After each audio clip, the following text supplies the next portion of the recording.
If you are out there, hello. Let me get my. I need to get all set up here. This is Tom, and this is the INFJ Experience live once again. That's right, once again. Yeah, I've been making a habit out of this. I must say, people, it is enjoyable to go here live and just put myself out there once more. Now, just give me a bit of time here. I need to find myself on my own laptop here, people, so that I can see myself, only so I know what I look like for you. You see what I'm saying? Yeah, it's one of those deals where I just have to know that things are going. Oh, okay, okay. Make sure I don't want to hear myself. I don't need to keep hearing myself there. So, hello, people. Let's see. I want to. Okay, all right. Things are looking all right. Looks good. Looks good. Got to adjust the screen just a little bit. Let's bring it down. So this is, like I said, we are on the air live again. We're doing this one more day, another day. I got a little bit of leave off of work, so I figure I'm going to try to do my unofficial second job here. Okay, I only say that because it's a process in the works. Okay, being being here on YouTube and doing this channel, it's I got to tell you though, people, it's a sense of enjoyment. It's like a hobby, and it's also very let's say enriching in a lot of ways. I think because a lot of it is. I still need to adjust a little bit more. I think a lot of what this channel does is the fact that I'm making connections, is that I'm able to find you, is that I'm able. My goal is to find our type, our personality type, INFJs, and just so we know that we have a refuge, a place to go that is, let's just say, yeah, like a sanctuary in a sense. You remember those bird sanctuaries where you get these endangered species of birds, of ones that flock and migrate to a certain wetlands, and they're unique to that area. Like there's a certain piping plover, let's say, that's only unique to Cape Cod, and that's it. And they have to have these sanctuaries so that they are protected because they're limited in what space they are able to go. So they call those the bird sanctuaries, right? Yeah. Well, think about it. That's for these rare species, these endangered species that don't have a lot of places to go, have a very limited reach. Well, that's what this is. This is what this channel is for the INFJ personality type, I'd like to think. Okay? And that's basically what we're all about here. Okay, so a lot of times we basically we find each other here. We find our type here, and we get to discuss, and we get to open up a little bit and share our basically our way, our mind, our type, because of the fact that we are that rare. And as you know, INFJ personality types are the rarest of all personalities. Out of the 16 types, it's either the very most rare or maybe it's been surpassed. Sometimes you hear a statistic and say, oh, it's been surpassed by one other type. Now it's the second most rare. But either way, it's like there's 2 to 1% of the population of the INFJ personality type. And I've talked to a number of you before, and a lot of times nobody's ever met or rarely meet another INFJ in person in their life. I mean, find somebody just like that. Now, they do see them on these channels. They find other personality types on these channels, of course. And sometimes you got hosts that, like myself, that make it a point to be that somebody that's out there trying to keep that alive, because I think it's very important. It's very important for us to know that we're not alone. People, that's one of the main things we have to know, is that INFJs have to know that as isolated as we feel for most of our life, we feel alone already in our life. We feel like we're misunderstood. We feel like we're very isolated most of our life, even as children. We've had a difficult, very painful, very misunderstood life, let's say. And a lot of times, I mean, there's been many times people through our life have just kind of disregarded us, kind of mocked us. Maybe they like us for certain things, but they don't take us serious. And we know that most of our life we go through this.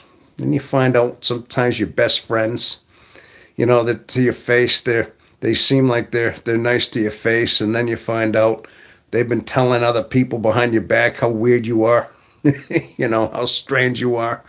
And it happens all the time. Sometimes, I mean, this is literally part of my story. I've had best friends who I thought, you kind of think in the back of your mind that's what they're doing, but to their face you think, yeah, but they're my friend. You don't want to think that. You want to kind of cover that, but something's telling you they're doing that. Then you find out through the grapevine that, somebody's mocking you behind your back. And I think a lot of times we go through that in our life. So, but that's just one of the things that goes on. But anyway, people, if you want to add your chat, if you'd like to make a comment, if you'd like to come up with a concern, a question, anything, just say hello. Just say hi to me and introduce yourself if you're brand new here. I will talk to you. I promise. I will keep the eye on the chat and we can talk live right here. Okay? But bottom line is, if you've seen some of my shorts out there, maybe you've seen some of my videos, and maybe I said something you want a little clarity on, or you wanted to say, hey, I remember that video. What did you mean by that? I'll answer your question. Yeah, I'll fill you in on that. Okay? So, but anyway, this is a growing channel. I am currently at 827 subscribers. Yes, it's a climb. Now, people, this is my first channel.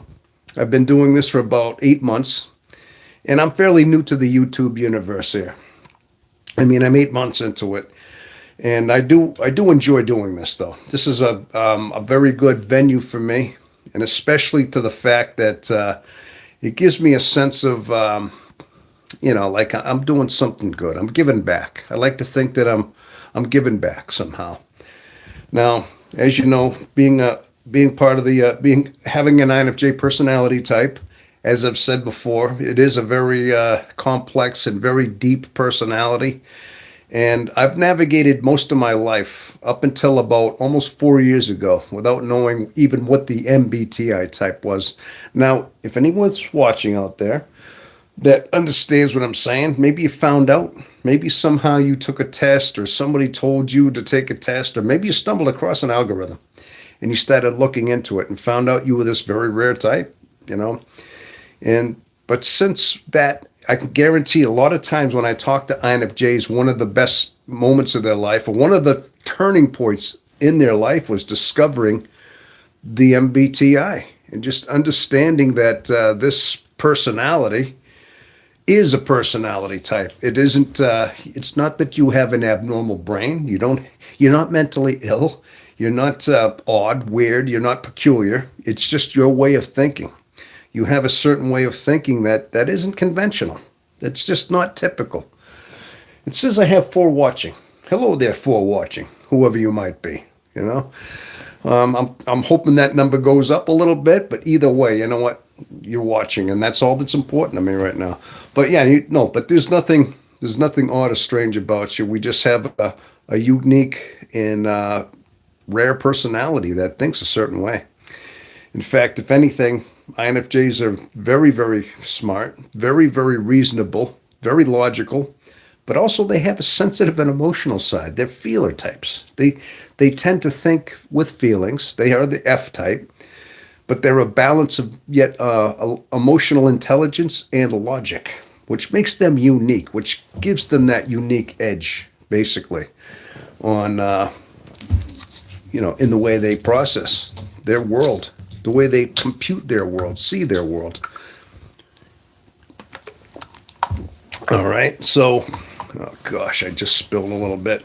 Yeah, but anyway, that's bottom line. What it is exactly is that we are unique in that way, and it seems to be that the only way that a lot of times we're able to find other INFJs out there in the world is through this World Wide Web. That's funny thing is I talked to somebody from the UK not too long ago. Maybe they're out there. Maybe they'll join in the broadcast. But they were telling me that there's a bar or something in the UK, in some town in the UK, that's going to actually encourage INFJs as a hangout. Kind of like a chess club. You go there, you play chess. That's a chess club. Well, imagine an INFJ club. Now the thing is, it gets me. It's like, what do you do? What do you do? Take a test at the door? Okay. And if you pass the test, you get in. I mean, who's to just say somebody walks up, hi, I'm an INFJ, and they could be anything. But I mean, so that's what I mean. It's hit or miss, I guess, at that point. Do excuse me. Oh, hello there, John Shotter, 14K9G. Eyes. You giving me the eyes, huh? Are you watching me? Okay, you can watch. That's fine. That's fine. How you doing, John? I do believe that's a new name. Welcome aboard. Welcome to the channel. Yes, but that's basically what it is. I mean, so the thing is that these channels represent just that. They represent, like I said, a refuge, a sanctuary for us to. Good, thank you. Yes, hello. Yeah, but these channels represent this sanctuary in a sense, an INFJ refuge, as you might say. Okay, but I'm from London. All right, from London, the UK and London. Awesome. I have a few other. Sometimes I go live, and occasionally I get comments on my channel on some of my videos, and I can tell they're from London, and they represent they're from the UK. Well, yeah, it's awesome, Or should I say, Jethro? Jethro, how you doing, man? Hey, see, now there's a familiar face right there. Jethro, I've actually talked to Jethro a few times here on the channel over the last couple weeks. He's been right there. Jethro, just so you know, people, he does nunchucks. Yeah, he's into martial arts. He does nunchucks. Sometimes, Jethro, now you told me you went 10 straight hours, if not more than that. Yeah, I mean, that's impressive. I mean, but I guess it's his way of just finding a center. I mean, yeah, he's got some martial arts regiment. I'm impressed. I mean, I wish I could have. I wish I could have done that. I wish I would join the Marines too. There was a time in my life I wanted to be a Marine, but I never did go. I don't know why. They look tough. They look like badasses. I wanted to be a Marine, but it never happened for me. Yeah, but yeah, that's awesome. But yes, the INFJ experience is by no doubt it's growing. It is developing, and it's ever expanding. And because of you, I just want to say it's because of the fact that you're out there, you're watching the videos, you're attracted to some of the things I have to say is making the channel grow. And I do see more views. I see a lot more view time, and way more comments than I used to. And I guess that's all part of the growth of the channel. And I do want to thank you for all that. Jethro, you could get a pair, never too late. Oh, you're telling me I need to get a pair, huh? I'm only kidding. No, the way you said that. No, I get it, man. Get a pair. Yeah, I suppose. Absolutely, I could get a pair, huh? Yeah. No pun intended there, huh? Excuse me. Actually, that's just the way you said that. You know what I mean? Yeah, no, that's, I mean, it sounds like you've been doing that for quite a few years. I mean, yeah, that takes a lot. You probably have to start with that slow. Now, I know there's got to be certain things you go under the armpit, or you go behind the neck, you go over the neck, and it's like a kind of a rhythm that you get into. And of course, you get that thing changed. That thing's dangling on an extra chain. So, I mean, you really got to be careful. That thing just doesn't knock your face open or keep whacking. Now, early on, did you keep getting whacked? You must have hurt yourself. I mean, getting whacked. Here's a question, Jethro. I like rope. Okay. Now, instead of a chain, like a rope instead. I get it. Okay. Now, do you have to wear early on? Do you recommend wearing a mouth guard? I mean, what if you get whacked in the chops and you lose a tooth, or you loosen your teeth? I mean, there's things that could happen. I mean, do you recommend you put a mouth guard in there early on, and maybe even like a helmet, a mask, or do you just do it? Maybe as you get older, excuse me, as you get more experience with the nunchucks, I can only imagine that, gosh, you don't need those anymore. But early on, maybe. No, you learn faster not to hit yourself. Yeah, I would hope so. I would hope you're smart enough not to do it. Just start slow. Okay. All right. I didn't know. I didn't know if you happen to, if some people might do that. Wear like a jaw guard, maybe a visor. I guess not. I'm just asking questions. But you just really have to just learn. Don't you know don't spit in the fan. Basically, you just got to know yourself and start slow. Just go slow and easy. Maybe do you use padded nunchucks, like ones that aren't solid wood yet? Do you look, ones that are a little more softer in the beginning? Can you work up to the solid, hard wood nunchucks later? You know what I'm saying? I'm just asking questions, man, because I don't know anything about that. I figure it all depends on somebody's preference, I would think. That's all. Okay. Well, anyway. So anyway, that no Jethro, he told me also that he's got kind of it helps him to center himself spiritually in a sense. The nunchucks, it's the motion, the fluidity of it. It's also helps to get him centered in a spiritual sense, almost like that whole finding your chi, finding your center in some ways, like the way the Buddhists talk about a lot of times the martial arts, something in the kung fu. It's not just martial arts. It's a part of a spiritual connection for your mind, your body, your soul, and your coordination. It's all flowing through you, almost like it's conjoined in everything. I'm sure the nunchucks, it's all kung fu in a way, which was that Buddhist teaching as well, if I remember right. And yeah, I know Bruce Lee used to say his quote was "Be water." He had an idea that he was water, like fluid, and that was his thing. And water could be solid like ice. Water could be vapor. Water could be flowing like it was in stages. You could be hard as a rock like ice, or you could be vapor, steam.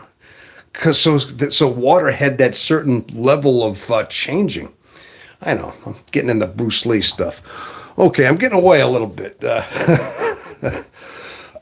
It also drains all the overthinking energy we have as INFJs. Yes. Wow, that's awesome. Well, you heard that here, people. That's a way of, okay, overthinking. So it just gets you to focus on your nunchucks and your martial arts and things, yeah? Now, that's awesome. That's awesome, Jethro. I'm glad you're out there, man. Sometimes sometimes you help me out along too. You give me something to talk about. You give me something to focus on as well. Yeah. But as far as the INFJ experience goes, like I said, if anybody out there would like to introduce themselves, who might be, like John Stoddard did from London. Yeah, if you're still out there, John. Hey, how is the weather out there? Oh, okay, wait. We don't want any small talk, do we? All right, enough of that stuff. You don't have to tell me the weather. I mean, gosh, it's winter time up here in the northern hemisphere of our world. I know I'm living up in the Northeast. And yeah, I mean, I don't know if you read much of the weather, but they just got a blizzard down a little south in the Boston area. I'm up here in the north, New England, and I missed it. Luckily, where I live, I'm further inland. I didn't get much of it, but I guess down in the Boston area, they got hammered pretty good. They really did. So, but if anybody has any concerns or anything, now as far as basically the subject on hand about the MBTI and about who we are, I mean, I got another video. I didn't upload it yet. It is uploaded. It's ready to go. I got it timed. Sometimes I have videos that are kind of similar to this. Sometimes I like to just address a certain topic, a certain subject. Something that we all can relate to. I think the best we can do as INFJs is be relatable for each other. A lot of times I like to think that we're, in a sense, a support group here, kind of like each other's witness, where we may see something, have a certain epiphany, maybe a realization, reaching a certain state of awareness in our life. And sometimes we're just not sure. We say, hey, and then we find out we're having similar experiences in our life, that we're basically in the same area, You see, small talk leads to connection. Yeah, it does. It does. North Texas. Now, John, why did you say North Texas? I thought and you said from, wait a minute. I misread that. Ion, Ian, oh, I'm trying to read your name. Excuse me. I got you wrong. I thought, John, you were saying you were from London. It was somebody else. That was Ian Iralagur. How about Ian? I'm going to call you Ian, okay? Ian's from London. John Stoddard, you're from North Texas. Okay, I got that. Forgive me, people. I sometimes I need these glasses sometimes. North Texas. Okay, all right. So you're in the United States as well. And Ian, how you doing there? You're from Great Britain. You're from London, England. Yeah, that's awesome. But small talk leads to connections. Yeah, it does. It does. I know. The old stereotype is that, INFJs, they don't like small talk. That's a stereotype. And I think I'm going to honestly say, I'm going to say something that a lot of times these videos say that, these AI videos, it's not to say that every single time an INFJ can't tolerate small talk. I think a lot of it is there's got to be a limit to it. Now you can take it for a little bit. You can say, "Hey, how you been? Hey, how's things? Hey, how's the weather?" There's a little bit of an opening connection, like you said, and I agree with you there, John. I think a lot of it is that INFJs it has to lead to something beyond that, where it can't be that all the time. It can't be surface level shallow. Like it starts off small, it can, but eventually they like a little more deeper, more heartfelt conversation at that point. So maybe you heard that here too. It's like we can do the small talk. I mean, we're still human beings after all. It's just we're just hoping that it leads to something beyond. That's all. Yeah. So anyway, awesome. So Northern Texas, I would imagine. I'm trying to get at the geography of north and is that up in the Waco area? If I remember right, there's that panhandle that kind of connects with Arkansas. That they call that the Texas Panhandle. That big square part at the top. And I know Waco and Lubbock are up in that area, if I remember right. If I'm trying to think of my geography, those are the two big cities I believe in that northern Panhandle. Wichita Falls, maybe. Okay, I've heard of that one. That must be up there too as well. Okay, yeah, that's awesome. See, I've alwa's been good at geography. I studied that. When I was a kid, I used to read encyclopedias and atlases all the time, constantly reading, loved maps as a kid. That was one of my fascinations. I feel like I've memorized the entire world at some point, and I just have a map in there, you know what I mean? But that's awesome. Yeah, but Wichita Falls, which is in that Lubbock, Waco area as well. Is that right? It's all in that northern Panhandle. Or is it that far up? Isn't that? But do you mean the Panhandle? Or is it still just north in the? I'm just curious. Yeah,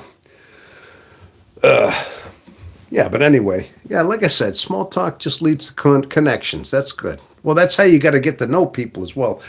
Well, we have 9 watching now. I keep watching the thing. It went up to 10. It goes to 8. Goes to 9. It kind of goes up and down, kind of like a yo-yo. Hello there, 9 watching. Yeah. Oh, far north. Okay, far north. In that panhandle, like is in close to the Arkansas border. Is that what it is? I believe that's get part of Arkansas, and then I think I can't remember exactly all the states. There's another one that's in that area too. Not Louisiana. No, I can't remember. But far north, I would imagine. Yeah, yeah. I've always wanted. At one point, I wanted to move to Texas back a few years ago, but I was ready to move to Texas after me and my wife broke up after I got divorced, and I ended up getting an apartment, and I just felt like I would have had to give up too much. I kept planning in my head. I kept going, okay, what do I do? Get a trailer, get a U-Haul. Do I take my car down there? Do I drive my car? I mean, I had all these different plans going on. I just decided to stay in New Hampshire, but I was fairly close to it. I ended up buying a house up here. I just stayed here. That's all. So, yeah. All right.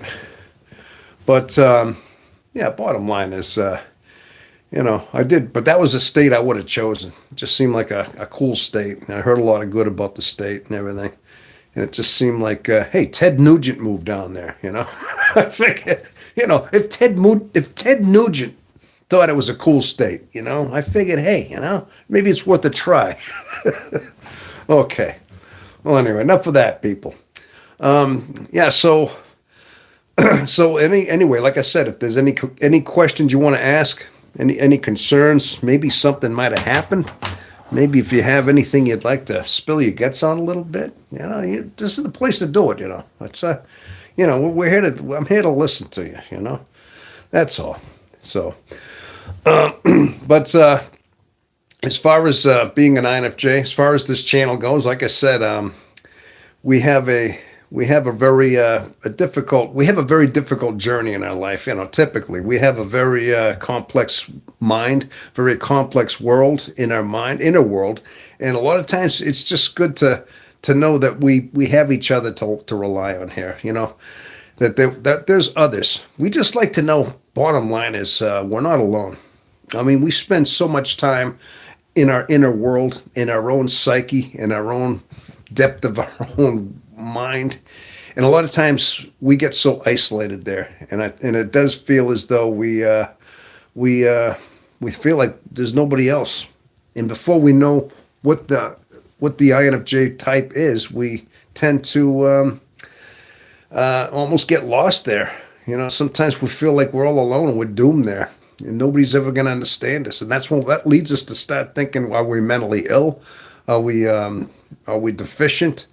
But a lot of times you tell yourself, I can't be. I think rational. I have a good logical mind. I'm not crazy, but I must be because nobody else is like me. Have you ever had this conversation? I'm not crazy. Yeah, but I'm not like anybody. I'm intelligent. I think clear. I think like very rational, but I feel crazy.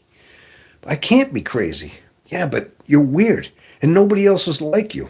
You must have had these conversations in your head. I know I did for the longest time. You've definitely been there. Hey, I think your live videos are private is why I can't find them. Oh, you were looking, that's right, Jethro. Jethro, you were asking about if you could re-watch some of them. You think they're private. You know what? I'm glad you told me that. I'm going to have to, after this broadcast, I'm going to go in there and see if I can unprivate them, if I can make them public, I should say. All right? Maybe that's what it is. I didn't even think of that. I'll try that, okay? So if anybody's ever interested in seeing some of my other live broadcasts and just talking about different things, you can do that. But no, since you're talking about it, Jethro, absolutely, okay? I'll look into that. You think they're private. Now, the thing is, I looked on other channels. I've looked on other stations to say, hey, is that right? And if you look, there's a bar right on the main page that just says videos, shorts, live. There's some, it's a bar and if you push live, it'll give you a list of different videos, for other stations that are able to do that, but I'll look into that. All right. I often tell people that I don't subscribe to groupthink. Oh, Hidden Harps. Oh, hey, I saw you last time. Hidden Harp. How are you? It's good to see you back again there, sir. You were on my last chat, I believe. Believe that was your first other one, the last live. I often tell people that I don't subscribe to groupthink. Okay, welcome back. Yeah, there you go. Welcome back. Welcome back, Harpsa. I try to come up with nicknames so I'm not having to mispronounce everybody's last name or their name here. Okay, always been independent. When you often tell people you don't subscribe to groupthink. Do you think does this count as groupthink? What we got going on here, or is that something different? I'm just curious. Want to know what you mean. What is groupthink? I subscribe to INFJ groupthink. Yeah, okay, there you go. LOL. Always been independent. Yeah, there you go. Well, Jethro, if we're all the like mind in of a rare and like mind, then yeah, you're going to subscribe to this because yeah, you're getting a dose of your own, basically your own somebody who thinks like you. That's rare. That's why my clever way of telling people that I'm introvert, free thinker. LOL. Oh, okay. No, that's yeah. Now, Harp, aren't you also from the UK as well? There was somebody else just said they were from London. Was that you as well? Harp. I'm trying to remember where you were from.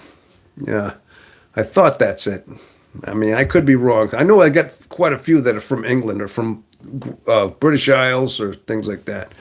So, oh, Brazil. That's it. That's it. Okay. Excuse me. Excuse me. Brazil. I remember now. That's right. Okay. And I told you I had visited Brazil way back 28 years ago. Yeah, it's fish water. That's right. Very good. Pork dish.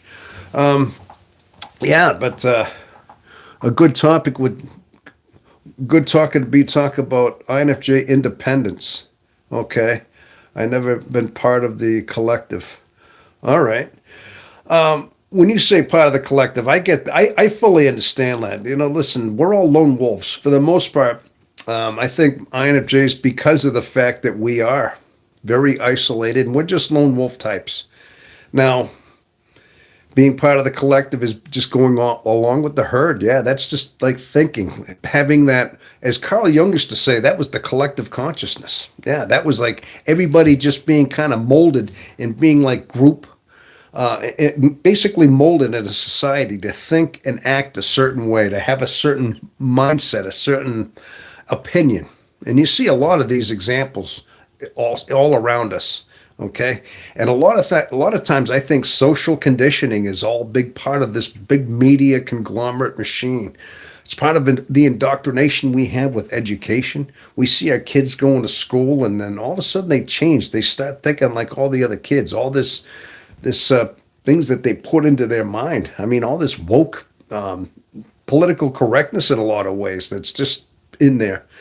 And a lot of times you have to undo what the teachers are telling them. You have to kind of you hear them start talking about this woke ideology, and all of a sudden you got to try to undo what they did. And it's like this is part of their curriculum in a lot of ways. Not only that, to mention that a lot of times you see what media is doing. You see what just basically even social media in a lot of ways has people just thinking. It's like grabbing them as a collective, as you said before. And a lot of times people just think in that group think. Now, a lot of times I think INFJs, being that we think the way we are, we're very introverted, intuitive, and the way we can see deeper. Now, obviously, we're able to see a lot of times we can read people's face. We can read their body motions. We can read a lot. We can read a room with empathy. We can read somebody's eyes and find out if they're lying or whatnot. Now we do. That's a small scale. That's a personal small scale when you're amongst people, and you can see within them and understand them. But on a deeper scale, INFJs are able to recognize these kind of collective, these widespread collective conditionings as well. Like looking at media, looking at the agenda that your mainstream news and how they twist and how they feed you the news and how to kind of bend it and give you a certain political bend or an opinion to think and how to think it. But a lot of times I've been doing that most of my life, well before I know who I was, knew my type. I'd always just know that they were lying to us. In fact, I stopped watching mainstream news for that very reason. Excuse me. But see, we can do this on a large scale as well. Like you're looking at it in a massive scale and just seeing like what media is doing. You can see how it's presented, how it's being said. They show certain images over and over again that seem absurd, but they want you to think of them as normal. They want you to have a certain mindset that's absurd to you, and they want to twist your mind. I mean, I can come up with many different examples in particular, but I think as a whole, we know that our mind is constantly being bombarded with absurdity in so many ways. and it's up to us to just see it for what it is. A lot of times you have to just see the world is absolutely insane. Yeah, we have to just know that the world is crazy. It's not it's not us that are crazy. Sometimes we go through our life, like I said before, thinking we're crazy. Our mind, because so we're different. But we're not crazy because we're seeing the world for what it is.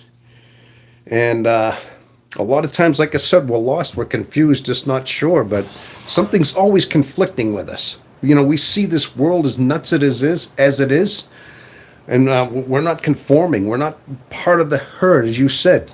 Okay, harp. That you're not into that whole, living in the because you're independent. Exactly. So, but then when you start understanding yourself and you start having confidence in what you think and what you believe, and you're rooted in your truth within your heart, this world can no longer affect you because you're separate. You're separate now. You're confident in your convictions. I hope I said that right. So you got me just rambling on there. Yes, I've never been part of the collective. Yeah, good for you, man. Yeah, Jethro. And as INFJs, we are not good at following blindly. Even if we don't understand we are following blindly, we buck out of it at some point, no matter what. Well, yeah, because we just know in the back of our mind what's true, what's authentic. All right. Now, this is what a lot of times. In particular, INFJs have a good balance in them for that. And like I said, we're able to see beyond where behind the curtain. In other words, like the old Wizard of Oz. Remember that? Remember Toto pulled the curtain, and behind there it was just a guy pulling strings. It wasn't that big, powerful Oz with that big illusion head that was fire. He was just that bumbling old Oz guy behind the curtain. See, we're seeing behind the curtain. Okay? INFJs can see that. They don't see the big theatrics. They've always been the Toto that have lifted the veil, the curtain. And sometimes you're like, there's something not quite right about that. Where's the puppet master here? You see? So a lot of times, yeah, that's what we're all thinking like that. We all seem to have that deeper way of understanding. Hey, that's a connection that we all have. It seems as though. All right. Yes, we have 8 watching. Okay, you're consistently at 8. If you'd like to introduce yourself, 8 watching, whoever you might be. I understand. Yep, there's some that are already out there, but if you haven't, if you'd like to say hello, introduce yourself. And if you're somebody who's been here before, by all means, say hello. Just say hi anyway. And if you'd like to, let me know where you're from. Just say hi. I'm from Abilene, New Mexico, or Albuquerque, wherever you're from. Like the video. Oh, this one that I'm doing now? Which one, Jethro? The one we're doing now? Okay, well, thanks. I'm glad you like that. That's what I'm here for. Yes. All right, awesome. Well, sometimes you get me on a bit of a tirade here. But that's another thing why I like lives, because, I'm not rehearsed, and I like to just talk off the cuff, just talk about life experiences. And I think a lot of us relate to these kind of things. All right. Tucson, Arizona. Hey, Daniel. Okay, Daniel Lionel 7. Daniel Eol 7. Okay, I'm going to call you Dan or Daniel. All right. Tucson, Arizona. All right. Hey, I said Albuquerque, New Mexico, which is right next door. I was close. Tucson, Albuquerque, kind of in the same region. I was close. I knew somebody was around there. I don't know. Lucky guess, I suppose, Well, I can imagine that it's you're 2 hours behind. You're in the mountain time zone, and so that would put you at 2 hours behind. And you're probably prime time right now. It's 8:30 here. You're about 6:30 your time, I would imagine, mountain zone. And also, I would think Wichita Falls. No. What was that? The one in Texas too. Yeah.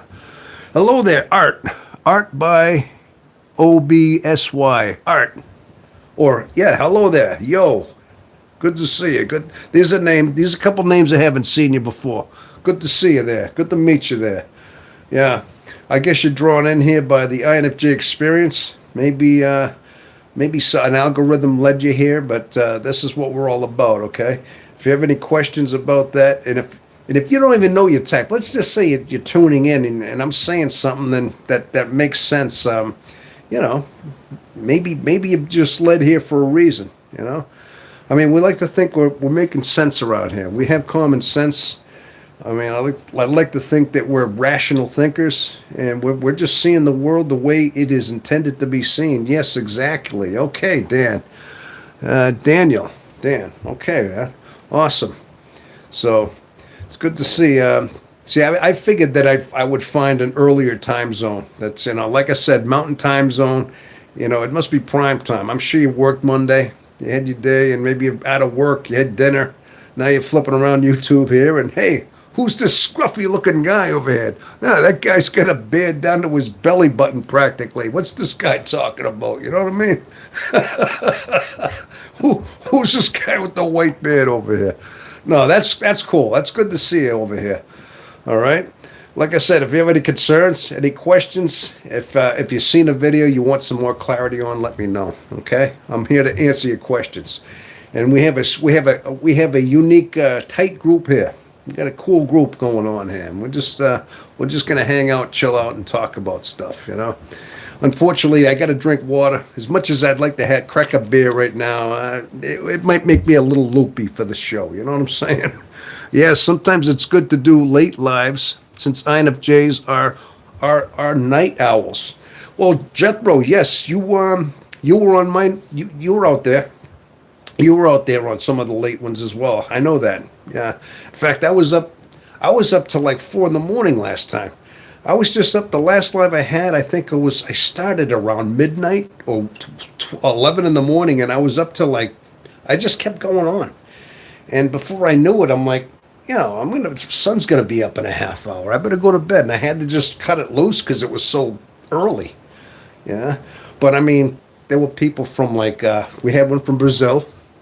Okay, we had Harp from Brazil. We also had Vamp Fox, who was from. I know she's not out here now. She's from Australia.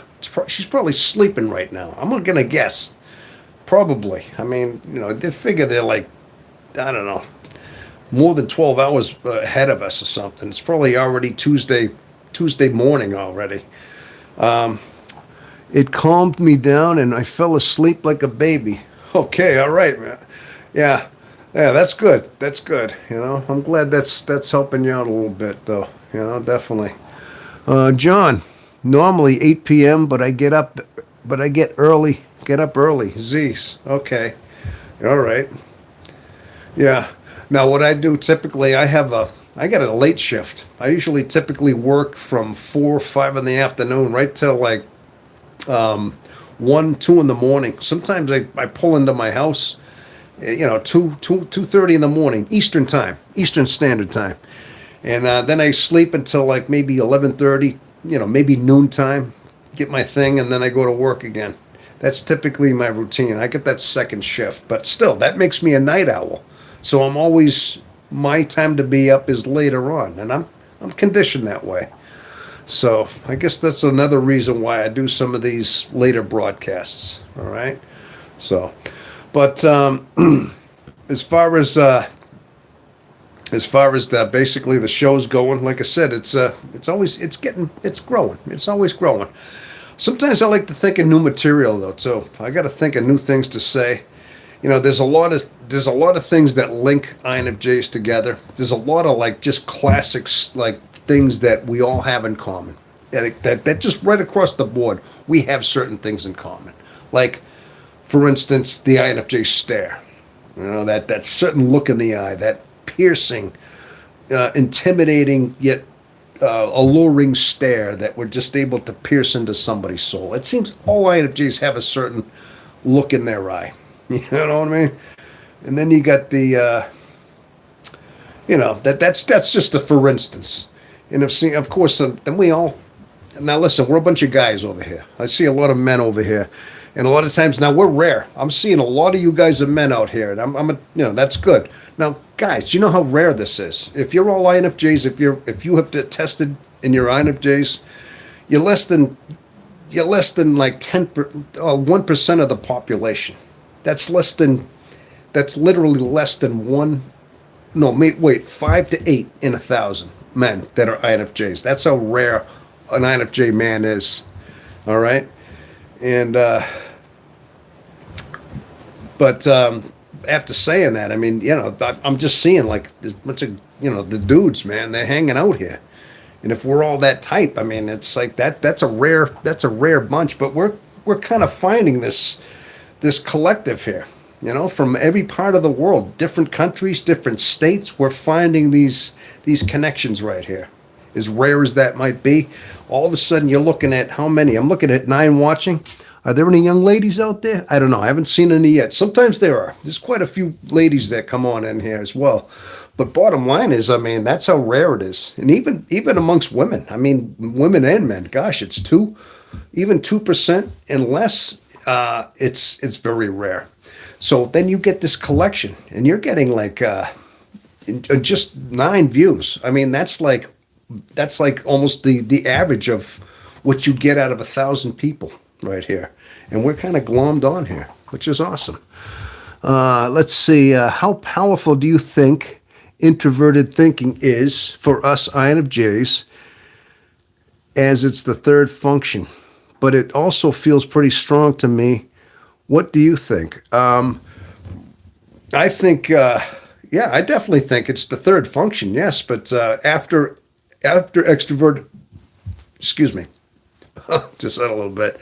After extroverted feeling, you're right. It's our hereditary function, which is the third function, as you say. Yeah, but I think it's very powerful. It has to be, because again, it's introverted. It kind of almost complements the introverted thinking. It's a way of keeping the rational side of that abstract introversion, which is our primary function. And this is a lot of times why our mind is so deep, and like why it's so intricate too, because we have all these ways of computing things. We translate what we see in images, in people, and faces in our mind. We kind of make symbols out of them, caricatures out of them, just images. Like they turn into that. We don't have that. We get a photographic memory to an extent, but it's kind of turned into just things like symbols, and almost like a computer. The way when you see all that gibberish that looks like gibberish to a computer, and it may be like thousands of images that are half letters. Sometimes the letters are backwards, and they're dashes, and they're dots, and they look Greek, some of them.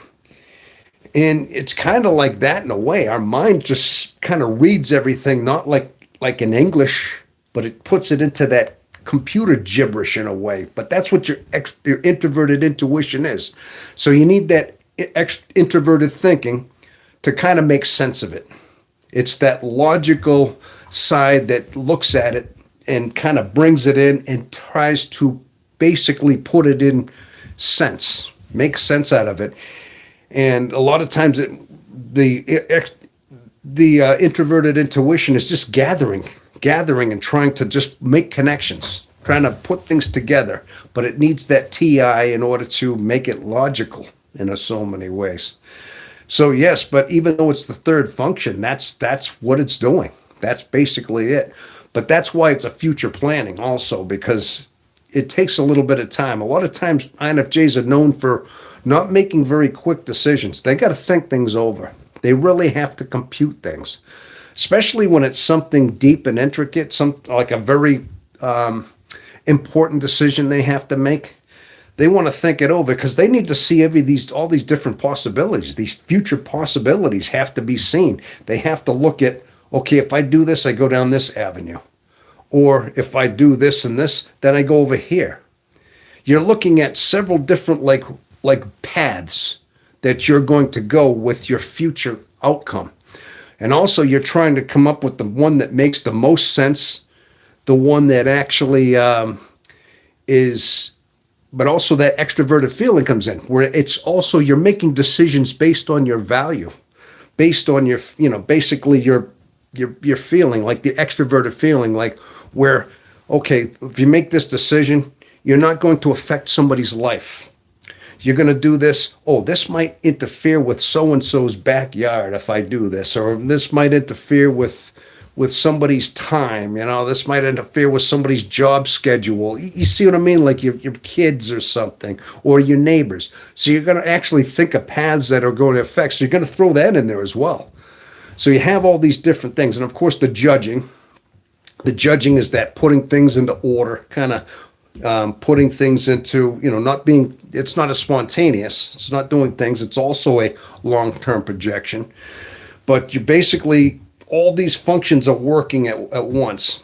But you're right, the TI, being that it's third, it's very highly important, only because, yeah, it's the second one beyond extroverted feeling. But sometimes they have to override each other. It's almost like sometimes you think more logical, and then sometimes the FE kicks in, and sometimes they kind of mesh in a way where you're emotionally, you're thinking in a emotional thinking, basically intelligence, emotional intelligence and TI.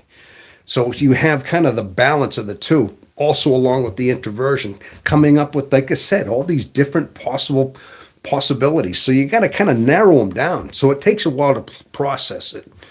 Okay, I kind of rambled on again there. Well, I hope I answered that, Jethro. But yes, you're right, man. That was a good question. See how you just got me rambling on. I think it's okay, Harp. I think it is as strong as the amount of cognitive energy you're willing to invest into. Well, cognitive energy, yeah, I just basically said how many different cognitive energies there are. I mean, you saw the three or four different paths, and that's cognitive energy right there. Yeah, that's just thinking about several different possible scenarios, but you have to kind of pick one or maybe combine a couple and find out, like, okay, go down this way and make sure, like I said, it's logical, it's practical, it's lucrative, and it's also not going to interfere. You see, that's another thing INFJs do. That FE is making decisions based on how it would affect somebody else. So they're always going to make a decision, and a lot of times a thinking type might not really care. They'll just say, oh, I mean, if somebody's getting in the way, I mean, that's their issue. They got to just move. No, we're more like, oh yeah, that's gonna mess up somebody's time or mess up somebody's day. So we kind of bend our decision making based on other people and how it affects them as well. So it all kind of works together. It all kind of converges at some point. In my case, it's very strong, but I don't compare it to other types. Okay.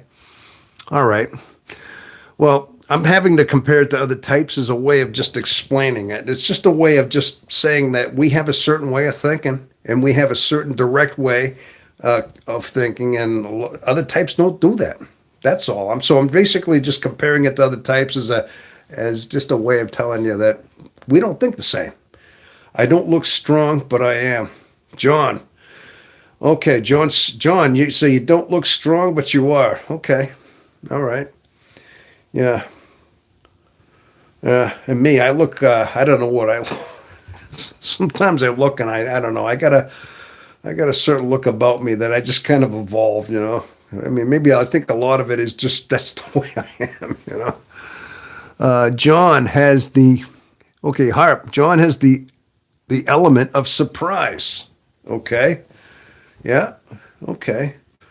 All right. Well, you two know each other? Do you know John? Harp? You guys like hanging out? I don't know. Element of surprise then, huh? Okay. All right. No, LOL. I figured that. I think a lot of us, it's right here. We know each other right here on this chat going on is what it is, right? Well, we got 10. We got 10 of us watching now here, huh? Like I said, should I go grab a beer? Hey guys, what do you think? Should I grab a beer? And you guys all grab a beer on your end. We can have beers and just hang out and just talking. Just no, I'm only kidding. I can't. I'm just joking with you. I would do that, but I really don't want to do that. I'm just kidding.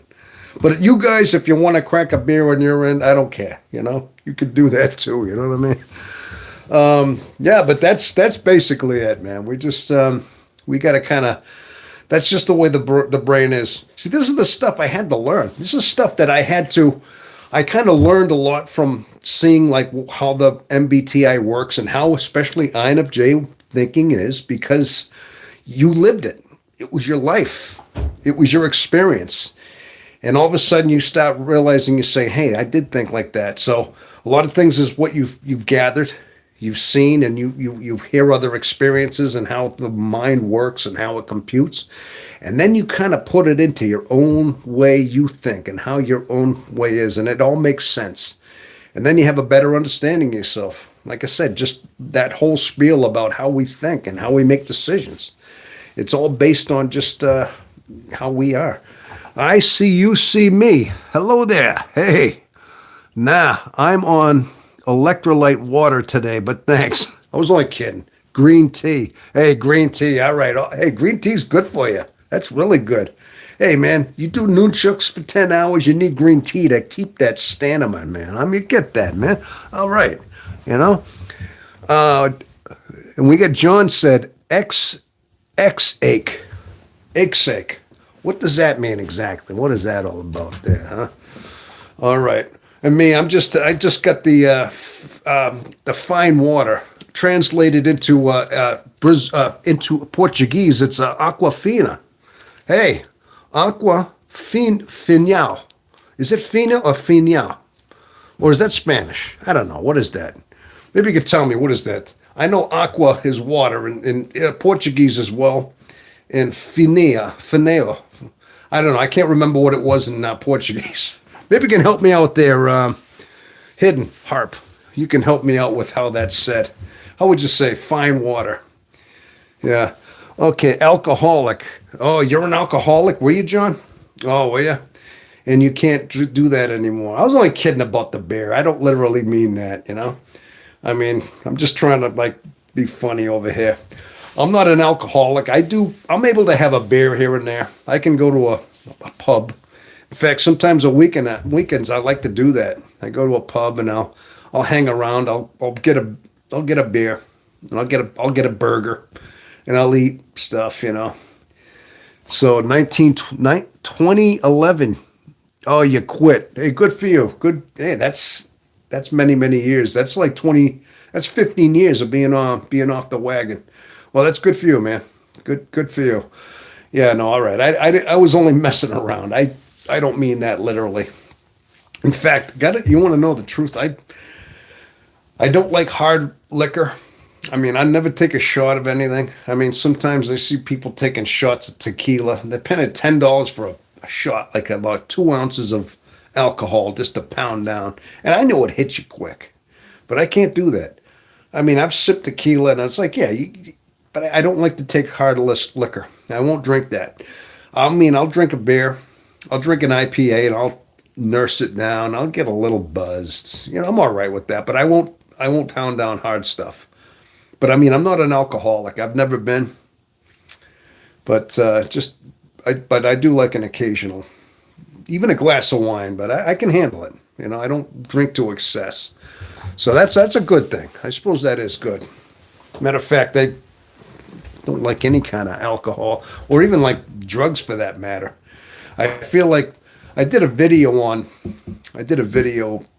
back about maybe a month and a half ago. It's called The Importance of Why something about having the importance of a sober mind or something like that. And I talk about how INFJs, how important it is for our mind to be clear of distractions, clear of like our mind being distorted, clear of us being basically high or being too much, I mean, like I said, I think I even said it's okay for a couple of beers here and there. I mean, there's a limit you can go, but you don't want to be stumbling drunk, obviously. You don't want to inebriate yourself.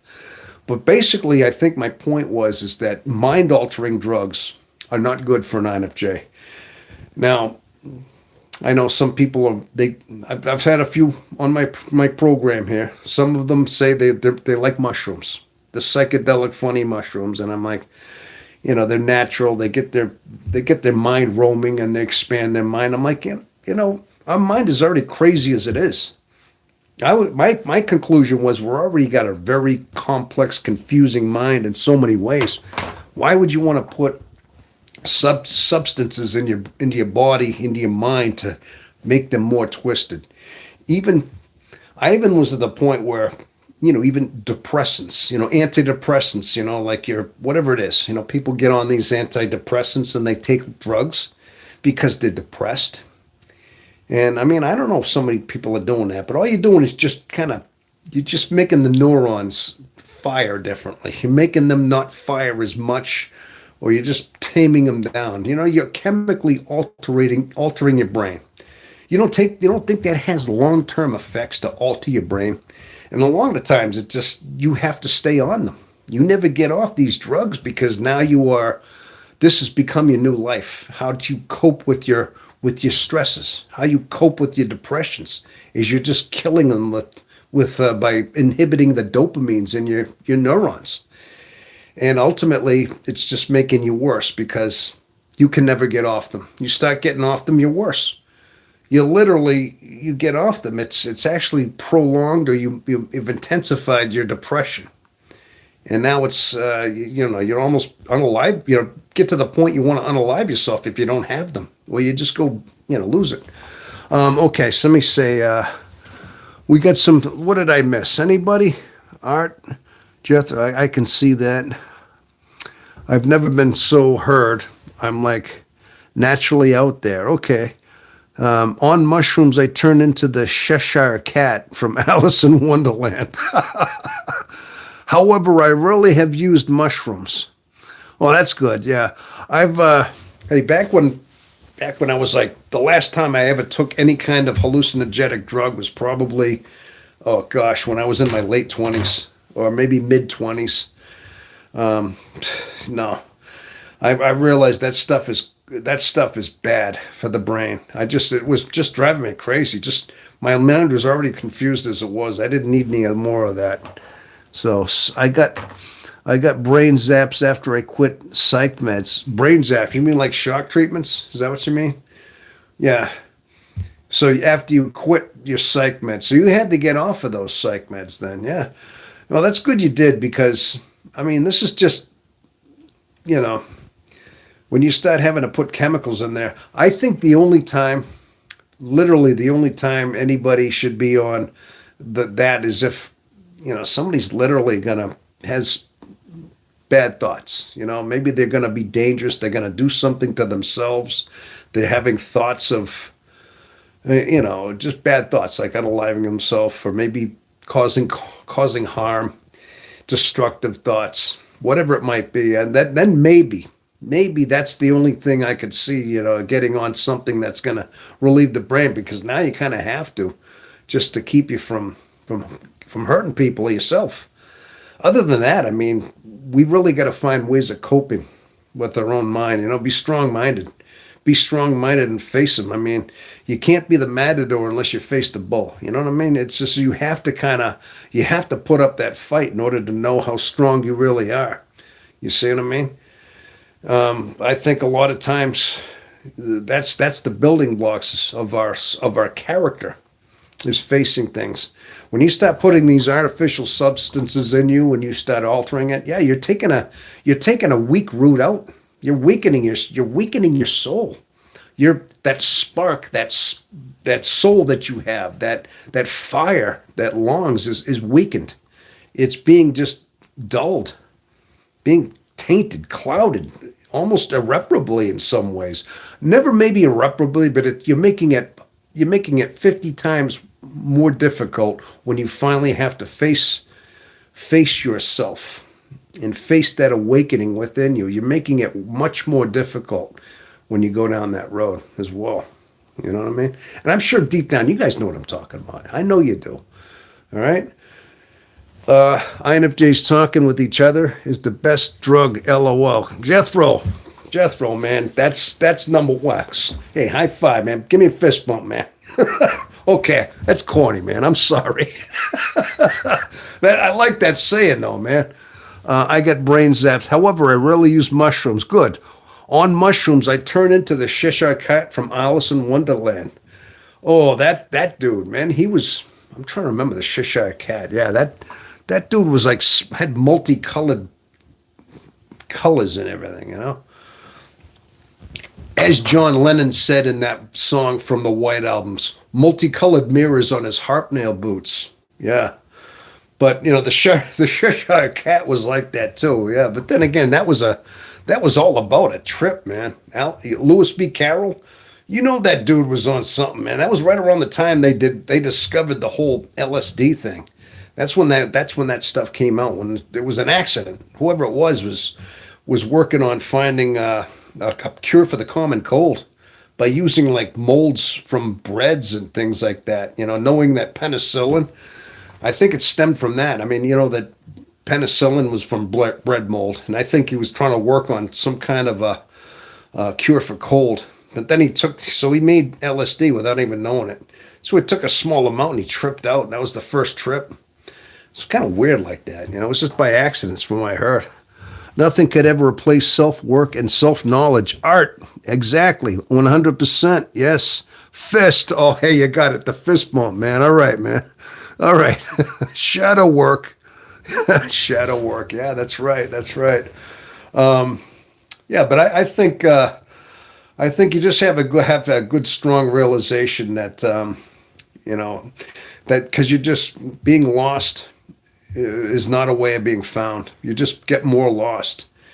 And especially with INFJs, I think it's important to keep your mind sound and strong. Like I said, that I came to that conclusion years ago. I used to smoke weed right up until I was about almost early 30s. Maybe I was about 31 or 2. And I've told this story before. Last time I got stoned, I think I got stoned with my brothers. We went and smoked a joint, got high. And the last time I did it, I was like, why did I do that? I felt all stoned. I felt like what got me was my mind, was how just racing it got, how confused it was getting, how like, oh my God, what am I doing? Why did I do that? Why am I paying good money? Why am I paying $50 for this bag of dope I smoke and my mind gets scrambled like this? I remember thinking like, why did I do that? Why am I paying good money for this?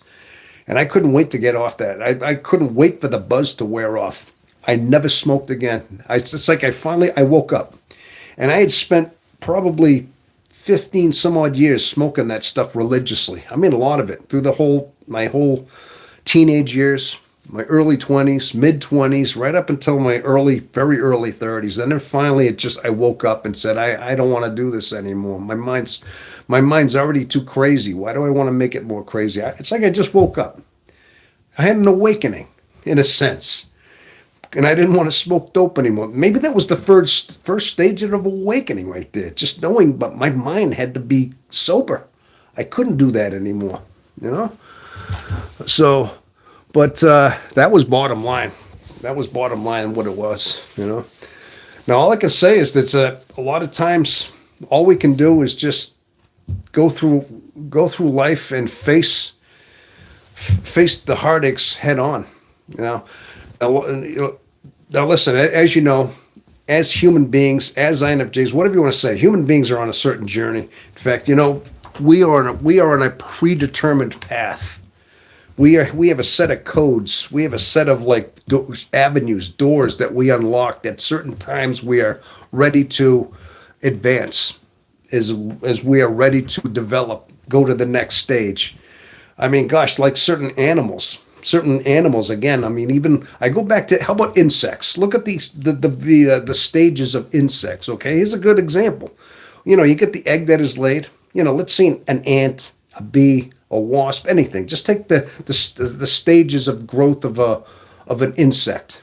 Okay, and that's laid as an egg, and that's a stage. And of course, it has to incubate. It goes through a certain time, and now it's hatched, and then it's that pupa. And a lot of times in the ant colony, the bee colonies, they put that pupa in the honeycomb.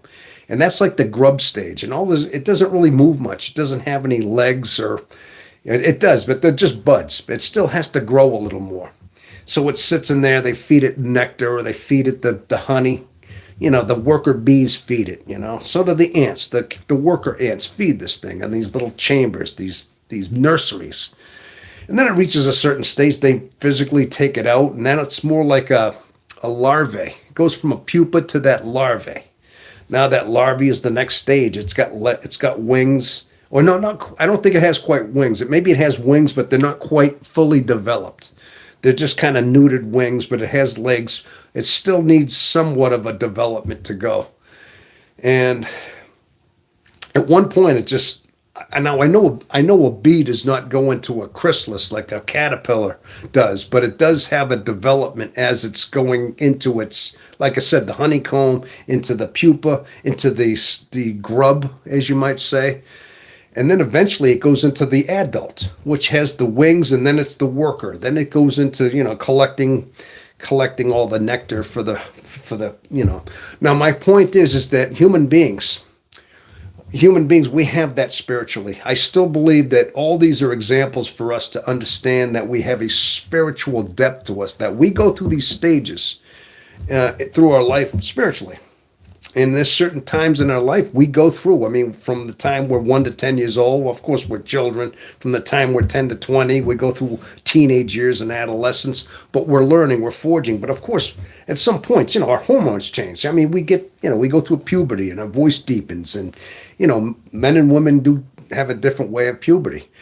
And then, of course, our hormones kick in, but at the same time, our mind changes as well. We start thinking more adult. Now, these are physical changes, but a lot of times, as you know, they're physical because we're still animals. We still have an animal body, but we're going through spiritual changes. We're going through these mental changes.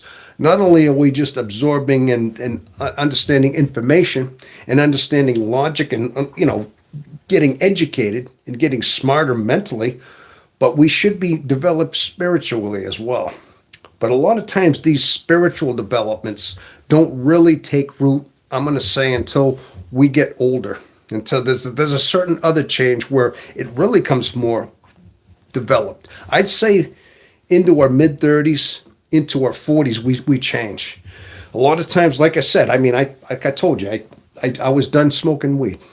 And that was kind of like something was telling me I needed my mind clear. There was a new development happening.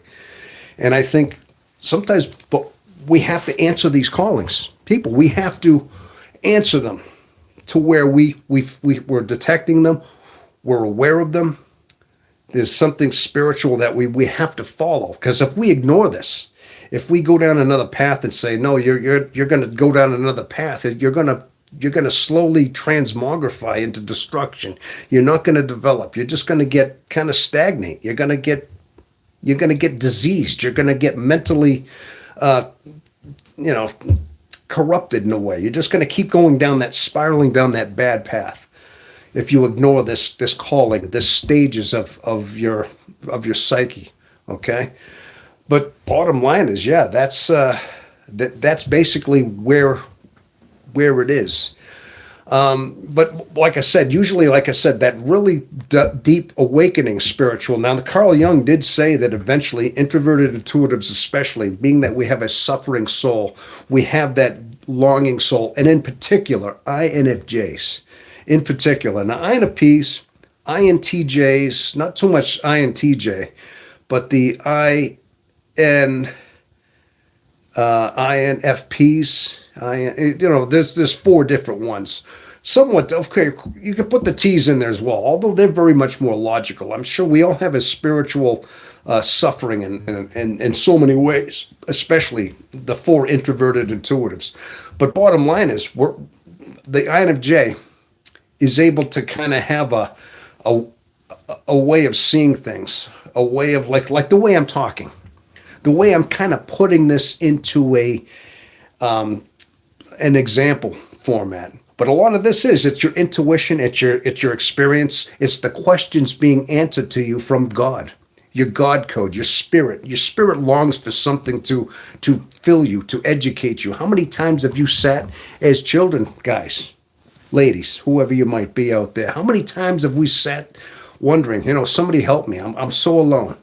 I'm in this mind. I'm by myself. I have nobody to turn to. I don't have a parent to turn to. Somebody help me.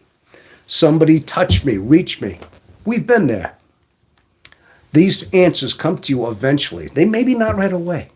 Maybe you think nothing's telling you at that moment your answer. Why are you making me suffer? Why do I feel this? But eventually you're going to get the answers you're going to look for. Eventually they do happen. But bottom line is you have to respond to these stages. So like I said, Carl Jung, at some point, Carl Jung finally finds the awakening that we reach certain stages in our life, especially as we mature into our middle ages, maybe around 35 to 45. The certain things awaken even more so. You get more mature.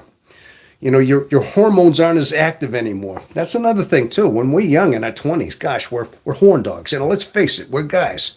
And a lot of times those hormones, our lust is kicking up. And yeah, men have a lust, and a lot of times that interferes with our whole thing as well. These are animal impulses. These are physical impulses. But also sometimes they override our logic, they override our senses, our spirit. They kind of are all pulling us because that's all we want to think about. Of course, a lot of times, we get married for that reason, to gratify that. As men, that's what it is. But of course, my point is that you do reach a stage where your hormones they taper down a little bit. They're going to be there. Gosh, I'm 61. Of course, we're still men. We're going to have them. But they're not as out of control when you reach a certain age. When you reach a certain mid-40s range, they get a little more tapered down. Now all of a sudden, your mind thinks a little clearer. You think more rational, a little more spiritual because you're able to think, you focus. Now all of a sudden, your spirit starts calling. Your spirit starts, and if you have a proclivity, and if you have that proclivity, that longing for truth, you're going to start gravitating it. And then you're going to go into that next stage. And eventually you get into your awakening. But like I said, like that pupa, like that caterpillar, that ant that goes through the stages, that insect, we have this spiritually. So eventually, gosh, like I said, we go into that chrysalis stage, kind of like the cocoon of a caterpillar. We stay there, and that's our awakening. A lot of times that's that dark soul we have to face. And eventually we're leading up to that. We're forging to that moment with all the suffering that we go through, with all the heartache that we go through. We're learning how to cope with this. We're learning how to take steps to find that true awakening, because you have to face it. You maybe reach a point where you're confused. You don't know the direction you're on. You don't know if you're going the right direction. You feel lost. But you have to face it. You have to face it. It's like you feel like you're out in the middle of an ocean, drifting on a raft with no rudder. And you're just out there for days with just barely enough rations to survive. And you're out in the choppy waves. You're out in the storms and the cold and the damp, but just enough to survive, just enough to keep you alive. You see what I mean? But eventually you find an island, man. You find that state of grace, and that's like you emerging out into that butterfly, that moth, that glorified metamorphosis which occurs in the psyche of our mind. Okay? See, these are the stages that we're all predetermined to find. We really are. This is where we are led to. And basically, oh gosh, you got me on a big old speech here again. I went there again. But this is basically our journey. This isn't just INFJs. This is a human condition. But again, I think introverted intuitives, this is our way of seeing a depth. But I'm going to tell you right now, I think INFJs have there's a spiritual depth. There's something to do with that FE, that feeling side, and the introversion. Maybe it's not just all like functions, but there's a depth of spirit that goes beyond. And I think a lot of that has to do with the fact we're so isolated. We're so alone, reaching, calling. We're trying to intertwine with our spirit because that's all we have. That's all we have. We're so alone. That's what's been our life, and we forged to that. And we've just our strength, our suffering has led us to that level of understanding. Like God code. The God code is strong in us. That's what I call that, a God code. There's a video I had on basically the God code, and I talk a lot about how that is what it is. Okay, good gosh. I'm going to read some of the comments now, people. I hope you like that one. Let's see. Nothing could replace self and self-knowledge. Okay. Let's see. INFJs talk with each other is the best drug. Got that fist. Knowledge could replace self. Shadow work. Yep, I saw that. We are born like this, you think? Or the experiences shape us there? Oh, good question. This is, are we? Hello there, are we? Then there's a new name there. That's somebody brand new to this live here. Hello there. Good to meet you there. Good question. I like that question, are we? Any 7434. Right. Are we born like this? You think? Or the experiences shape us there? Or both? Very good question. Also, can people shift between the personalities? I'm not super dedicated to studying the functions. Wow, that is an excellent question. My gosh, that's an excellent question. And also we got Awi, who said, I wonder how many INFJs have been diagnosed with PTSD, post-traumatic stress disorder. Yeah. First of all, I think let me just address that. Post-traumatic stress disorder, depending on the level of trauma you might have suffered. I mean, obviously, gosh, that's usually something prescribed to somebody that's obviously like shell shock. That's somebody who's hardened in a battle. Somebody's been in a war zone and they've had bombs going off, and they've seen their soldier buddies like shot to bits right 2 feet from them, next to them, like in Vietnam, and this is trauma. That's a trauma. Now that's an adult trauma. That's what PTSD is. Now that's severe trauma, being in a war zone. And obviously these guys come back very psychologically damaged because of that. And a lot of these guys turn to alcohol and drugs, and some even alive themselves. I know that. Now PTSD, I would imagine that if it was severe trauma as a child, severe trauma in the early years, I think some traumas are different than others. I think there's levels of trauma that can lead you to that level. I think a lot of our trauma, it could be you might have been abused as a child. Maybe you were violated. Sometimes children are violated by somebody and they don't really know what's going on at the time until they get older. Or they could have witnessed something at a young age, maybe they're friends or something. But yeah, I would say that there are levels of trauma that we have. I don't know if it's to the level of PTSD, as extreme as the one I said about the war zone. But I think there's definitely a level of trauma there. But again, I think these are things that we have to grow from. We have to find ways of, because if we don't learn from them, if we don't face them, again, if we keep harboring these things, they're going to keep resurfacing. We resent them. That's what resentment is. Resent means basically to resense. It resurfaces. A lot of times these trauma things that we didn't resolve in whatever stage of life, especially as children. For one thing, they could be vague. They could be very vague where we don't really understand what happened to us. But as we mature, sometimes we do. But the most important thing is to not relive. You have to reach a state in your mind where you have a mind that is to the point where maybe you've meditated, you prayed, but you have to reach a point where you don't resent anymore, where you face these traumas without reacting or reliving them over and over again. You see them, but not, because a lot of times what keeps us stagnating is the fact that a lot of people see these resentments, they see these traumas, and they continue to just relive them, resent them over and over again, cycle. They just, and their mind keeps going into them. They cry, they relive them, then they start hating, then they start judging those who did that to them. Then it becomes a judgment. And then when judgment kicks in, now you start hating somebody that did that to you. Oh, you hate whoever it was that violated you or hurt you. You start putting that on a hate.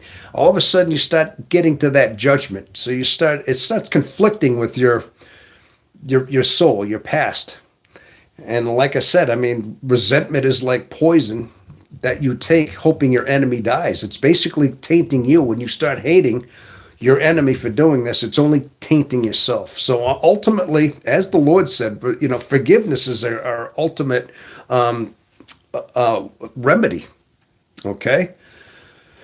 Well, see how one question got me saying all that. But bottom line is, in order to find that, it's all about correcting your mind, is having your mind in order, having a good sharp mind, and also, as INFJs, of course, we have that racing mind through meditation, through sitting quiet, by finding our center and getting out of our thoughts. There's practices of meditation and prayer that we have to do as an exercise in order to get out of these thoughts and start facing them without resentment and just forgive. And more whole. Okay, Art. Okay, and your second question was, are we born like this, do you think? Or is the experiences that shape us, or both? Excellent question.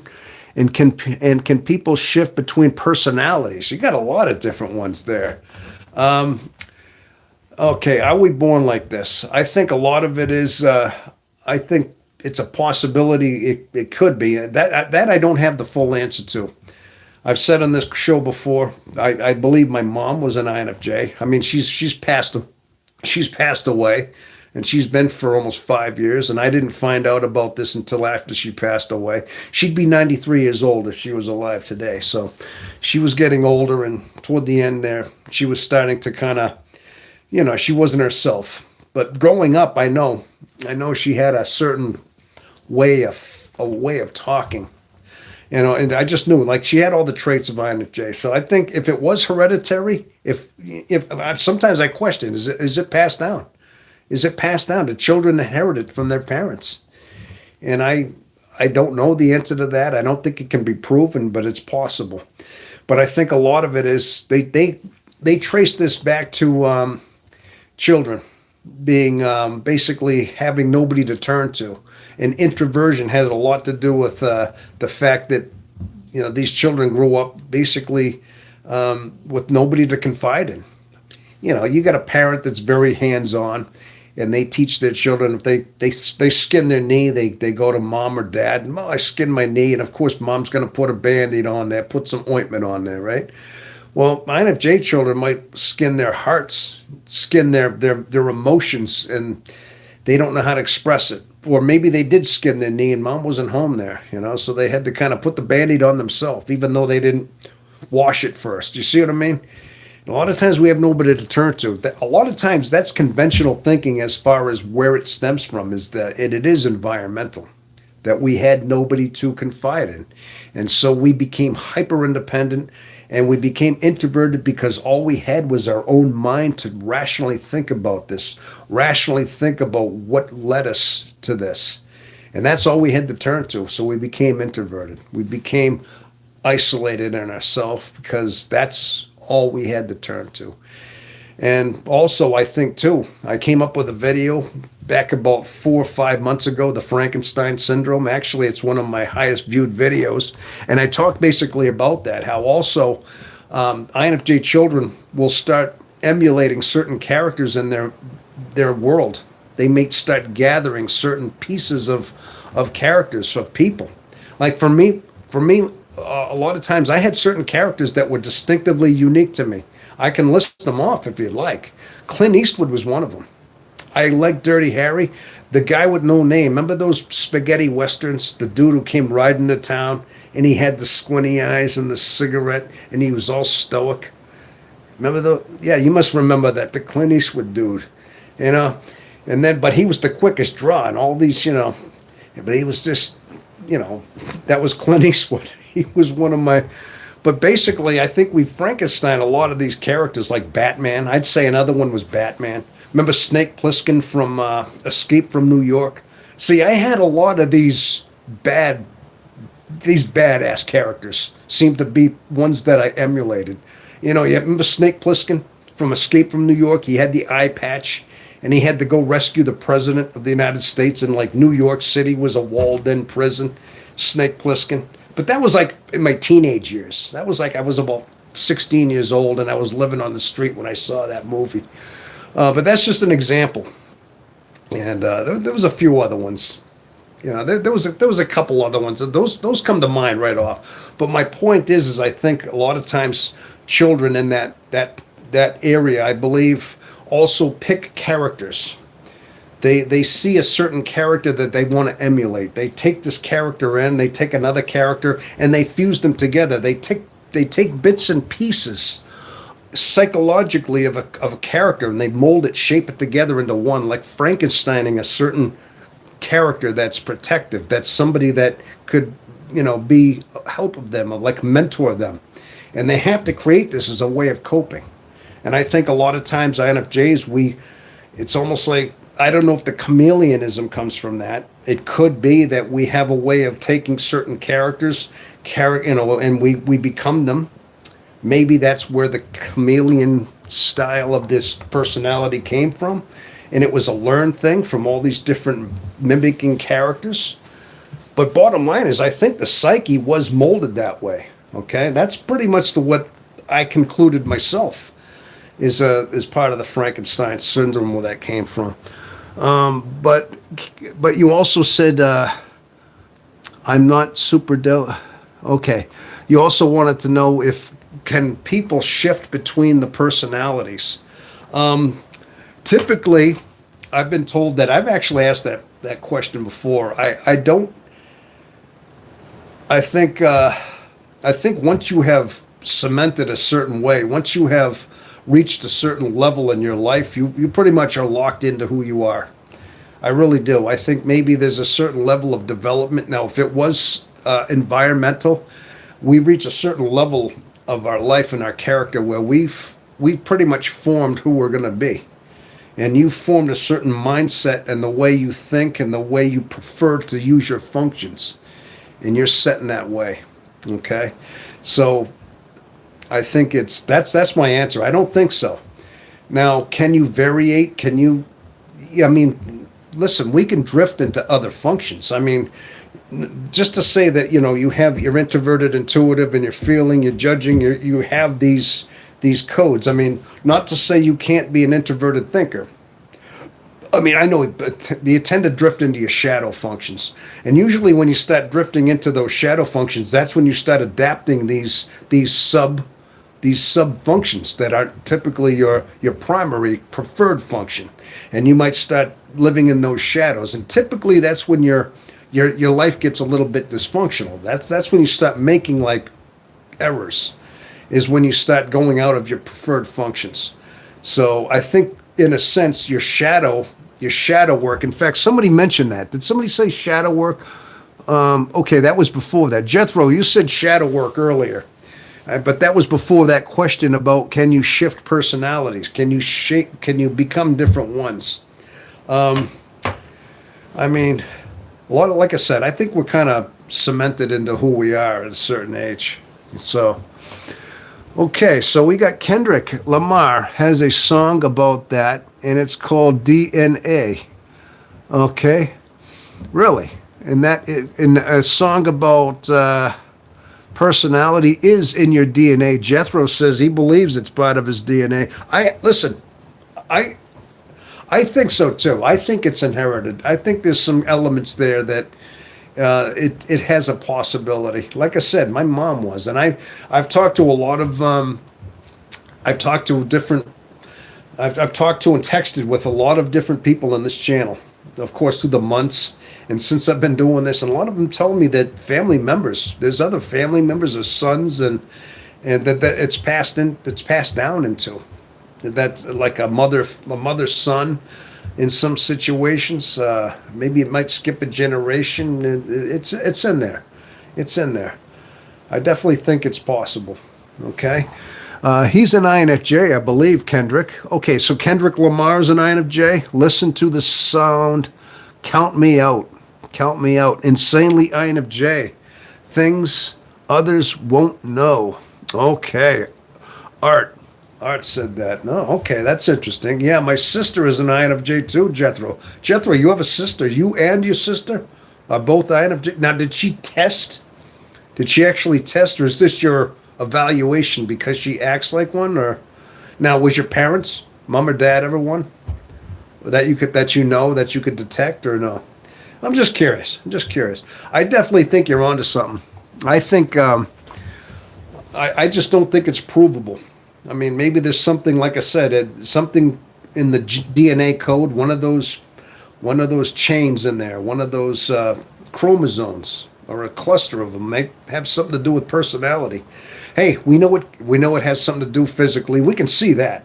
It's hair color, skin color, hair texture, tone of voice, height, weight, body, bone structure, everything. Everything is through DNA in a physical way. We can see how it manifests, but these are obvious. That's why we look like our mother and our father. I mean, we may not look exactly like our brothers and sisters, but there's always different. There's always similarities in families, but these are physical. But a lot of times, even sometimes people say that there's certain IQ levels. A lot of times you might have an intelligent father, and maybe it skips a generation. Maybe it goes into the next generation, and then there might be an intelligent grandchild, or on occasion you might have intelligent children as well. But is it influenced from the parent, or is it hereditary? A lot of times it can be. So they say that the mind, the intelligence and IQ levels can be inherited as well. So why wouldn't personalities be passed down as well? I mean, it's possible. But I do have a theory, though, people. Do have a theory as to why this might be backing this up, why it's a possibility. It could be genetic. Now, think about it. INFJs, we're the lone wolves, okay? We tend to be loners, as you know.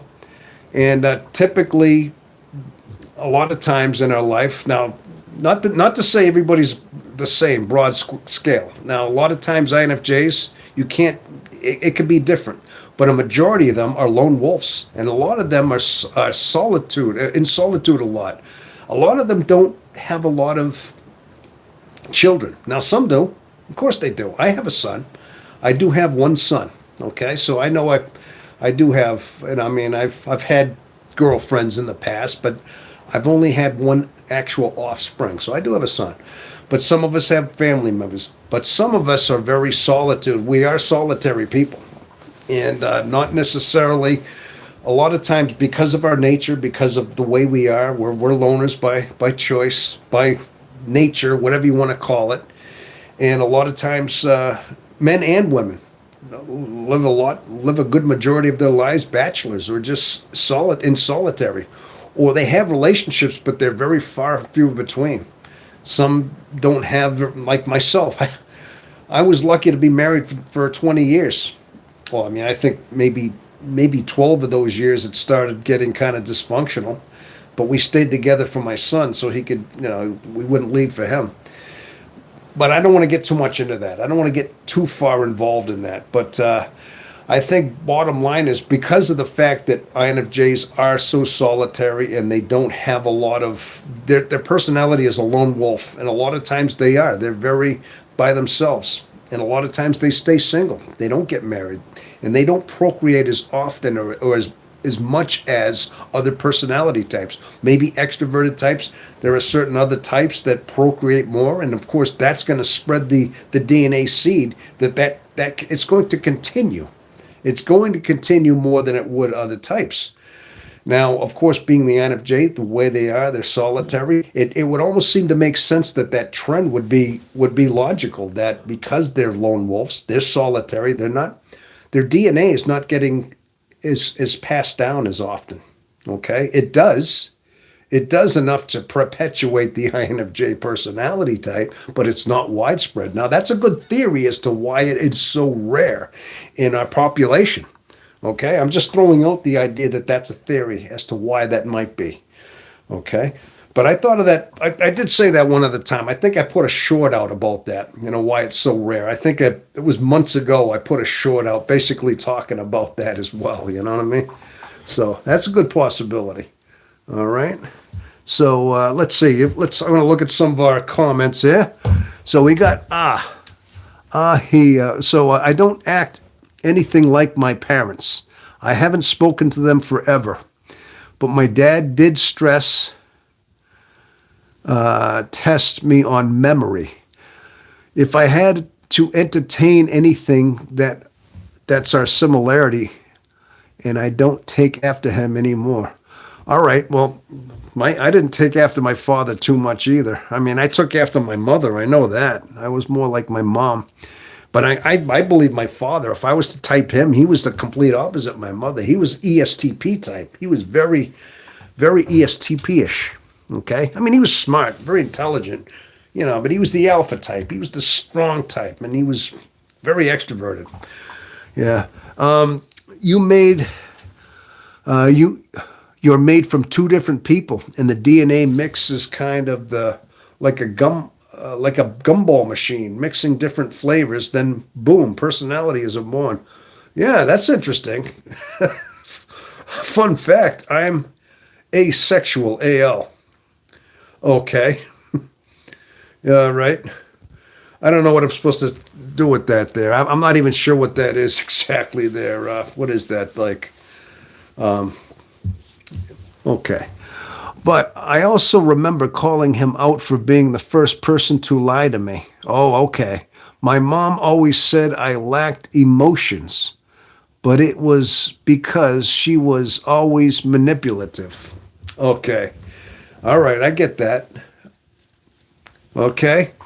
You lacked emotions, but that was also but was manipulative. So she said that was you lacked emotions. You know what my mom used to tell me? She told me this so many times. You're lacking something. She used to always tell me, you're lacking something. If I did certain things or I didn't do something like where I didn't think it out. And I think it had a lot to do with the way how I could kind of emotionally turn things off, where I had where I could shut things out and not, I don't know what it was exactly, but she said that so many times. In fact, sometimes I even tell myself I'm lacking something. Yeah. I mentioned Hidden Harp. I mentioned that based on your theory from earlier about INFJ potentials being passed down personality. I won't I won't be passing it down. Oh, okay.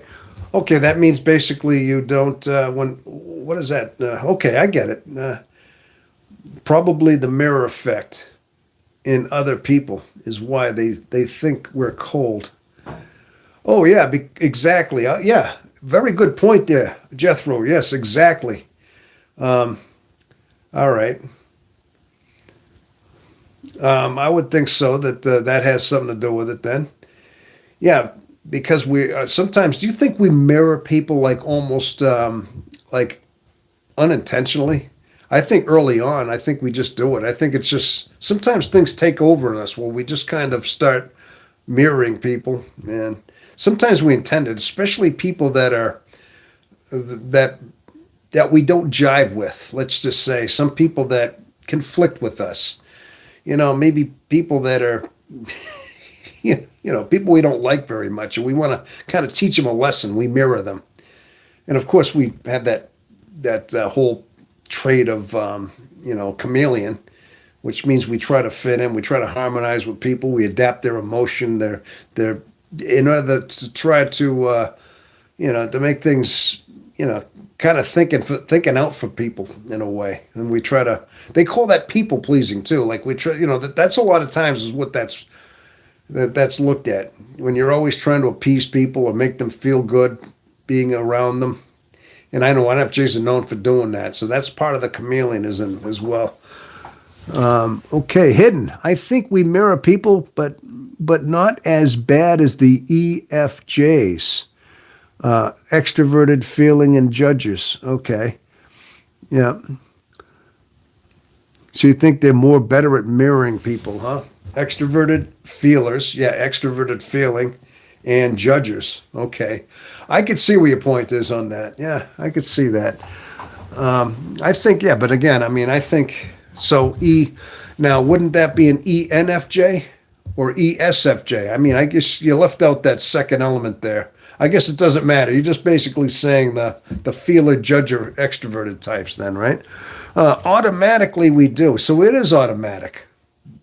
I do it to to poster to. I do it to pester people because they pester me. LOL. Yeah, I know what you mean. When somebody's irritating you, you got to irritate them back. I get it. Sometimes you got to give them a taste of their own medicine to see how abrasive they are. I've done that before. There's been people I've worked with through the course of my life. I've worked with a lot of, just a lot of blue collar jobs. I've just worked in shops and stuff, and there's been a lot of guys that have just been, rockheads, and they're always just loud and obnoxious and, swearing and abrasive. You know what I mean? So sometimes I ignored them or I'd start shying away, especially if they were draining me. I just stay away from them. And occasionally, like I said, you just kind of mirror them. Maybe, I mean, like just give them a glimpse. You don't like mirror them constantly. Sometimes you just throw that mirror up for a few seconds at the right time, at the right moment where they're going to understand. And usually their faces, I can't believe they did that. Like, and you could see they're bothered by their own behavior back at them. But honestly, I think they're so rock-headed, they don't get it. They don't see that, they just see you doing it. But actually, I don't know. Maybe they are thinking that they don't like what they see when it's done back to them. So, yeah, I think a lot of us, see, it sounds like we all have had similar journeys through the past where we've dealt with certain people in our own way. Where, yeah, we've had to deal with narcissist people or just foolish people, whatever it might be, in our own way. And I think, yeah, but believe it or not, that's how we learn about human nature. That's how we're learning about people. And now but I'll tell you right now, these moments too. I mean, that just wisens us to understand human nature all the more, just to understand the whole the chain of where we are and how we're dealing with people, how we're studying people. Yeah, again, all forging moments in our life. So 106 minutes ago. Good gosh. Yeah, that's almost 2 hours. Almost 2 hours. I got a few minutes to that. Good gosh. All right. But hey, this is actually I like some of the comments and some of the questions, man. They're very good. Very good comments and questions. And I'll tell you, I'm impressed. I'm very impressed with some of the interactions I get here. Okay, by no doubt. We still have 9 watching. I saw as many as 12. I said, and then it goes to 9 or 8. So we got kind of we're hovering, like averaging about 10, 12. It's kind of going up and down. That's good. So, but anybody new here? Anybody new? Well, actually, there's a few new faces in here. There's a few. All right. There's definitely a few faces and a few names in here for sure. All right. That's good. But I like some of the questions you're asking.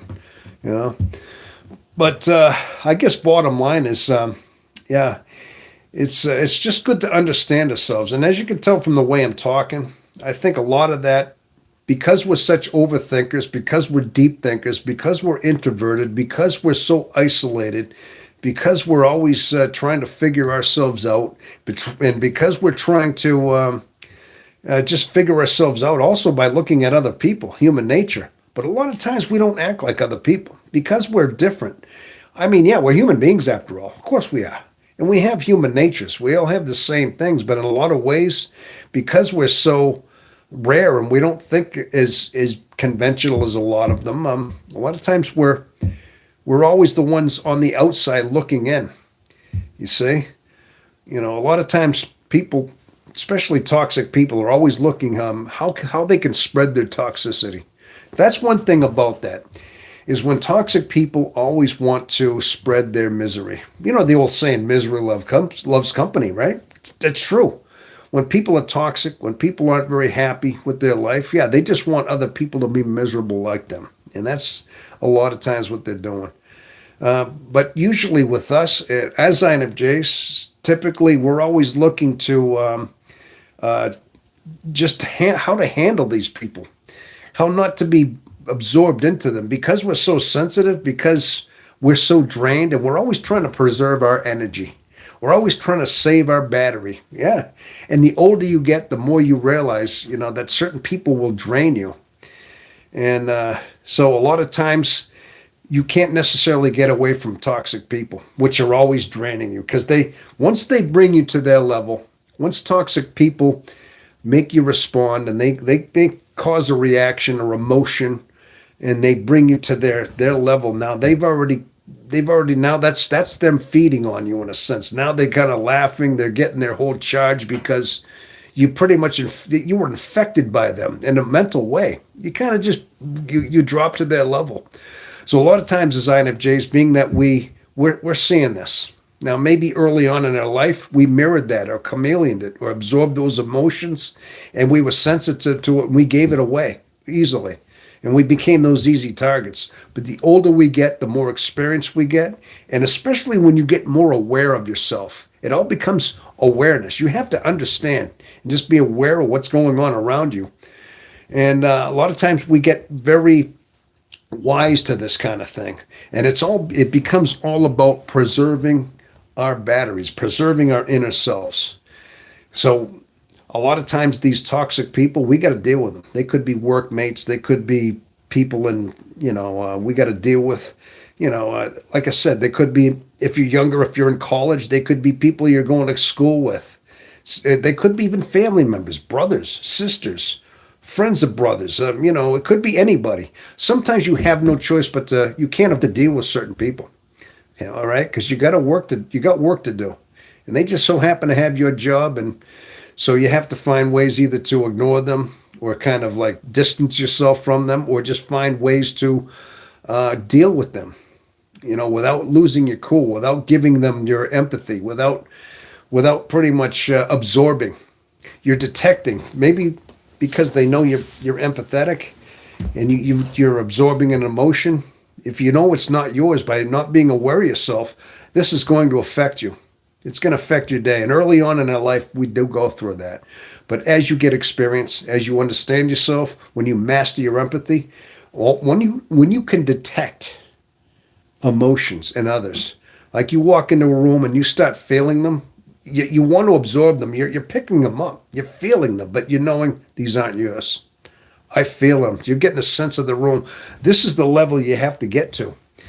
And I'm sure maybe some of us, as we get older, we master this. We start detecting these things and not absorbing them. When you start detecting them, you're getting a better read. And also, I believe, and I've said this, and I've never heard anybody else say this in the INFJ circle. I'm surprised they don't.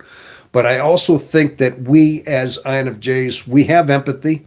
And of course, we can project out.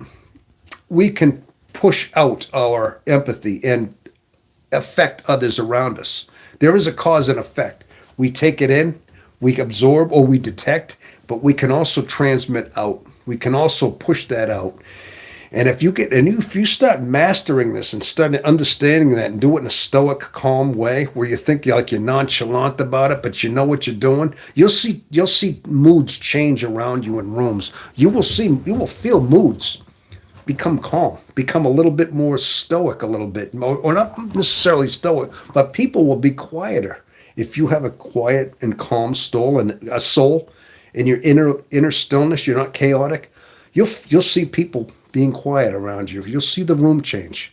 I do this quite a bit, and I notice the older I get, the more I see this effect.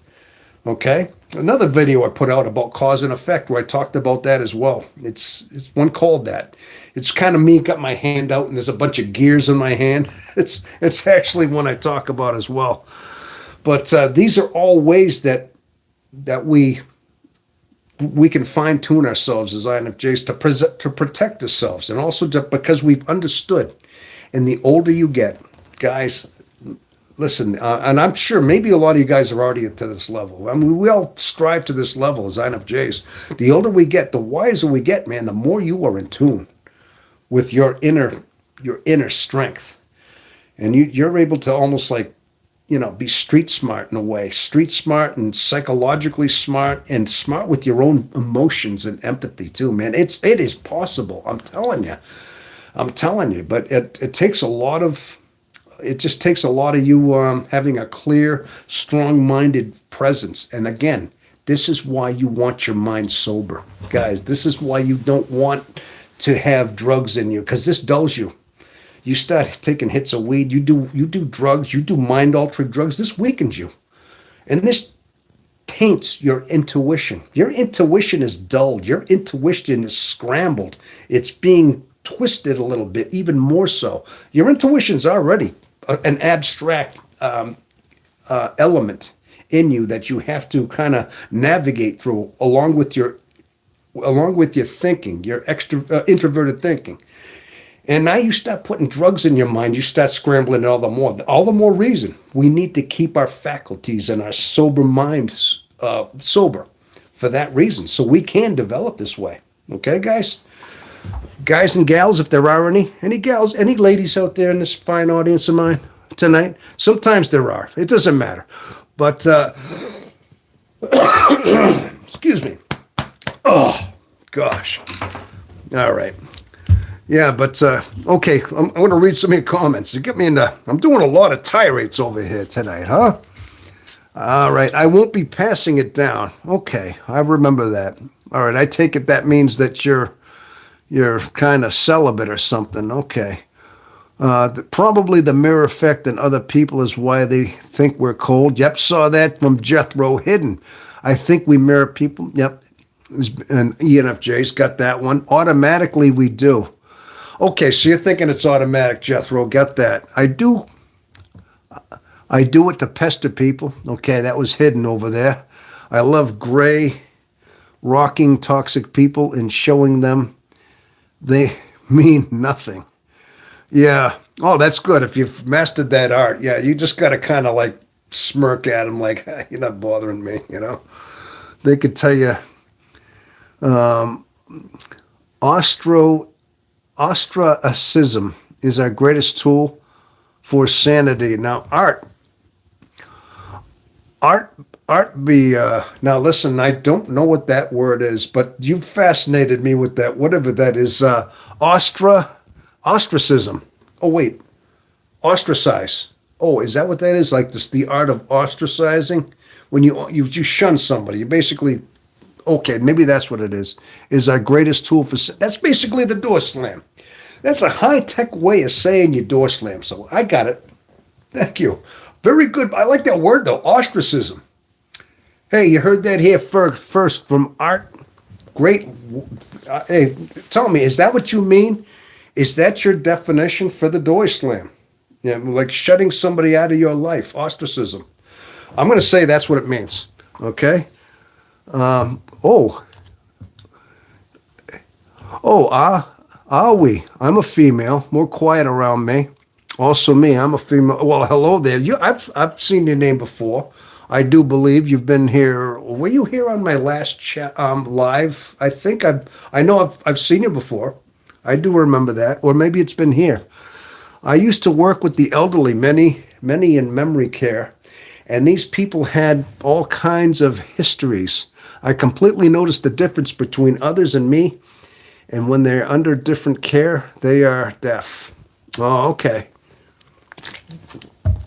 So they're kind of keeping, they perk up when you're around them because you probably have a certain energy about you, a certain way of dealing with them, and they perk up, they respond to you because they're picking up good vibes from you. Is that what you mean? But other people, they're deaf. They don't, I get it. Yes, okay.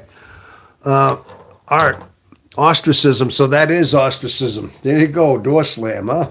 Very clever, though, I got to tell you. Yes. All right, this is a great chat. I got to tell you that. This is a good one here. All right. You got me talking, too. I've been just going on tangents. just go on tangents. And I got to tell you the truth. A lot of this comes from my own experience recently by learning the MBTI. But I got to tell you, a lot of my life, a lot of this just comes from life experience.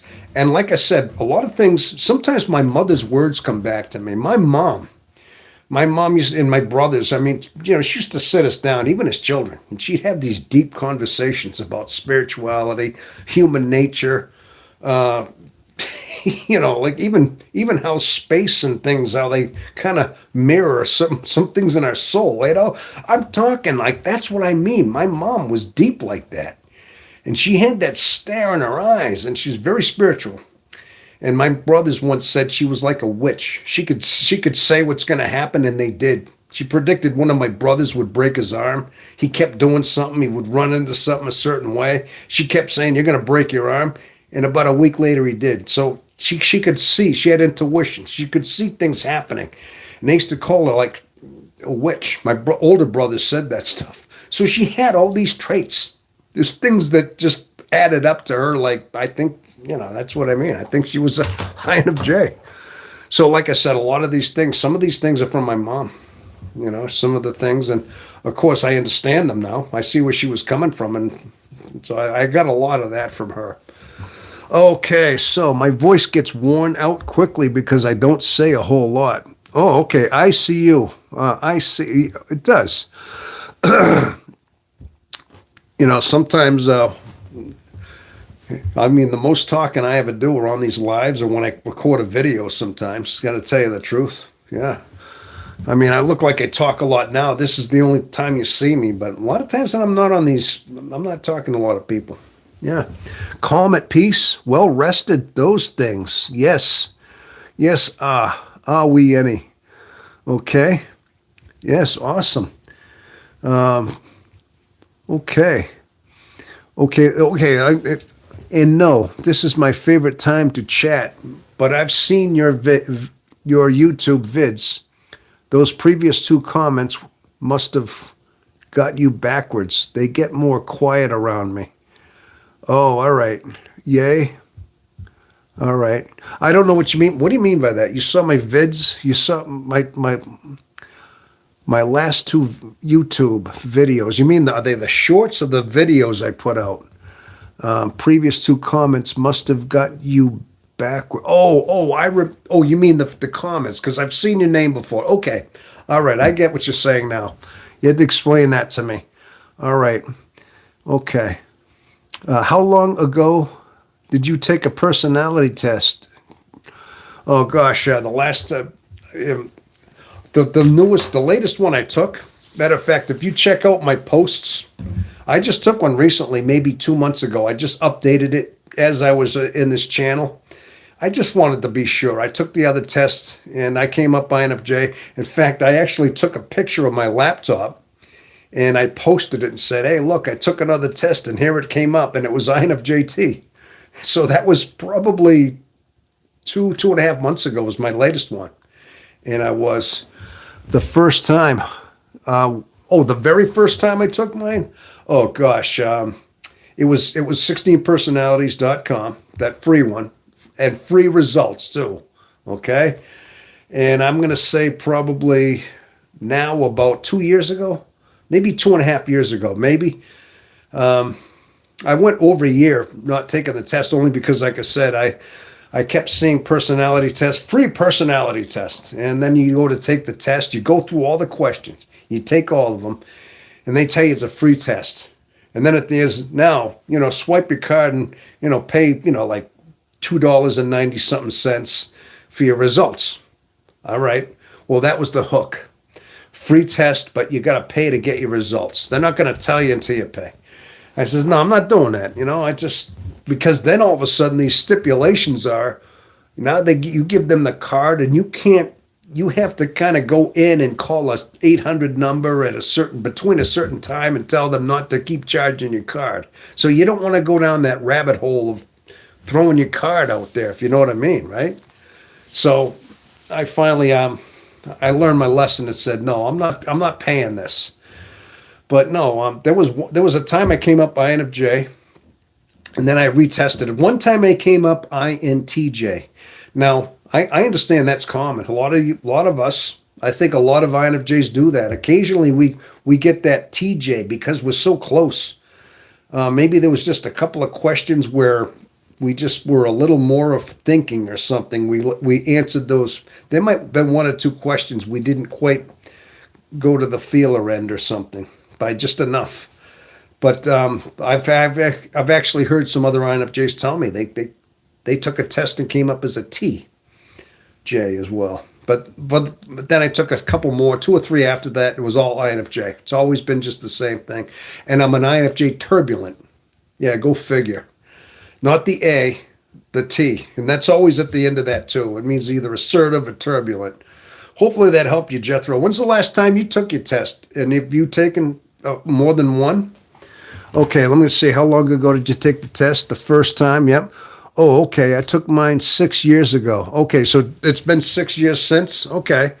Um, me, me to INFJ, it's because yes, the thinking is logical. Okay. Okay. Art B. I thought I was an INTJ for a long time. Why? No, when I first got into topology, tested out as an INTJ originally. Like I said, yeah, that's a very that one's confusing. I'm not that you're not the first one. You're not the first. That's a very easy one to get mixed up with when you're an INFJ. And again, I've had it happen. So, but the thing is, I did this. So I even looked into the common personality traits of an INTJ.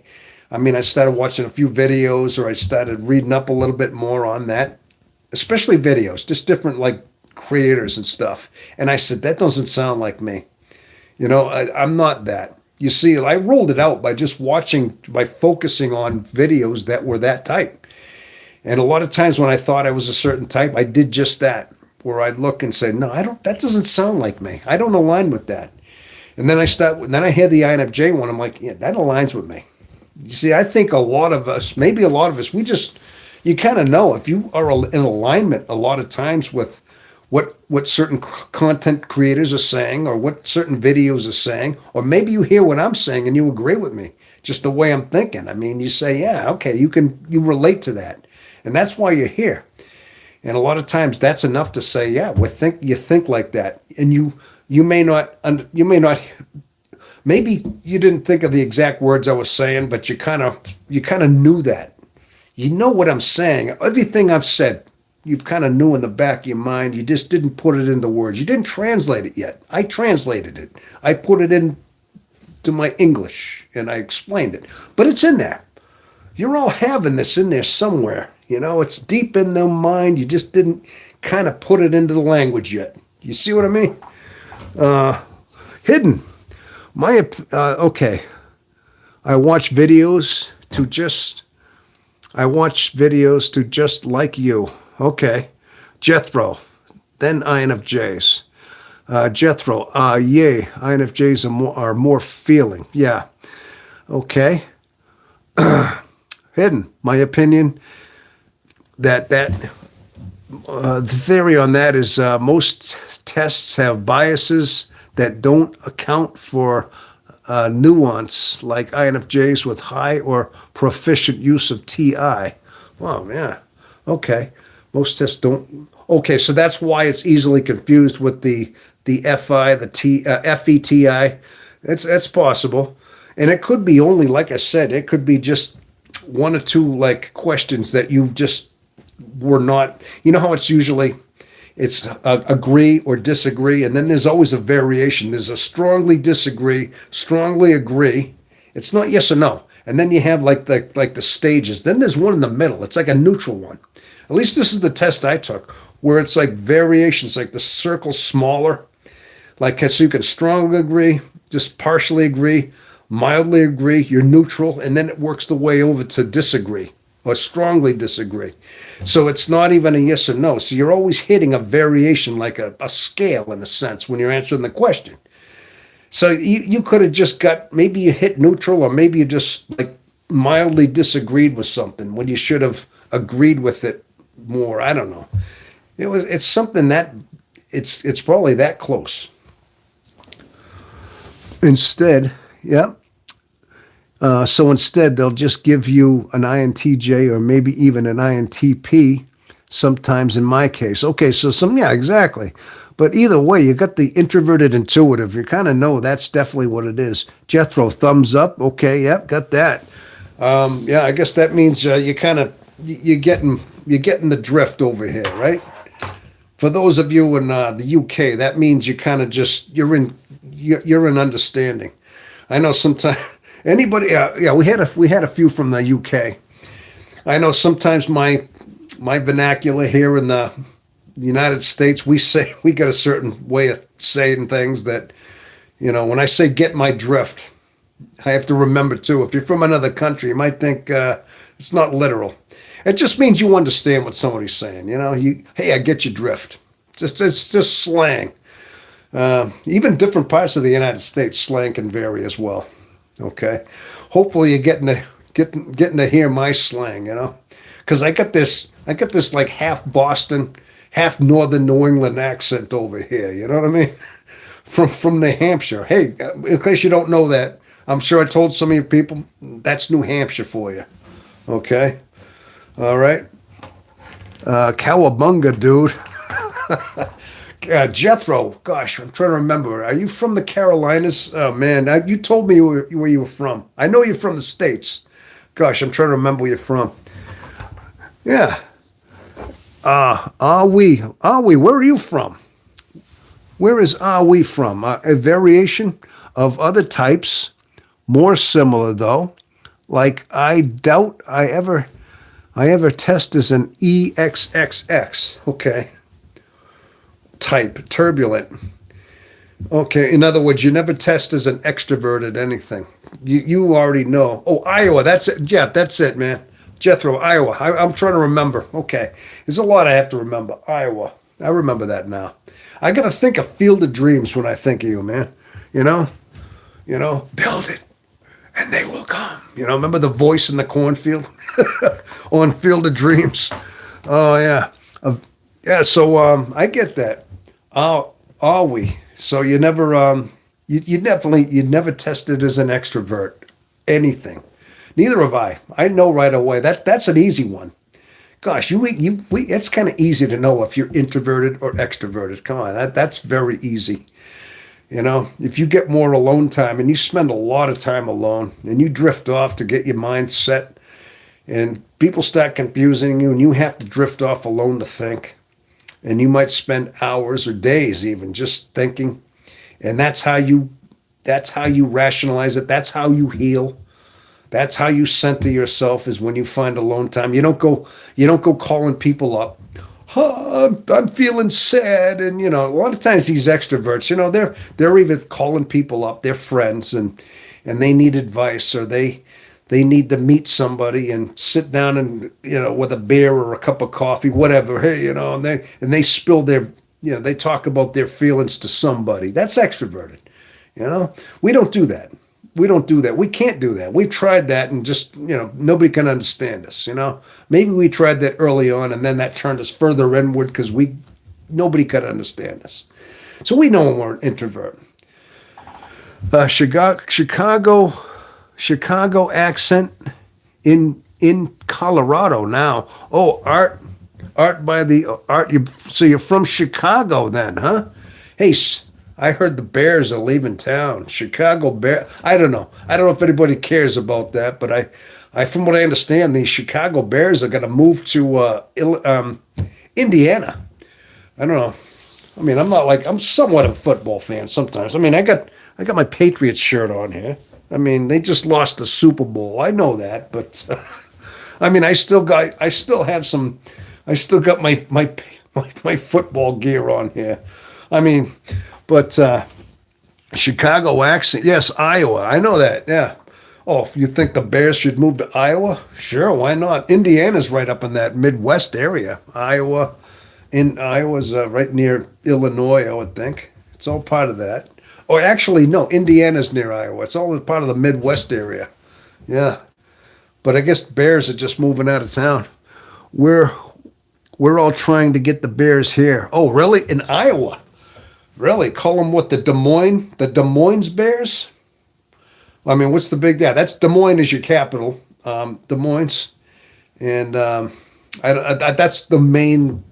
That's the main city I know. And a matter of fact, there are no professional sports teams in the Iowa state of Iowa. I would imagine if you have a team to root for, it's got to be, I don't know, maybe Cleveland teams, maybe something, St. Louis. I don't know what the Sox. Sox are talking about moving too, or rumors at least. We're talking about the White Sox, not the Boston Red Sox. I'm thinking you're talking about Chicago. Really? White Sox want to leave as well? I heard Chicago has gotten so dangerous, so violent now. It's a city out of control. I mean, there's hundreds of murders like in like a year, in like overnight. I guess even weekends. There's almost like close to 100 murders. Just drug crime related murders all the time. And I guess finally, I guess it's so poorly run that they're just moving out. That's what I'm hearing. It's just such a dysfunctional city right now. Oh yeah, but the White Sox, huh? Really? You're thinking they're going to move as well? Possibly Nashville? Really? Nashville? You mean the Bears or the White Sox to Nashville? Okay, imagine that. So imagine that. Imagine Chicago losing all their sports teams. I mean, I could see that happening. I heard that the mayor is just completely inept and the city is in shambles. Yeah. And same thing with Detroit. Detroit went through its spell too, and a lot of the auto manufacturers were taking the bailouts. They lost a lot of business there as well. So definitely. Hey, people, can I ask you a big favor? Listen, I need to go. I just need to make a bathroom break. I don't want to end my broadcast. Would you stay with me for maybe 2 minutes? Would you please? I understand right now that, I don't want there to be dead air here. But if I was to leave for just a minute, would you all stay with me, please? All right, I promise I'll come right back. I just got to use the men's room over there, and I'll be right back. Okay, please? Don't go anywhere, please. I'll be right back. Okay, this is a bit unusual. I'm taking it live. I'm going to walk away. All right. I wish I could show you like a little video or something. That'd be awesome, but I don't know how to do that right now. I'll be right back, please. All right.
All right. Okay. Hello. Hey, we still have 9 watching. I hope you can hear me. Okay, the delay will catch up here. Okay, we're back. Oh, hey, 9 stuck around. Thank you so much, people. I do appreciate you doing that. I'm glad you hung around with me. All right. Let's see. So I'm back. I feel better now. I feel much better. Okay. Sometimes I get exercise hangovers from really intense workouts at the gym, and I've been a bad vegetable all day long. Oh, bad vegetables. Does that just mean like you're so hungover and working out so much that you just when you say bad vegetable, you mean as in just very tired, where you're kind of lethargic? Is that what you mean? Yeah, you could make videos when I do leave intermission videos. LOL. Oh, okay. Yeah, yeah. I'd like to start trying to do things. Like I said, I actually ordered a Mac Mini. I have a computer that's going to be able to do a lot of like graphic things like that. I'm going to try to learn how to make videos with graphics where I can do more than just, talk like this. Although I do like these. I think you like these as well, where we're just communicating, we're talking, we're interacting. And I like this whole thing. I'll never give this up here. But at some point, I'd like to throw a few videos out in my channel, maybe do some INFJ things where I maybe do some AI and just I got some creations I'd like to do, but obviously I have to learn a lot. I have to learn how to edit and deep editing, and that's going to be a process that I have to learn over time. But hey, in 8 months I've learned a lot just about how to maintain the channel to this point. So I haven't used the restroom or eaten or anything. Well, if you have to, take a break and go do that if you have to. I've been drinking water, and then finally I'm like, gosh, I don't want to end the broadcast right now. I'm having a good time here. So that's why I said, hey, hang out with me. That's why I said that. So, Vamp Fox, hey, morning all. Good morning, Vamp Fox. Hey, good to see you. There's an old familiar face. Hey, look who's here. Hey, I see I see familiar faces coming back. Well, it's good to see you, Vamp. How you been? How's things going on down under there, huh? How are you? It must be, like you say, it's morning all. Gosh, it is 10 p.m. Eastern Standard Time here in this wonderful United States of America. And being that you are from Queensland, Australia, if I remember right, you're telling me it's sometime in the morning. I'm going to guess, gosh, what is it, like 8 o'clock in the morning? And it's probably Tuesday morning already, right? Yeah, it's got to be Tuesday morning. It's probably 8 p.m., 8 a.m., quarter past 8. 19 hours, which would be, that's Harpso. Oh, okay, 1919. That would be, gosh, that's 7. Let me see, 1900, 2,000 hours is 9 o'clock. 19 would be 8 p.m. 8 p.m., right? That, if I remember right. He's using the old military time over there. I have a Vamp Fox. I've had a hospital, but everything's okay. It's currently 1:20 p.m. Oh gosh, I got my hours way off. It's actually 1:20 p.m. So it's almost like afternoon. It's like after lunch for you out there. There you go. Well, you're really far ahead. You said good morning. You must have been. You mean more like, for us, most of us, it's good evening. It's evening right now where I am. 9:17 p.m. Oh, it's 7:19 p.m. currently. All right, so you are, let's see, 10. Yeah, you're about Mountain Time, I would imagine. There's Eastern Time, Central Time, Mountain Time. You're in the Mountain Time region. Yeah. Did you say from Colorado or something like that, Harp? Hidden Harp? I think I remember something about Colorado or something, or maybe it was. It wasn't Northern Texas. I see. Sometimes I try to remember. I know you're from Brazil and you moved to California. Oh, all right, California then, huh? All right. Hey, I was born in California, but I haven't been there in over 40 years. It's been a long time, but I was born in San Diego, California, back some years ago. Yeah. Don't worry, I'm not trying to get a sponsorship here. I mean, I could be advertising for these people here, but they better kick me back a little bit.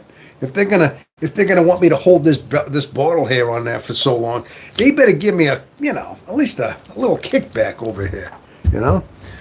Well, hopefully, they said they'd mail me a check or something. Although I'm not part of the partners program just yet. Hopefully someday I'll get there. Yeah, California though. Yeah, but all right. I love all the food I can find here from all different cultures. Yeah, I can imagine so. Yeah, I can imagine. Yeah, like I said, it's been many years, but I've grown up in the Boston area, and then I moved to New Hampshire 31 years ago, and here I've settled. I've settled in the great. I can't call it. It's a small state. You want to talk about now? I know Jethro. You're from Iowa. That's another small town. That's a small state, and New Hampshire. Also, it's another small state. Hey, one thing we got in common, Jethro. You're from Iowa. They have the first in the nation presidential caucus, to get the delegates. And then, of course, New Hampshire has the very first primary. So you get the caucus, which is your version of a primary, but you call it the straw poll caucus. So you're first there, and then like a couple days later, the first primary is New Hampshire. So it's kind of like the 1 and 2 punch there to start off the whole presidential thing every 4 years. That's just a factoid that you probably didn't know about, But yeah, so we get the first primary. So we get all the candidates on the ballot, whoever you're voting for, because a lot of times they start dropping off, and soon after a lot of times right after the live free or die state. That's right, live free or die. Yeah, how do I like that for a motto? Yeah, that must be, hey, you know what? That just means there's a lot of dead people paying rent. You know what I mean?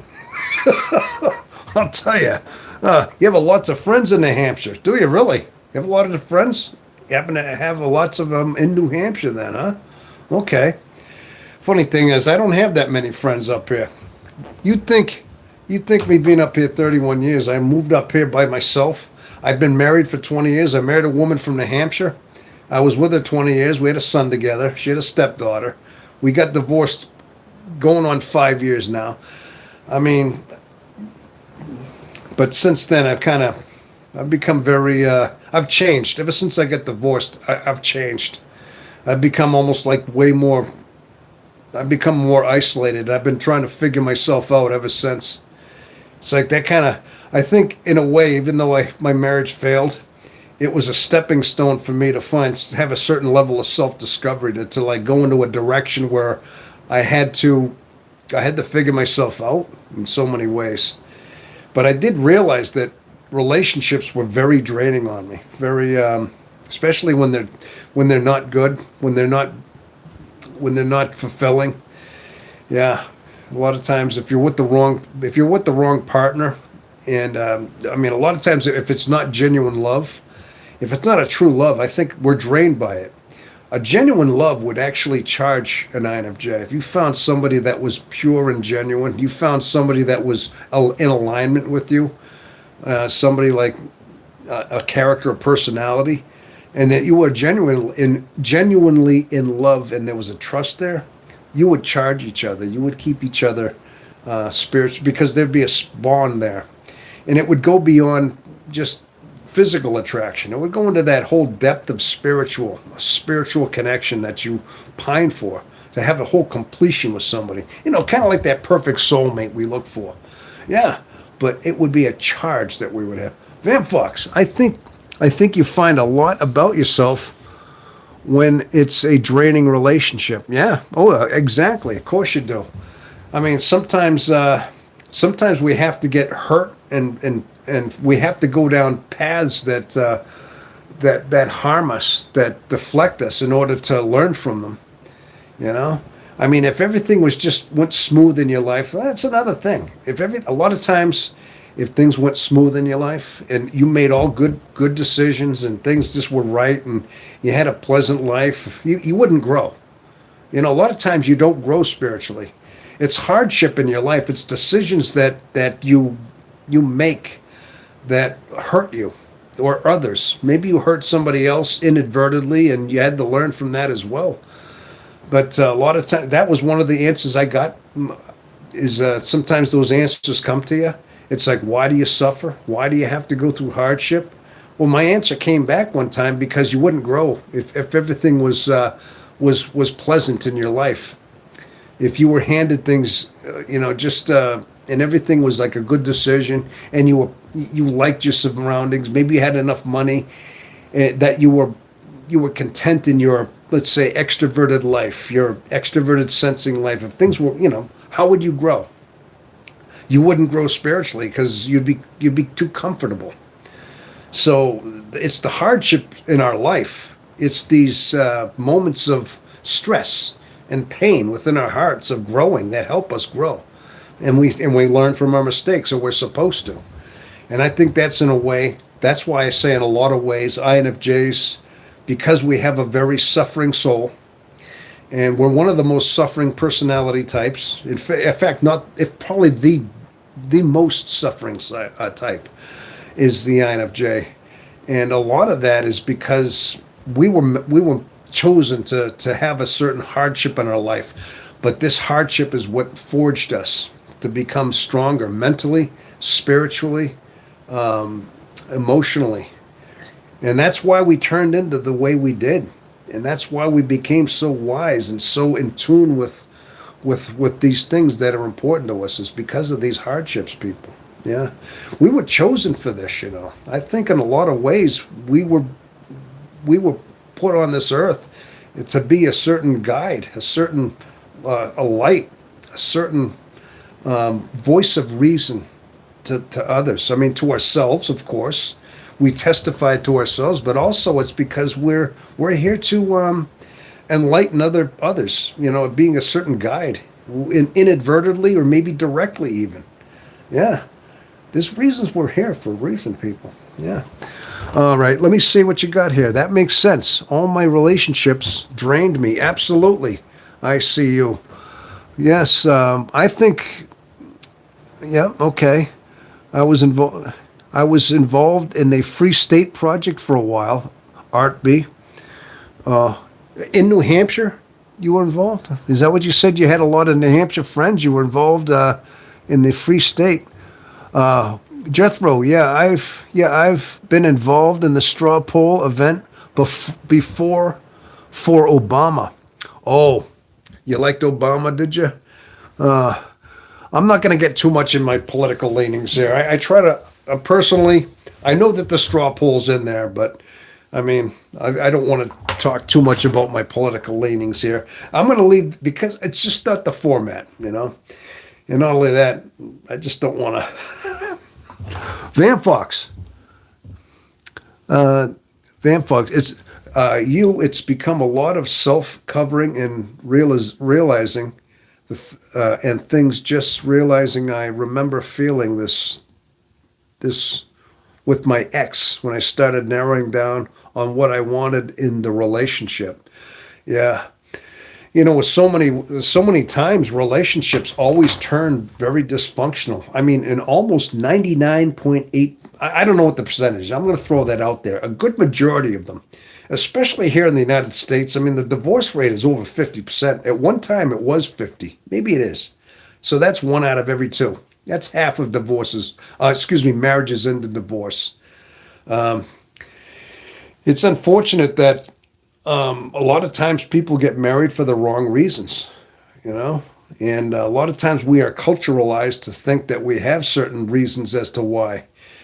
And sometimes we're incentivized by our government, by our court systems, by that sometimes divorce is just so random now. It's so expected. It used to be something you were ashamed of.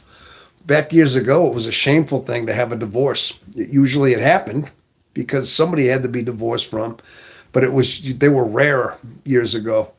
I think morality has changed so many ways. It's just divorce is now celebrated. Oh, hey, somebody got divorced. They're liberated. They're free and all that.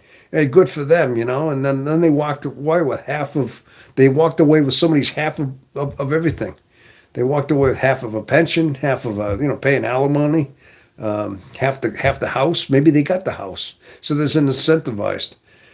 But I think a lot of times relationships, unfortunately, are based on the wrong reason. It has to be a spiritual relationship. I think men and women, there has to be a spiritual connection, a presence. You have to have your heart filled with with God. Basically, you have to have a certain level of grace, especially a man. Men, I'm going to say that a lot of times men get married because there's a need between the two. Men and women both need each other. There's a certain incompletion in their heart. Their spirits aren't fulfilled, and they think that they're going to fill each other. And a lot of times they're getting married for that reason. But if you don't have that element of spirit, if you don't have that element of grace between the two of you, then it's just based on lust. It's based on basically your lust.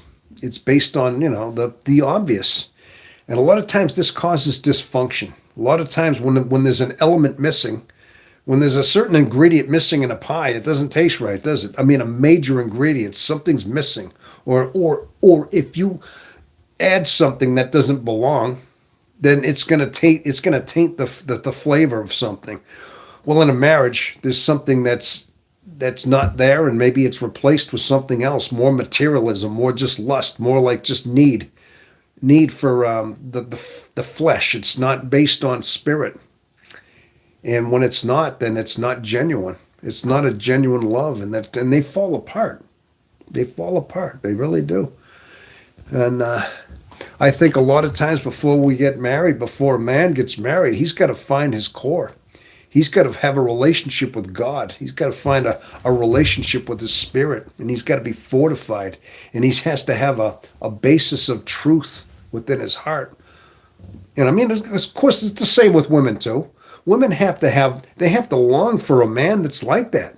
They have to respect a man that's in that camp.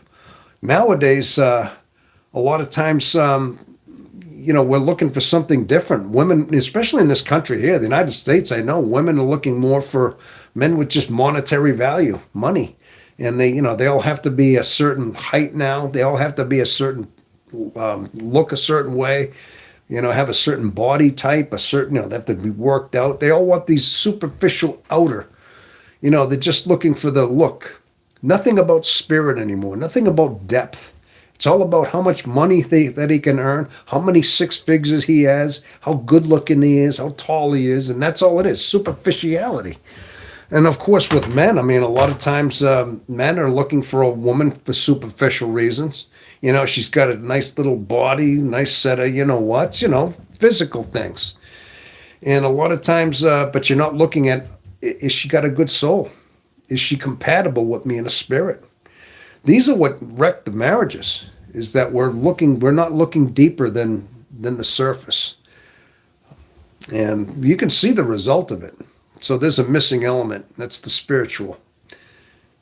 See, you got me on spiraled me into another tirade there. You see? All right, my gosh, I could come up with chapters of these things, huh? Van Fox. Okay.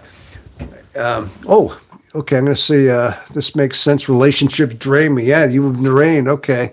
Vamp, it's become a lot of self-covering and realizing, and the things just realizing. I remember how feeling this way with my ex. Okay, I think I read that. It's narrowing down what I wanted in a relationship.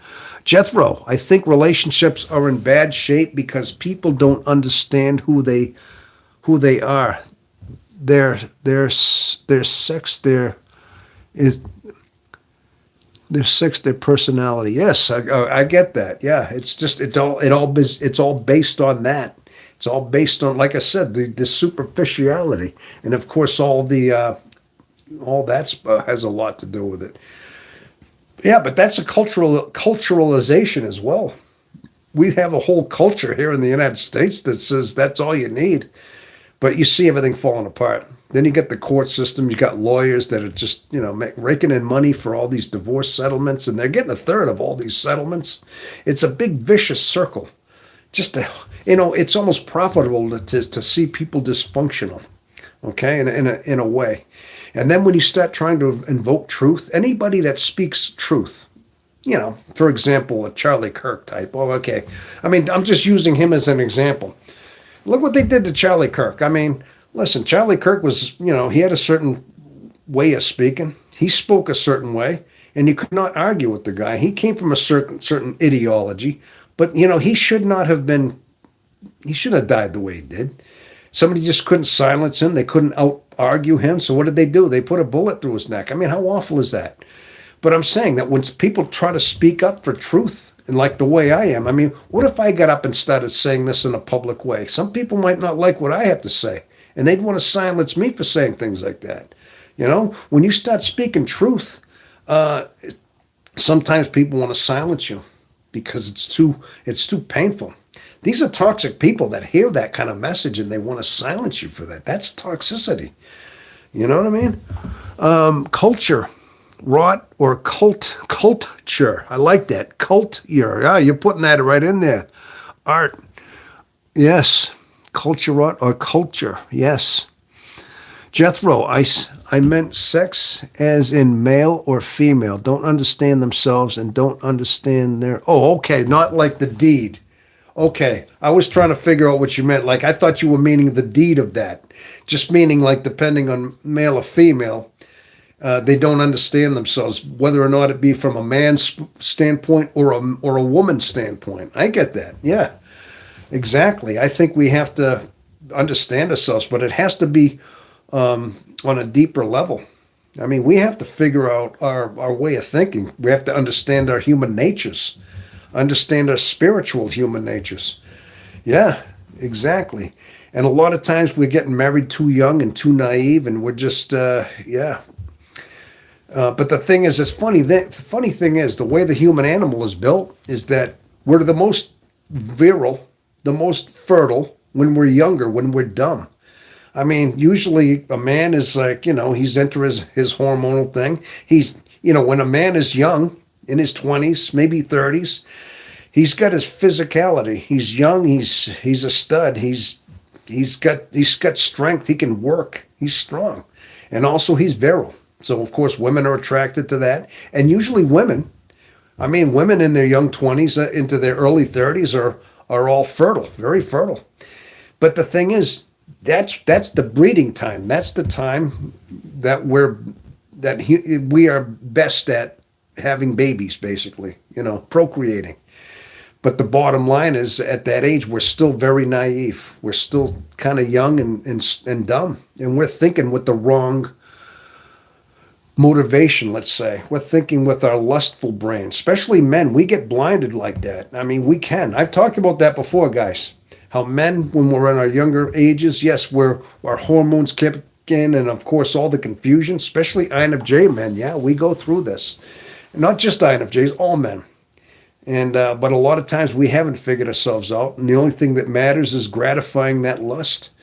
And so, yeah, but it's funny how the world is just built on that. It's almost like even Schottenheimer. Have you ever heard of the works of Schottenheimer? He was like a psychologist way back in the turn of the century, 1800s, I think the 19th century. He had come up with theories about that, how the sexuality of the human being, it does not depend. The only thing that in animals or the lust and the drive in the procreation is kind of animalistic, even in the human being, is that it doesn't look for the fact that there's functionality in the human race. It doesn't look for the fact that functionality has any factor. All it needs to do is know that its offspring is being surpassed on. He said it in such a way. He was kind of an obscure guy. I mean, he wasn't like Carl Jung, but he was a psychologist in a way, but he was very deep in his thinking. And a lot of people disregard him because he got kind of,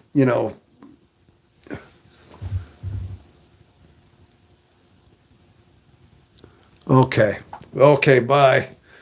All right. Maybe I'm getting a little too deep there. Yeah, goodbye. You got your kids to go to school. Interesting to hear your perspective. All right. Got the kids for tomorrow. Yeah, it probably does, All right, but I don't want to get too much into that. But bottom line is, yeah, it just got to the point where Schottenheimer said it didn't matter. It was just a matter of just, we blindly go into these kind of things. And by the time we have a lot of kids, things get dysfunctional because we're not spiritually clean. All right. Oh, are you leaving too, or are you just saying goodbye to Awe? Are we? I hope I'm not scaring you ladies away. I hope that's not your leaving too, Vamp Fox. But I hope it's just you're saying bye to her, because she's got her kids to go to school. All right. Okay. Well, there's still 11 watching. Hello there. There's 11 of you out there. Oh, okay. All right.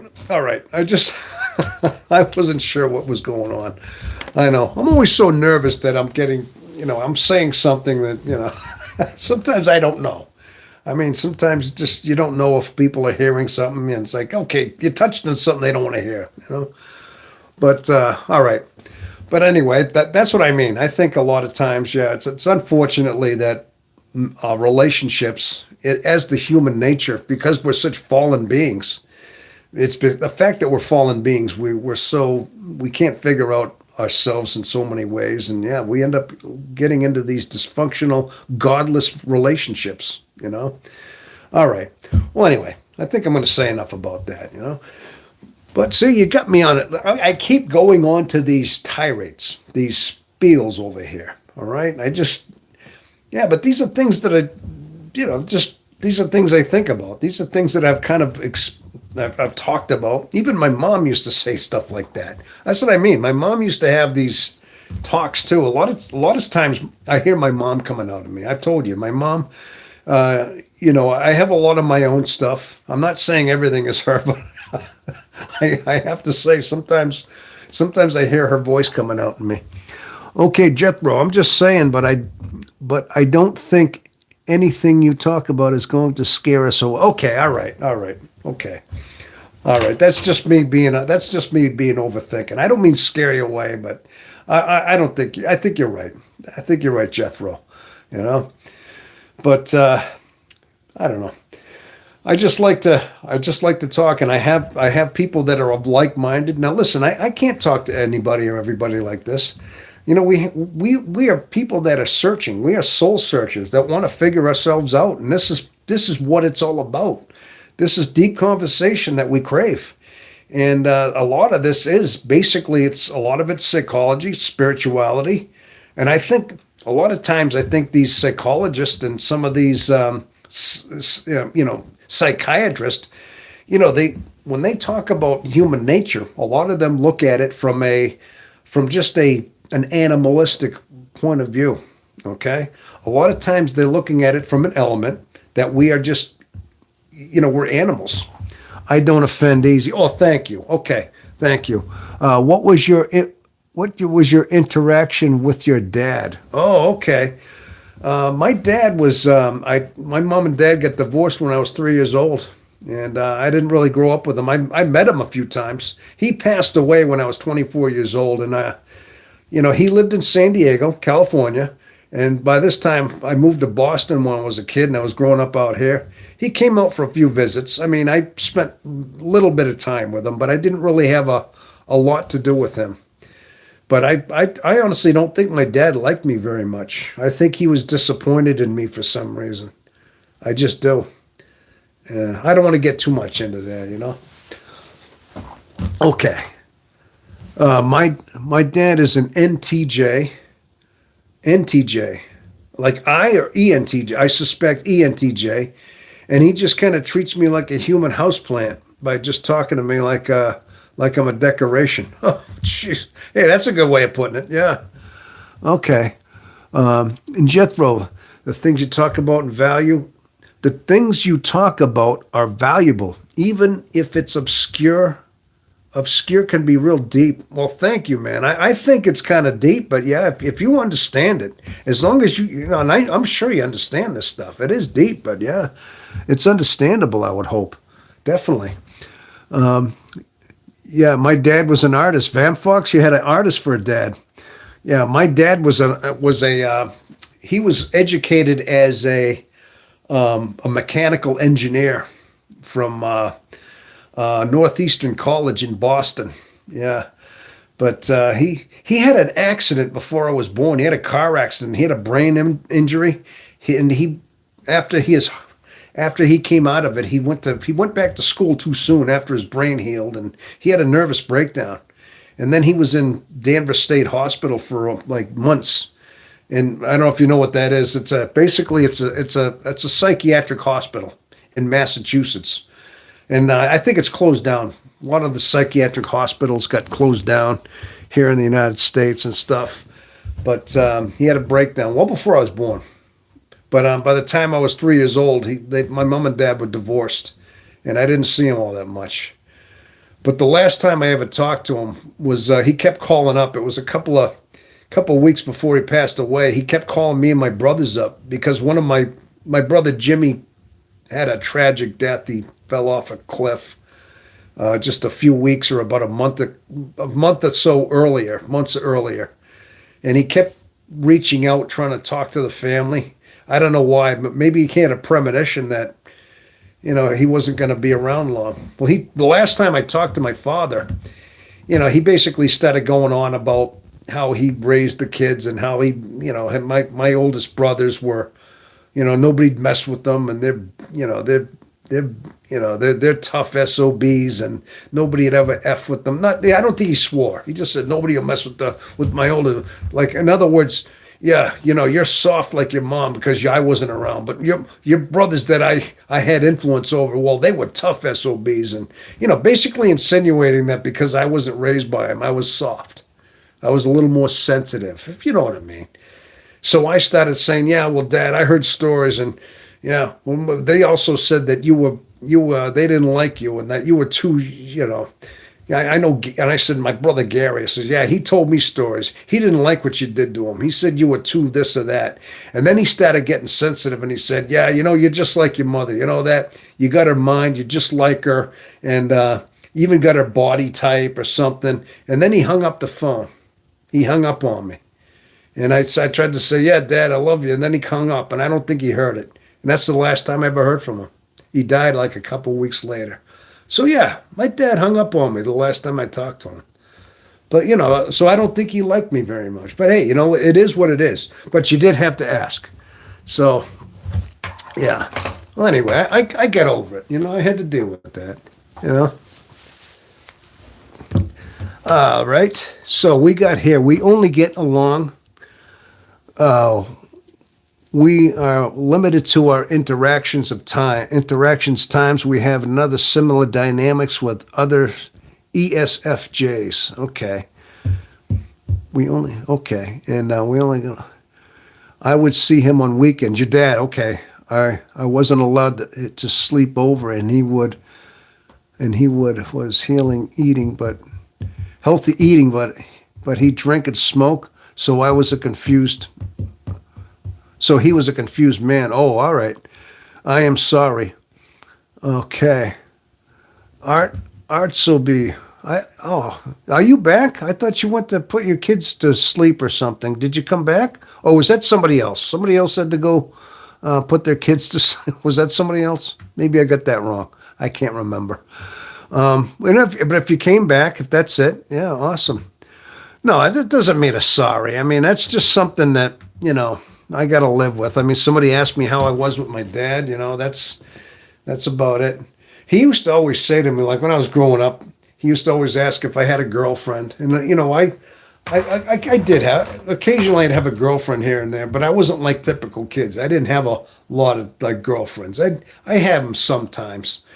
And I felt like peer pressure, like I was supposed to have one. My dad was like that. Hey, do you have a girlfriend? It's like, making sure. And of course, they always thought, what's up with my son? Is something wrong with him? Is he fruity? You know what I mean? He was like that. Like, if he doesn't have a girlfriend, then maybe there's something off with him. You know what I mean? And I mean, I never was. It's just that I was me. I was kind of the lone wolf type. And yes, but I didn't come into it. I'd say it wasn't till I was, gosh, in my mid-20s, almost till I was 40 something. Then the girls started rolling in. I had to grow up a little bit. I was a late bloomer.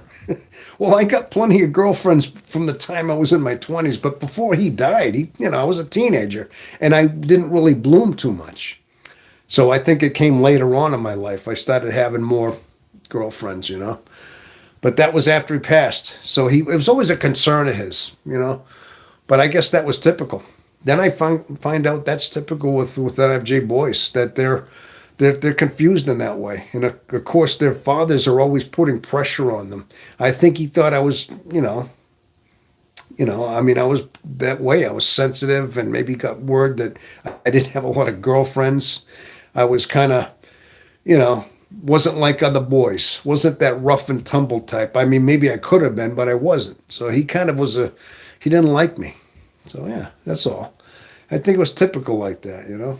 And he was the ESTP type, you know. He was the, you know, you should be playing football, you know, because he made my brothers play football all the time, and you know and he kind of forced them into sports.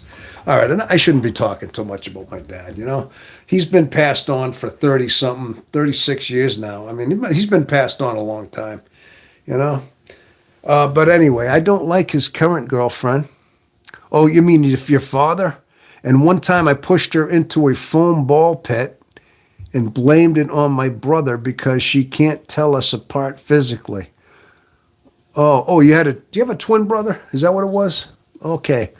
You pushed her into a foam ball pit and blamed it on your brother. Oh, jeez. Why'd you do that, man? Oh, yeah. Obviously, like you said, was she bugging you or something? Or was you just kidding around? Or were you really mad at her or something? Yeah. Oh, man. I'm so sorry. Yeah, but I don't have much family. Okay, much in the family I do have, we don't speak. Yeah, that's a shame.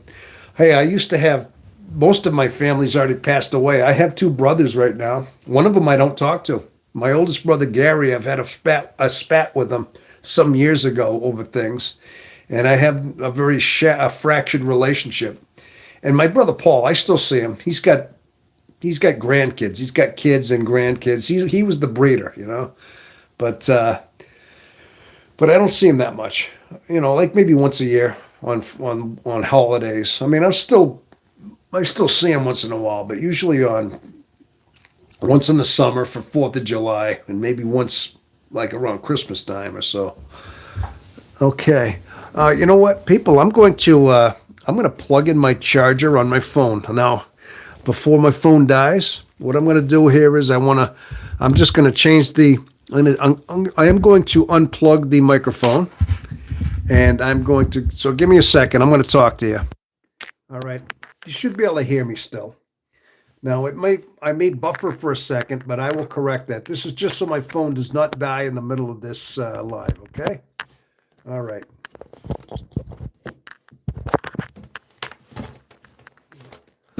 All right, people. I'm still here. I'm still here. All right. Things I gotta do here. Technical difficulty. We are experiencing technical difficulties. Please stand by. All right. We're back. We are back here. All right, people. All right. Hopefully I didn't lose any of you. Hello there, people, again. I hope how do I sound? Give me a sound check. Am I still sounding? I'm sure I don't sound the way I did. I had to change my microphone into my charger. Laughing. Ha ha ha, laughing. Are you an assertive INFJ? Hidden. Oh, you're asking Hidden if he's an assertive INFJ. Ha ha, laughing. Jethro. I think so, yes. Sounds good. Thank you. So sound check is going well then. Oh, thank you, people. I'm glad you stick around for these technical little moments I have here. I know the host has to get up and relieve himself. He's got to plug stuff in. I know what a production this guy's got going on over here. You know, that's funny right there. But yeah, I'm kind of glad everybody's kind of hanging out there, and you're chatting amongst each other here too. I have 12 people watching right now. 12, awesome, awesome. That's great. That is phenomenal. Well, I hope we're getting a little bit of something out of this live.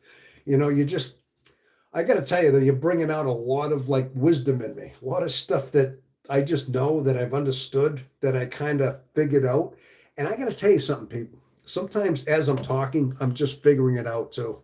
Like a lot of times as I talk, it just comes out. Just things are starting to unravel as my description comes out. And I'm like, wow, listen to that. What's coming out of me? That's another thing INFJs are good at. Things just flow out of us sometimes, because that's like the introverted intuition and that thinking. A lot of times when you're in a mode where you're in a zone, you're something's coming to you, like the God code's mixing with your intuition, and you're just trying to describe things, and And there it goes. Then it just gets translated into your language, and it just comes out. It's like a big old translation thing, and it just flows out of you. And I think a lot of times that's how we communicate. If I were a candy, I'd be probably a jawbreaker. Oh, jeez. Yeah, okay. Uh, yeah, you don't seem soft, LOL. Oh, meaning me? Yeah, listen, when I was no, you're probably right. The way I am right now, no. I mean, who I am now, no, definitely. But listen, I was different when I was a kid. I was a lot more, I'd say more naive, a little more sensitive. I mean, I was a lot more sensitive. I mean, as you know, INFJs, we have a sensitive side about, we kind of might cry easy. Things will bring us to tears easy. I was like that when I was younger, a teenager. And I was embarrassed. I was embarrassed by that. And I think some people didn't like to see that side. And sometimes you think people would empathize with it, but they didn't, especially being a man, a boy. You can't do that. You show a weakness about you, especially to other men. And once you had that stigmatized, and you let that emotion, that sensitive side come out, you were scarred for life. You were done. You were looked at that wussy kid. You see what I mean? And then all of a sudden you get a big bullseye on you. And then the slurs start coming out. They call you slurs. They call you names, all sorts of you know what I'm saying, right? And but over the course of your life, you start developing a certain persona about you as a man. I'm telling you, men, we do that. And you guys, listen, INFJ men, you know what I'm talking about. Men, we tend to do that. We develop a certain stoic, masculine, hyper masculine character in order to cope with this ultra sensitive side that we find almost embarrassing in a way. But it has to reach a point in your life where that sensitivity is there for a reason. You have that, you understand it, but you have to kind of overcome it a little bit and know that it is there for a reason. It's a sense of compassion, but it can be looked at as effeminate.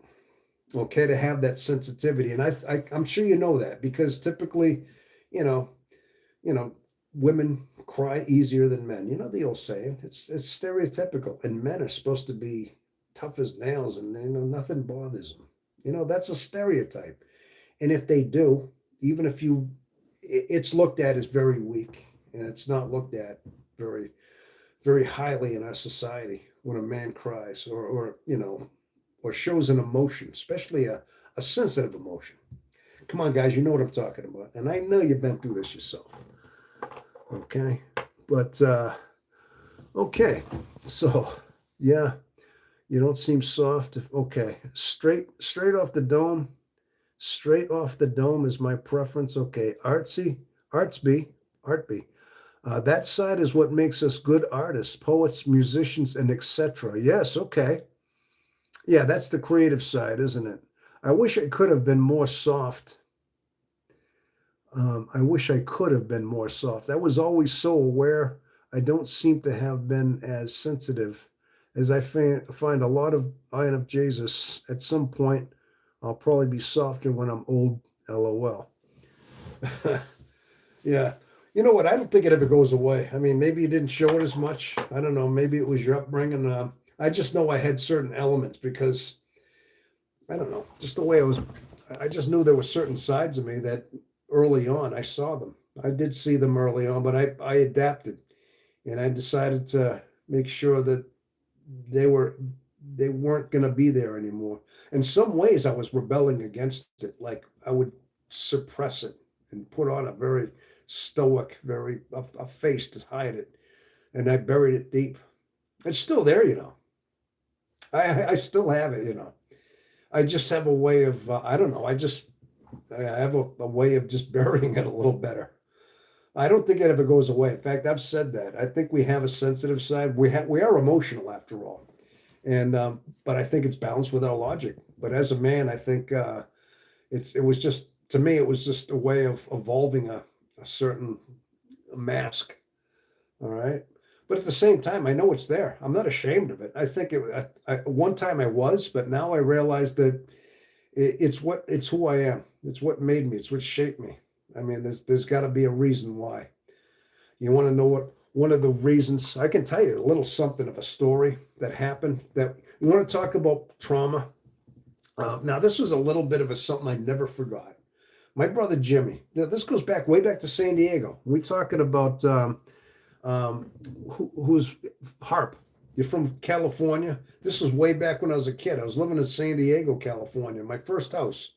I must have been 4 or 5 years old in San Diego, and I remember me and my brother Jim, Paul. We used to go down this canyon, which was just down the street. It was down a hill. It was across a road, and there was a canyon that divided like another town. It was just a canyon, and there was a lot of canyons in California.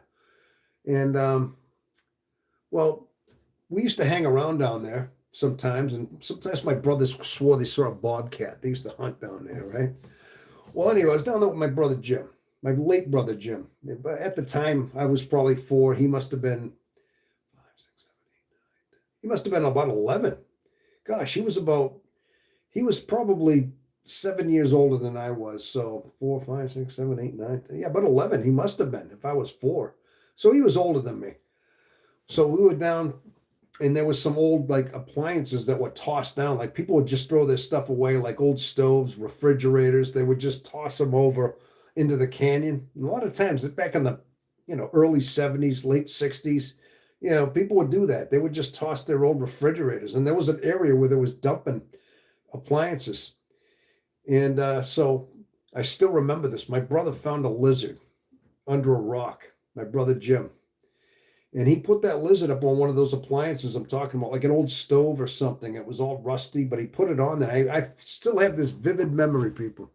He put that on there, and I'm thinking to myself, hey, cool, a lizard. I'm thinking like just watch him play a little bit. I wanted to kind of watch him, just like, hey, like interact with it a little bit. And out of nowhere, my brother Jimmy, he had a rock in his hand, and right in front of me, he just went bam, and he smashed that thing in front of me. And I was like, oh, because this thing went splat. It was just right in front of me. And I just gasped because I thought he was gonna we were gonna just play with it. I was thinking I didn't have a bad bone in me. My brother Jimmy did that right in front of me, and I never forgot that. But I guess bottom line is I think a lot of my um, like I got a soft spot for animals after that.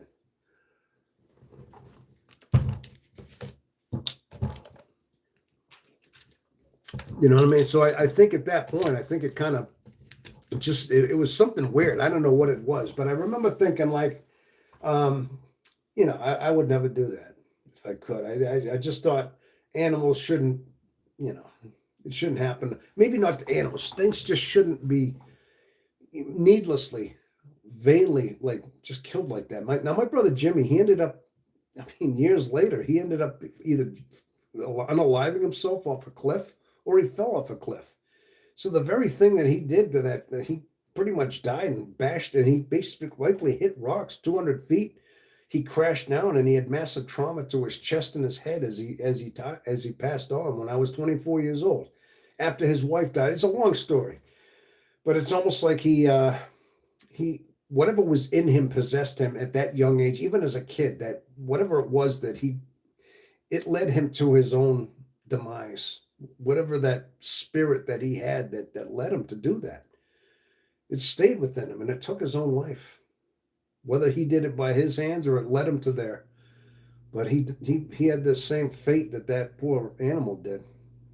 I don't know. I rationalized it like that years later, and I thought about it. I was like, wow, that's ironic that happened. I've only told that story a handful of times. You know what I mean?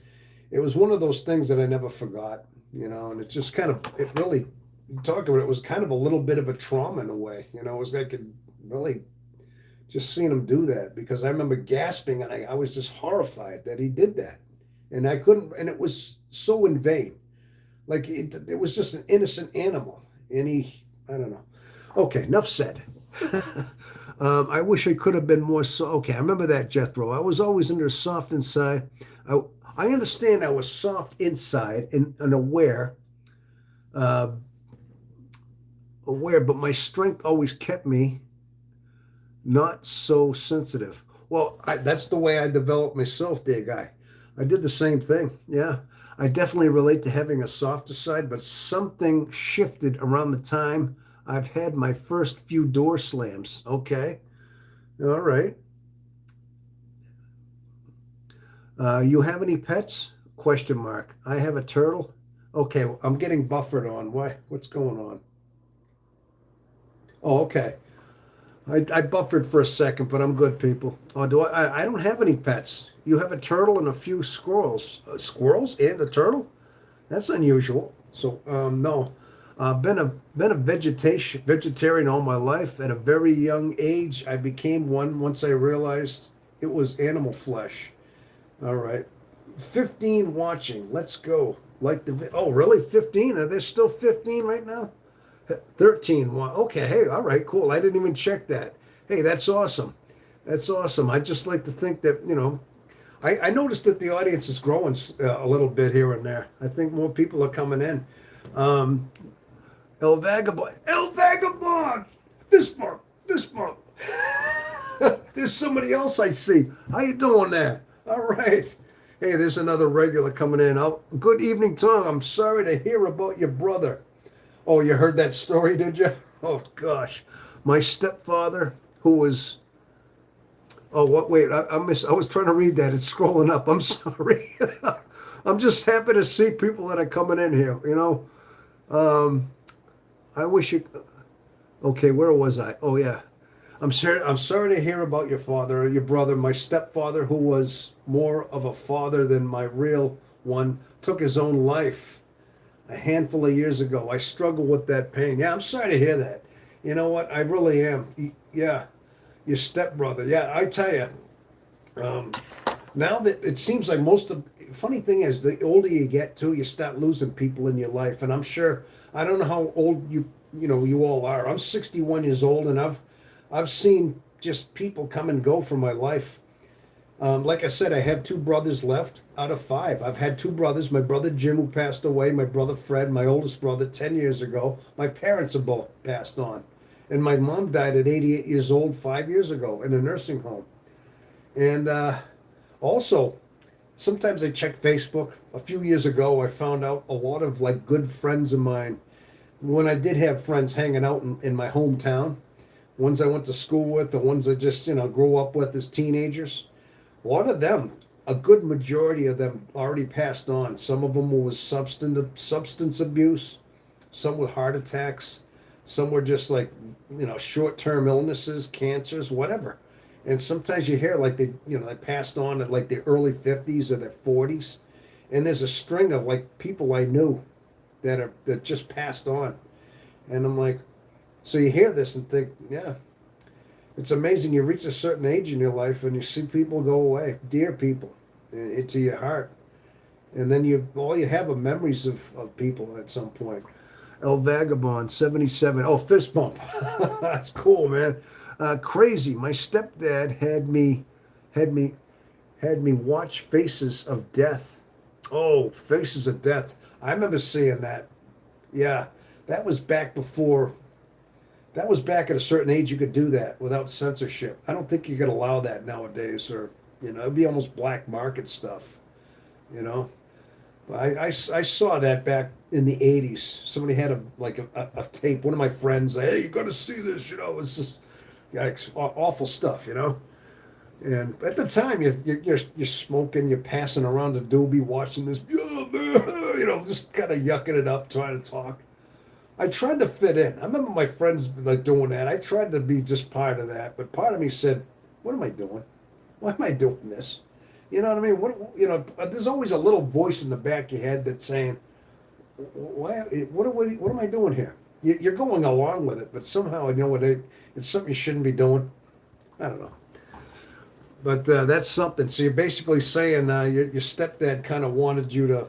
Was there a reason why? Was he trying to just Was it his way of just trying to show you, expose you to the harshness of reality? I mean, sometimes I think fathers will do that. They want you to see the rawness of the world. It's sometimes you got to understand that the world isn't sunshines and roses. The animal nature, human nature, the things that sometimes happen in world history, animal cruelty, everything, it happens. You know, sometimes we have a cruel race. Look at animal nature. Ever seen just raw animals? I mean, hunting other animals. You know, animal world is brutal. I mean, extremely brutal. Just nature itself. You know, I mean, we're supposed to be human beings where we evolve from that, where we're supposed to see our wrongs, but somehow the dark side always bleeds out. It just does, in so many ways. I was at 6. Okay, Art B. I was 6 at the time. Early trauma, faces a death. Just didn't care. He wanted to watch it. Oh, all right. Gosh, yeah. That's a brutal one. Yeah. Yeah. But I think in some way all of us have had our version of things that just disturbed us. It sounds like we all had little bits of that, but you know these things we never forget certain things that disturb us, do we? You know. I notice though, as you get older, as you get more mature, you can face things a little more without having them disturb you deeply. But when you're young and impressionable, when you're young and you're developing, and you see the world a certain way, and you're supposed to have innocence, somehow these things just hit us hard. And the INFJ for you, yeah. Oh, okay, yes, Jethro. Uh, Definitely, yeah. But I think that has a lot to do with our development. It's a shame that is what it is. Yeah, but at some point though, as we develop, we're supposed to. These things are going to bubble up, and at some point we need to face these things again head on. And when we do, we have to learn how to find these things as they resurface. These things that bother us. I mean, you see the way I welled up a little bit. I mean, I told that story, and I kind of relived it as I was telling. I saw myself. I felt myself getting a little bit emotional as I told that lizard story. I saw it. I felt it. But I held myself back and said, okay, I mean, it's still, that bothered me. Even to this day, it was like just because I was telling the story, I felt like I was reliving it. I mean, these are things that I don't face a lot. They don't keep resurfacing. Every so often they do, but when I was younger, they kind of did. But I just, I always like wondered why my brother did that, you know. But hey, you know, it is what it is. But you just realize that, you know, human nature can just do funny things like that. And certain people have certain spirits in them. My brother Jimmy had like a spirit like that where he was, I mean, he seemed to have that narcissistic tendency where he liked to irritate people. You know, he did little things to my mom. He used to always like get her to react, and she was easy. She was easy for a while, you know. He just had that personality like that. The funny thing is, I mean, he died young too. It's almost like his own thing took him. Like you know what I mean? But he was in a bad state of mind too at the time. All right. Okay. Okay. But well, we're having quite a time here. We have 12 watching here. Hello, 12. We have 12 altogether. We have a dozen going on here. And I'm lucky number 13 over here sitting on the camera looking at all of you right now, huh? All right. But anyway, that's awesome. That is awesome. Hopefully I'm not keeping anybody up here. Hidden Heart. My brother and I had one good fight and settled things forever. That's all it takes, you know. When you finally stand up to your brother and tell him you're not gonna let him do that anymore, it's done. You got to stand up to. Sometimes you stand up to him one time, and then they finally earn respect for you. Got that? He learned who the devil was that day. Whoa! Sounds like something came out. Yeah, sounds like your Führer complex came out. Did you see my video, my short about the Führer complex? How all INFJs have that touch of the Fuhrer, that that burst of like vile anger that can scare. When they can come out at certain times. Maybe that was it. Yeah, if you get a chance, look at that one, the Fuhrer complex. Maybe you've seen that one. But I just described how basically it's that short temper. We have a very volatile temper sometimes, and occasionally when we have to, if when we can't take it anymore, maybe when people push us too far, and they don't seem to be getting the hint, and kindness doesn't work, rational doesn't work, diplomacy doesn't work. So the Fuhrer has to emerge. That yeah, that rage, and that comes out, and it can be like a hurricane, almost like in our spirit. But usually, when that comes out once, people don't want to see that again. They don't want to see the Fuhrer come out in an IFJ anymore. So, hey, sometimes we're pushed to the limit, and we have to have the Fuhrer back us up. Yeah. See, I like to come up with my own terms for things. A little burst of rage. Yeah. Well, remember? Don't you remember Hitler at the podium when he would yell and he would slam his fist? Then he'd speak in German, and he had his eyes, and he would yell, and he would project, and he had those, that Hitler thing. Yeah, that's the Fuhrer complex where he had that, and he mesmerized people. Well, he was intimidating, and of course he was. Whether we want to believe it or not, people, he was in our camp. He was a dark, twisted INFJ. He went down the dark path, that man, and he was. But he had that. He was in our camp, unfortunately. And I know it's kind of we don't like to admit that, but he was. So, long story short, we rolled down. Okay, we rolled down 2 flights of stairs, and the funny part is the dog bit me and tried to help. The dog bit me to try to help him. Oh, I see. So the dog liked your brother better than you. Your own brother bit you first, huh? Oh my gosh,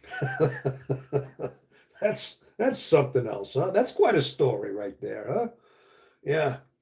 Yeah, I had a brother of mine that used. He was older than me. My brother Paul, not the one who smashed not the lizard one, but my next brother. But he was a vexer. Always, just the next one older than me.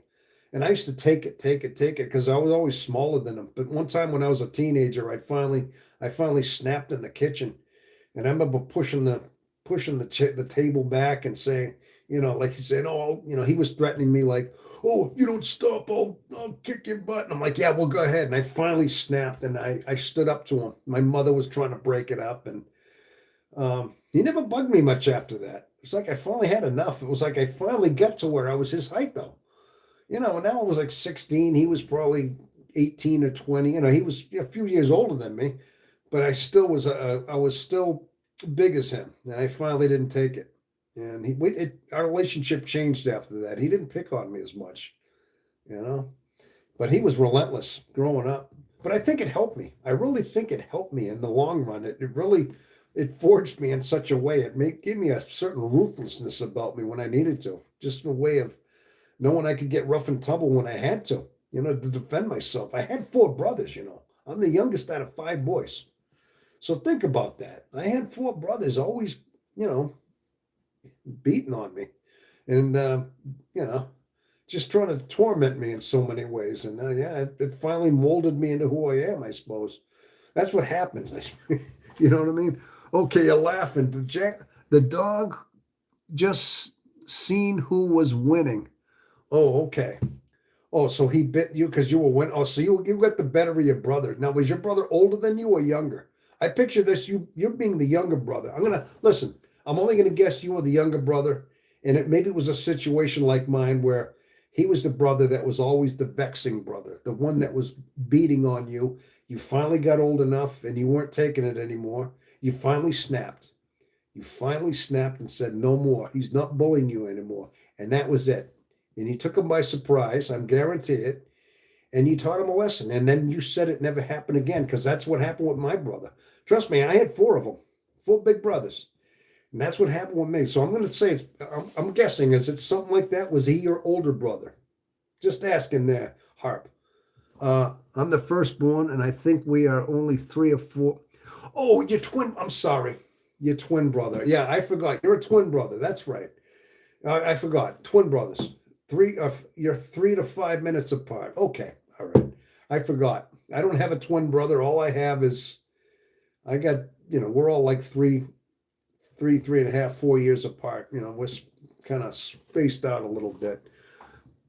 But either way, I mean, you had to see, even twin brothers are going to fight. Yeah, somehow that's what it is. Brothers, you have them early on. I know my brothers, we're always rough. I had rough brothers.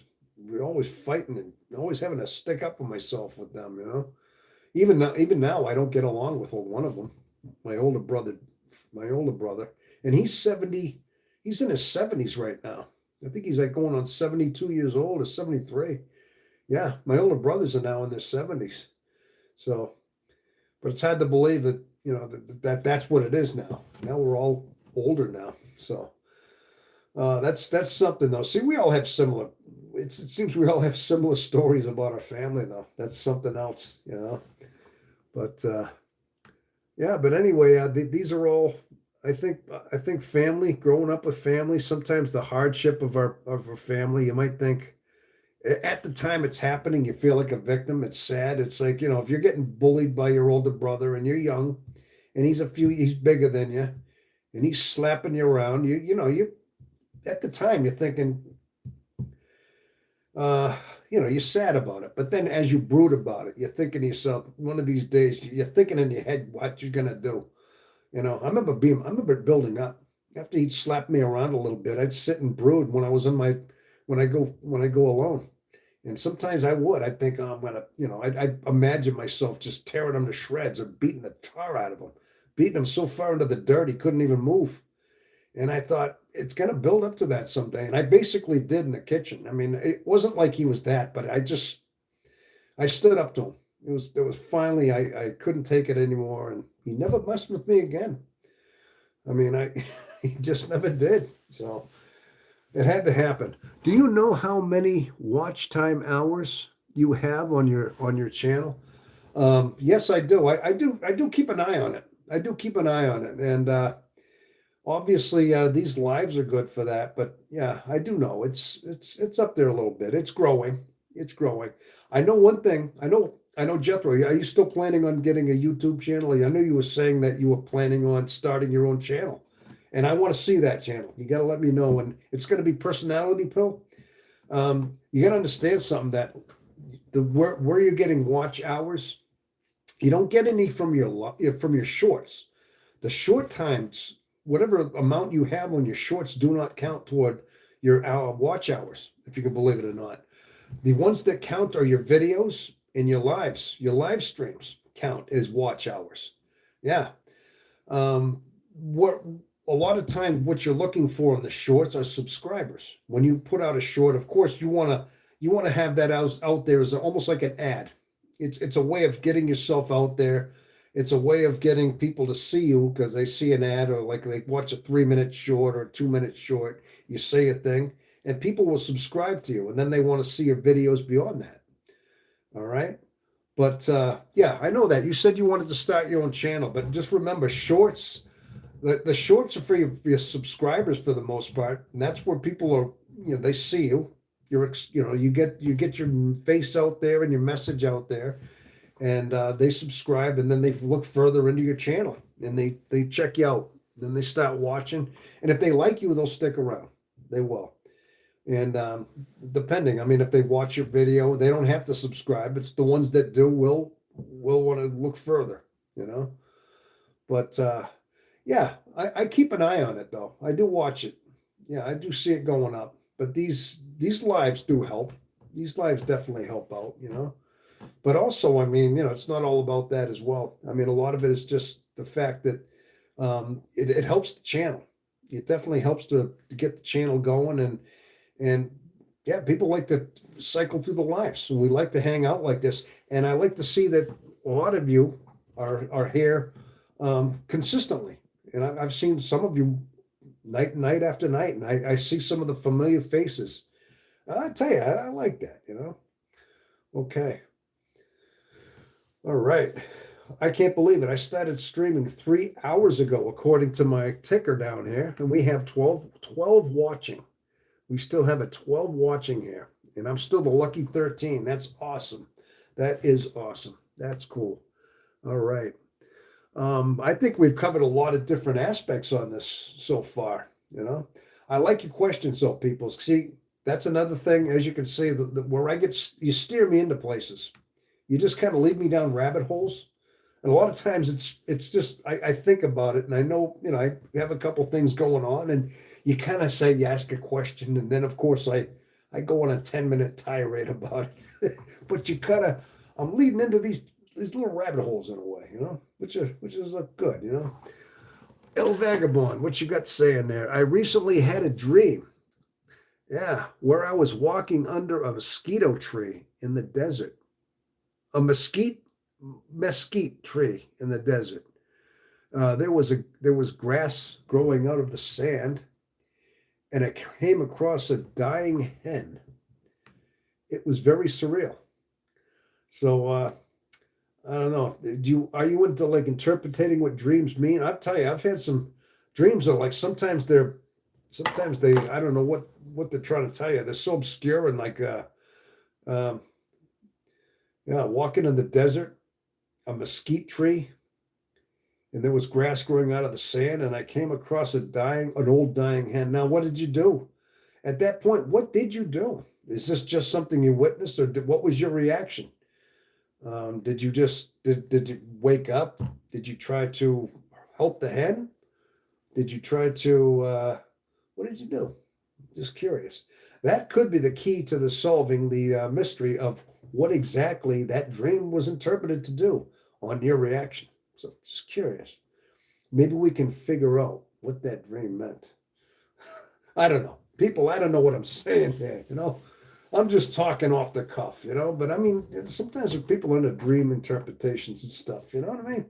Yeah, if you want to tell me what you did, if you what was the next step after that dream there, El Vagabond?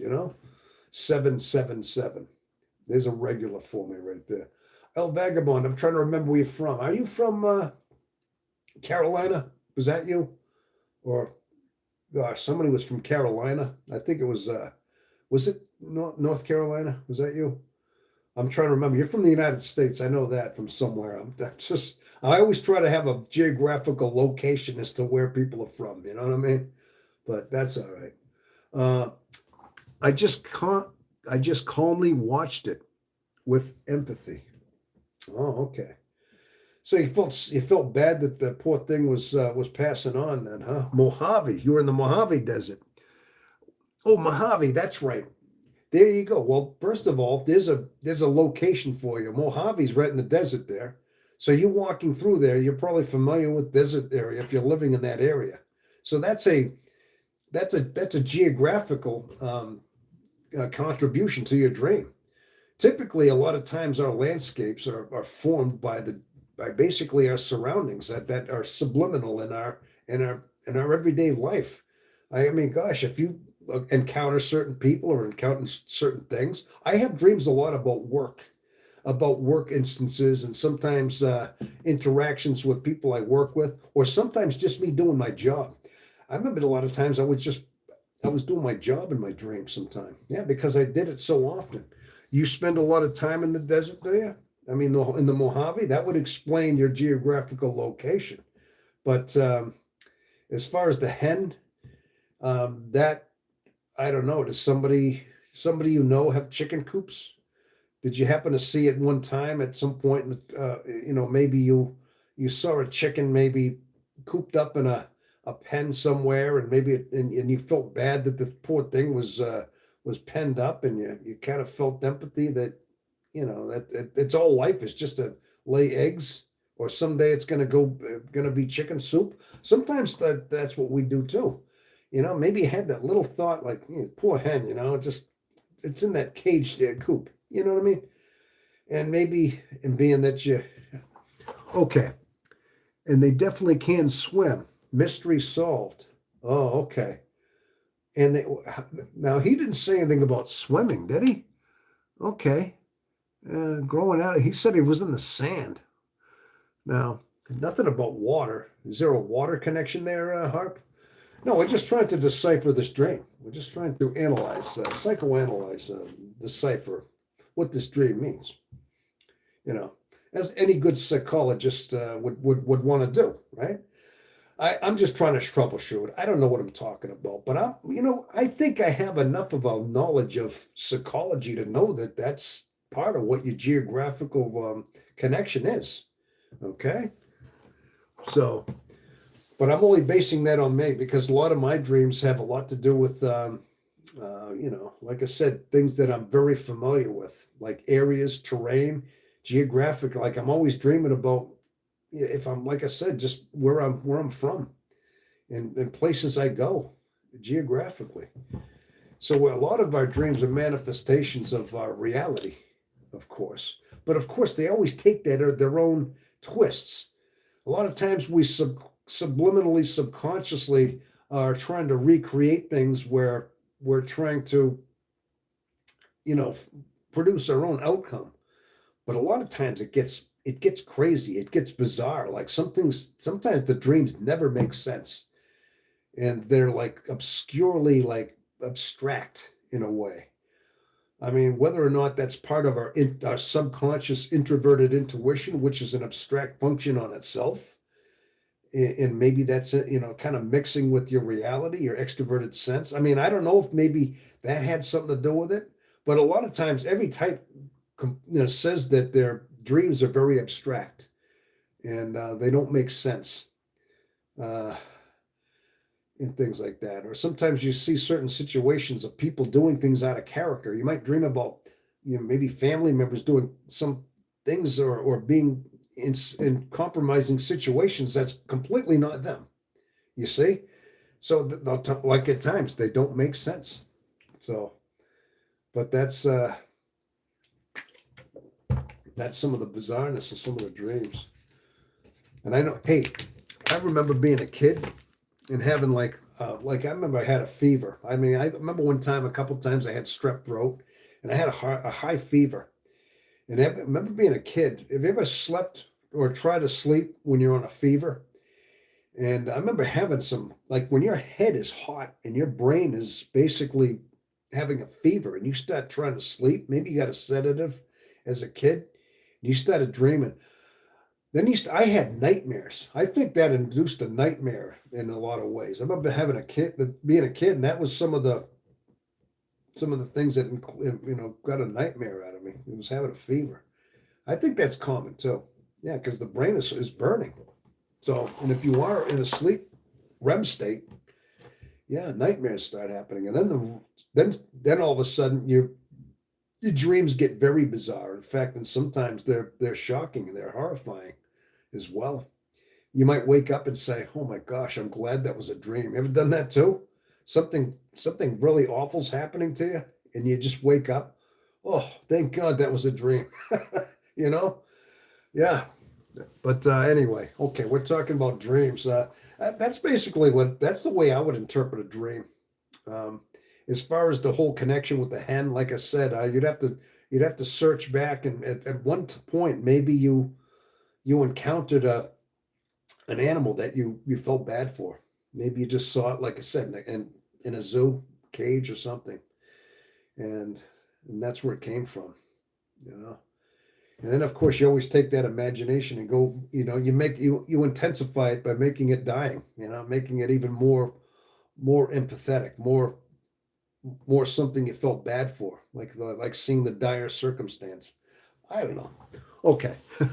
Okay, all right. Enough said about that. We have 13 watching now. Hello there, 13. The lucky 13. Awesome. This is the bunch. Um, but yeah, that's interesting. So we're talking about dream analysis. Okay, on this channel here. So, does anybody else have anything they'd like to add? But I am very pleased to know that this channel, I'm glad that you take an interest in the channel, and I'm so glad to see you're reoccurring. The people that come back here, it's awesome. I felt like it represented a part of me. Okay, okay. Obviously it did. Like I said, it's geographical. You think that the hen was you were seeing this feeling bad for, like you felt like that you were the dying hen? What do you mean? Uh I'm just curious, man. I mean, you say it represented you, so not so much that you were extrovertedly feeling something beyond yourself. You were, it was an something on yourself. I mean, I'm just wondering. Yeah, I guess I was trying to think of it more of as you said you said that you know you felt compassion, like empathy. I watched it with empathy. Okay, so I just thought maybe you felt the emotion of it passing on, and it was like just kind of like you felt it that way. Okay, I mean, now the reason you're bringing this up, the reason you're bringing this up in the chat, is this a concern of yours? Do you think it means something deeper? Is it something significant? Now, is this the first time you had this? Did you ever have another dream that was concerning to you? You know what I'm saying? And because sometimes I tell you, I only remember the weird vivid dreams. When I wake up and it's like still on your mind, because sometimes I wake up, I don't even, I don't pay attention to all of them. I'd say I only have a vivid dream that I remember maybe once every couple of weeks. But but the mind dreams constantly. I mean, our subconscious never stops, even in REM. Let's say a part of me dying, but new green grass growing. Okay. Oh, the green grass in an environment that doesn't normally. Yeah, that's right. Green grass doesn't grow. A lot of cactus, a lot of those succulents grow in the deserts, especially Mojave cactus, the ones that retain the water. Yeah, those evolutions of nature, those wonderful cactuses. My gosh, I had a couple cactuses. I love those things. I tell you, I wish I had a giant window and I could have just cactus in the window. My God, I love those things. I had some back before I moved into this house. I had an apartment in the capital of New Hampshire, Concord, and it was my first apartment I had. And before I moved, I had this apartment that had these nice picture windows, beautiful big picture windows, and they had tons of sun. And I got some cactuses, and I had this one real tall one. It was a Brazilian. Oh my God, it was a Brazilian type. That'd be something for you. Who was it that's out there? Harps. Yeah, it was a Brazilian. Gosh, it was beautiful though, and it was starting to sprout other shoots and everything. I loved that thing. The thing was tall, and it was just like my favorite plant. And I had a bunch of other plants too, just like smaller ones.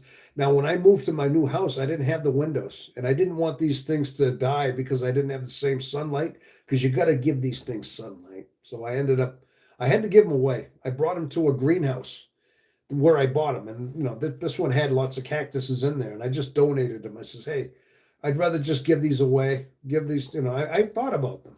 So I drove I drove a good distance to give these things to a greenhouse. I didn't want to just throw them away. They were beautiful. And then sure enough, as I gave them away, she like handed me a couple $100 just because some of these things were not cheap. Some of these were very exotic cactuses.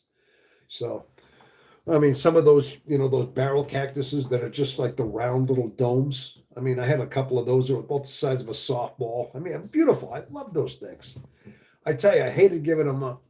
I would, let's see. I have a, I, let's see. Arts.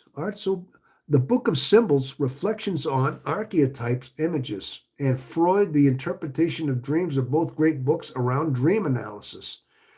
Yeah, Freud was into that stuff. You're right. In the reflections of archetype images. Yeah, that's all part of psychology. Is like they try to analyze and try to decipher what dreams mean. Yeah. And that's what I'm trying to do right now. I mean, again, I'm not an expert on this stuff. I'm trying to just use my own judgment and intuition on how I would think what that means. But you had a different take on that. That was your dream. You say it had something to do with seeing grass grow where it's unusual for grass to grow in a desert. I didn't even think of that. So, And I have a lot of vivid dreams. I also have a lot of cactus. I propagate them and crossbreed them. Oh, can you do that? You can, huh? Oh, okay. Really? I guess you can do that, huh? I would love to send you one. Oh, no kidding, huh? All right. Gosh, I don't know how that would happen. I mean, um, I got to tell you the truth. I don't. I live in a spot now. That's one of the reasons I had to get rid of. I have one window in my house where it would probably get. It needs at least 3 to 5 hours of direct sunlight every day. A cactus needs lots of sunlight. I'm sure you know that. And being that where I am right now, I got trees in the window. I don't have the same place I lived before, and I have I have a like a snake plant. I have a snake plant in the window, and I have another one that I just have one. I had one that died because it just for whatever reason. But even snake plants, I don't think you've got to give them direct sunlight. It's more like filtered sunlight and things.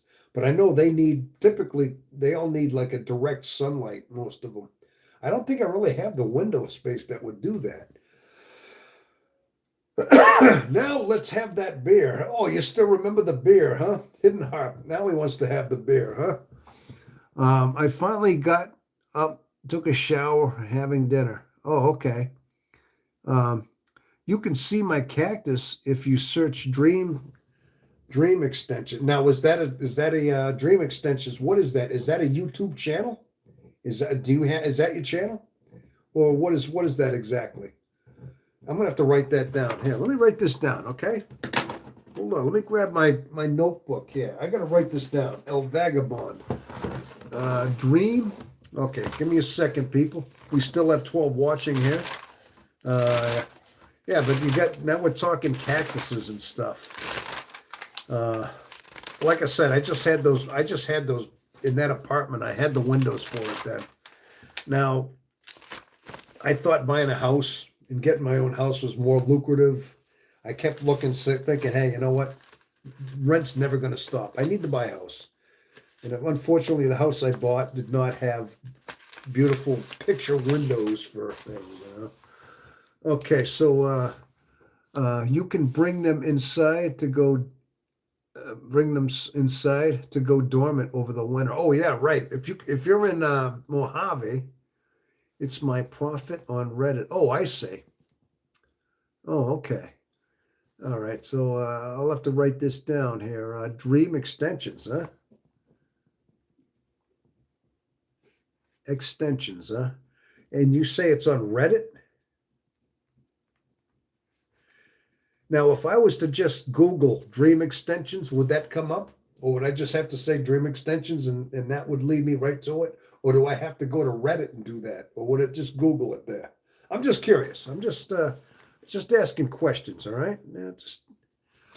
Yeah, dream extension. Yeah, I wrote that down.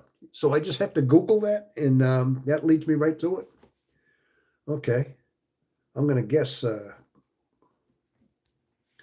yeah, that sounds awesome. Yeah. My profile on Reddit. Yeah, I don't go on Reddit that much. I have gone on Reddit a couple of times, but I was looking into that. But I don't go on it that much. I I got away from Facebook. I got to tell you, I was more common with Facebook. I had a lot of my old friends that I talked about that I keep in touch with. The only reason I got into Facebook is because it's funny that all my friends were people that I grew up with, old friends of mine, old childhood friends that I hadn't seen in 40 something years. And a lot of them are all like grandparents and they've already had the families and their kids are, having kids. And now I keep in touch with a lot of them. And these are people I grew up with when I was, teenagers, even like, and that's basically it. But lately, Facebook has gotten almost like TikTok, so I don't really look at it much. You can Google dream extractions, Reddit, and it pops up. Yeah, okay, I'll try that. I'll definitely check that out. Okay, definitely, yeah. But I can imagine, the cactus. I'll tell you, I think cactuses are like the coolest, most exotic plant species. And what I like about the cactus. Now, hear me out, people. Now, INFJs, listen to the comparison. Listen to what think about the cactus, what it has to survive, and it has to survive in harsh desert conditions that can reach hundreds of degrees. What 100, 125 degrees during the day, and then it gets bitter cold at night. So it's got these temperature fluctuations where it can go down to, like in the 30s overnight because the sun's gone. There's nothing to keep that heat in. So I have these massive temperature fluctuations. Not to mention that it has to hold on to its water, and it has to build a succulent where it's holding on to the water to survive out in this harsh climates. I mean, it evolved that way. And then of course it has to evolve those spines, those prickles that keep it from predators to eat it. It can't be easy. I mean, obviously, animals out in the middle of the desert will eat these things just for the water that they're in there. So in order to survive, it has to have a tough outer exterior. Now, if you ask me, I'm just going to compare it. Look at our personality. You just steered me into something else, Vagabond. I'm just going to compare this to our personality, our INFJ. What I just described this is basically who we are. Think about the personality. We've grown up with this harsh environment, this soul that is a suffering soul. We've grown up with our own version of harsh conditions and climates in so many ways, and we've had to evolve in order to maintain our let's say our energies, and find certain alone times, find certain solitudes in order to keep things, keep us protected in a way, right? And not to mention that we've had to evolve a certain a spiny outside, protection, a certain stoic shell about us, you know what I mean? In order to keep certain people from messing with us. So, in a way, that's a manifestation of our personality as a cactus. Okay, think about that. I don't know. I had to steer it down that way, didn't I? I guess I couldn't help myself. We're just talking about them, and I'm just talking about how harsh they are. I'm like, hey, that's basically our life, people. We got that cactus in our soul now, don't we? I mean, that's just who we are. But internally, in that spirit, I told you everything is a manifestation and a reflection of our spirit, man. There's our personality. We're a cactus. We got that cactus soul, man. How do you like that? Huh? You like that one? It's funny because it's true, so true. El Vagabond's cracking up over there. Hidden Hop's cracking up over there. LOL, we love cactuses, huh? Yeah. Hey, I mean, see, you get that a little subject, and that's basically what we are, man. So think about it. Yeah, but they find a way to survive, dude. And not only that, are they not a tough plant? Are they not just, they're tough, man. I tell you, that plant I had, that other one, I tell you, that thing was great. The one that I told you, that the Brazilian, it was an apple. It said that it could grow like a nice flower. And you ever see the flowers? Gosh, these things bloom. I had a couple of flowers, like some of those barrel cactuses. They would send a shoot out, and just like they'd have these blooms.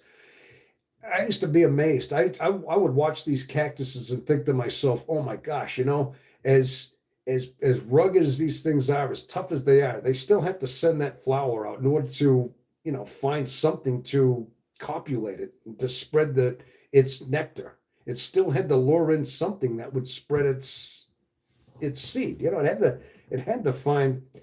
had to reproduce, and it sent out that as rugged as it was, it had that beautiful flower that just came out. And I tell you, some of the desert flowers that they came out, my gosh, they're beautiful. They really are.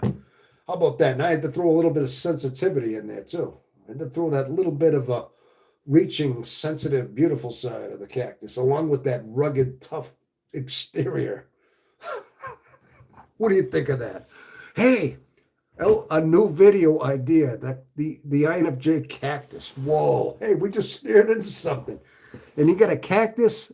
They crossed swords in the flower. Well, you heard it here, folks. You helped me along. Well, it just stared in there. It just happened. So you like that one then, huh? You can relate to that one. I think we can. I really think we can. Harps, what you got there, Harper? You say auto. Oh, I have the books, and I used to. Oh, I see. You're talking now. Okay. I used to talk to him personally. Definitely very okay. Okay, you two are having a good. Well, anyway, that I tell you, that's the way I took that on there. Okay, yeah. How's everybody holding up? Everybody's doing well. I hope I'm not keeping anybody up past their bedtime or past their if they've got to go to work or anything. I hope, but me, I'm still on leave for a little bit from work myself. But yeah, I'm still enjoying this whole thing. As long as you're willing to hang out, we have 13 hanging out here today, and that's good. That's good. Is anybody new? Anybody new that's I haven't heard from yet? Anybody new would like to say hello out of the 13? Anybody would like to say hi? Introduce yourself if you're new, and if you're somebody I've seen before, let me know who you are. But you know who I am, I hope. My name's Tom, and as you know, this is the INFJ Experience Live.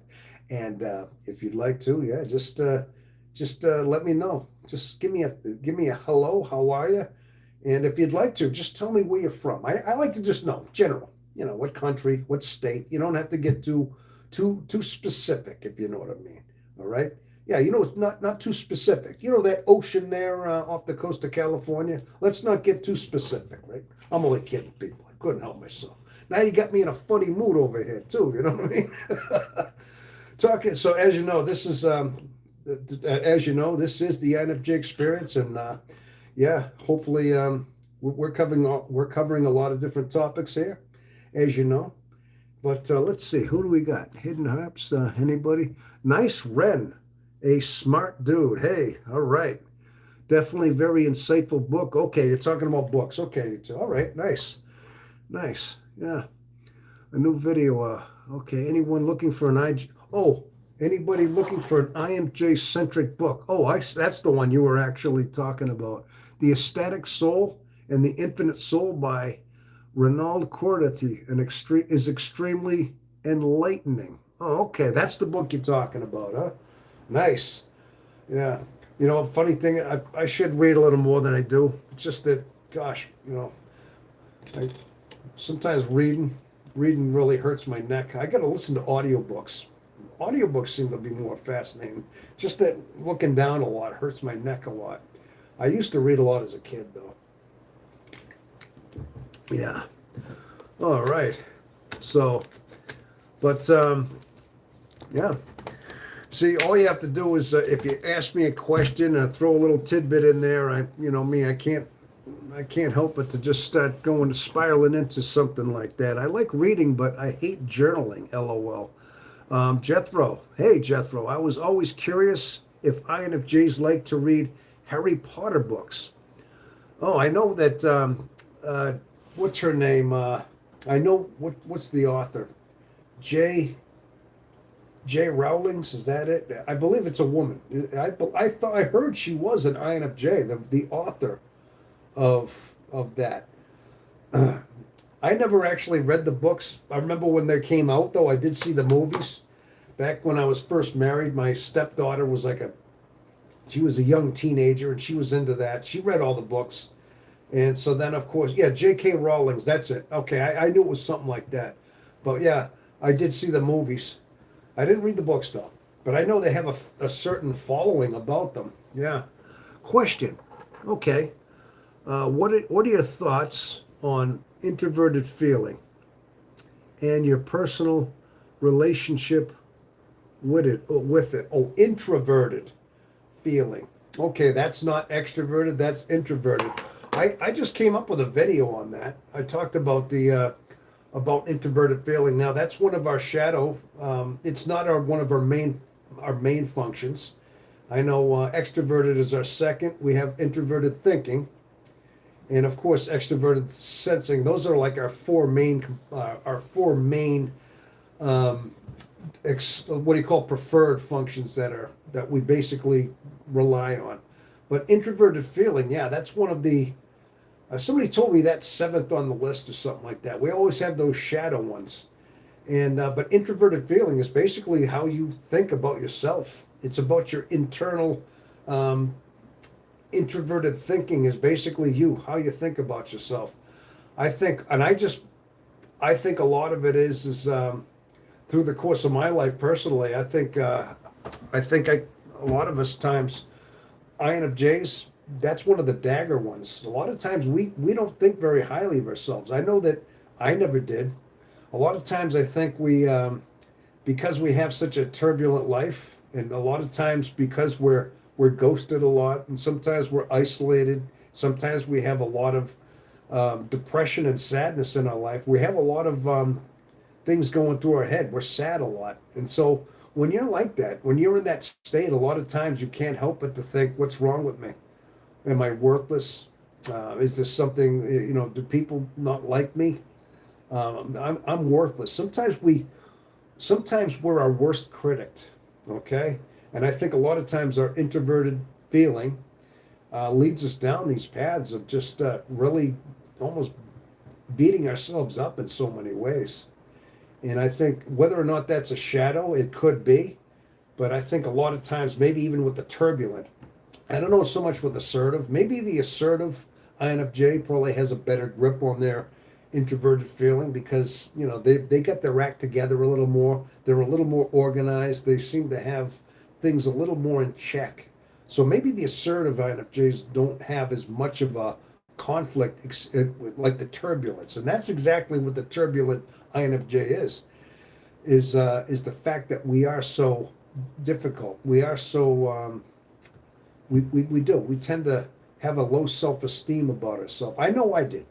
And I've actually talked to other INFJs, and I've seen some of these AI videos, and sometimes they generalize, especially INFJ men, and they say that a lot of times INFJ men have very low self-esteem, and they go into these thinking they're not good enough because of the way they were different.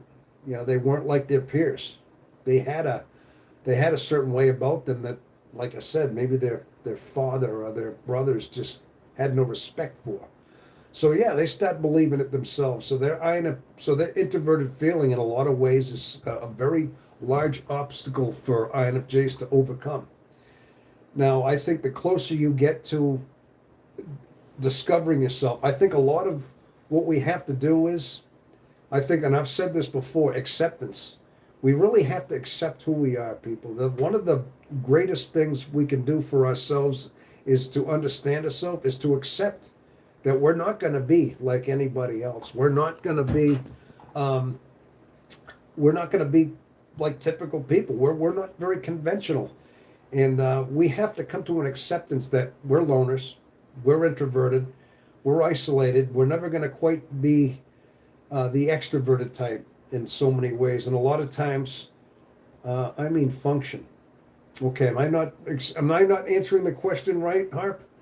I mean, you're basically talking about it, and I was trying to answer it the best way I could. I'll read that in just a second. But no, bottom line is when you accept who you are, I think a lot of times you can have a better opinion about yourself. And once you come to acceptance and you understand yourself, I think it will start to heighten your introverted feeling because you're going to know that your status derives from your inside. Your true status is internal, not external. We're always trying to look externally to the outside world. We're trying to compare ourselves to other people's status.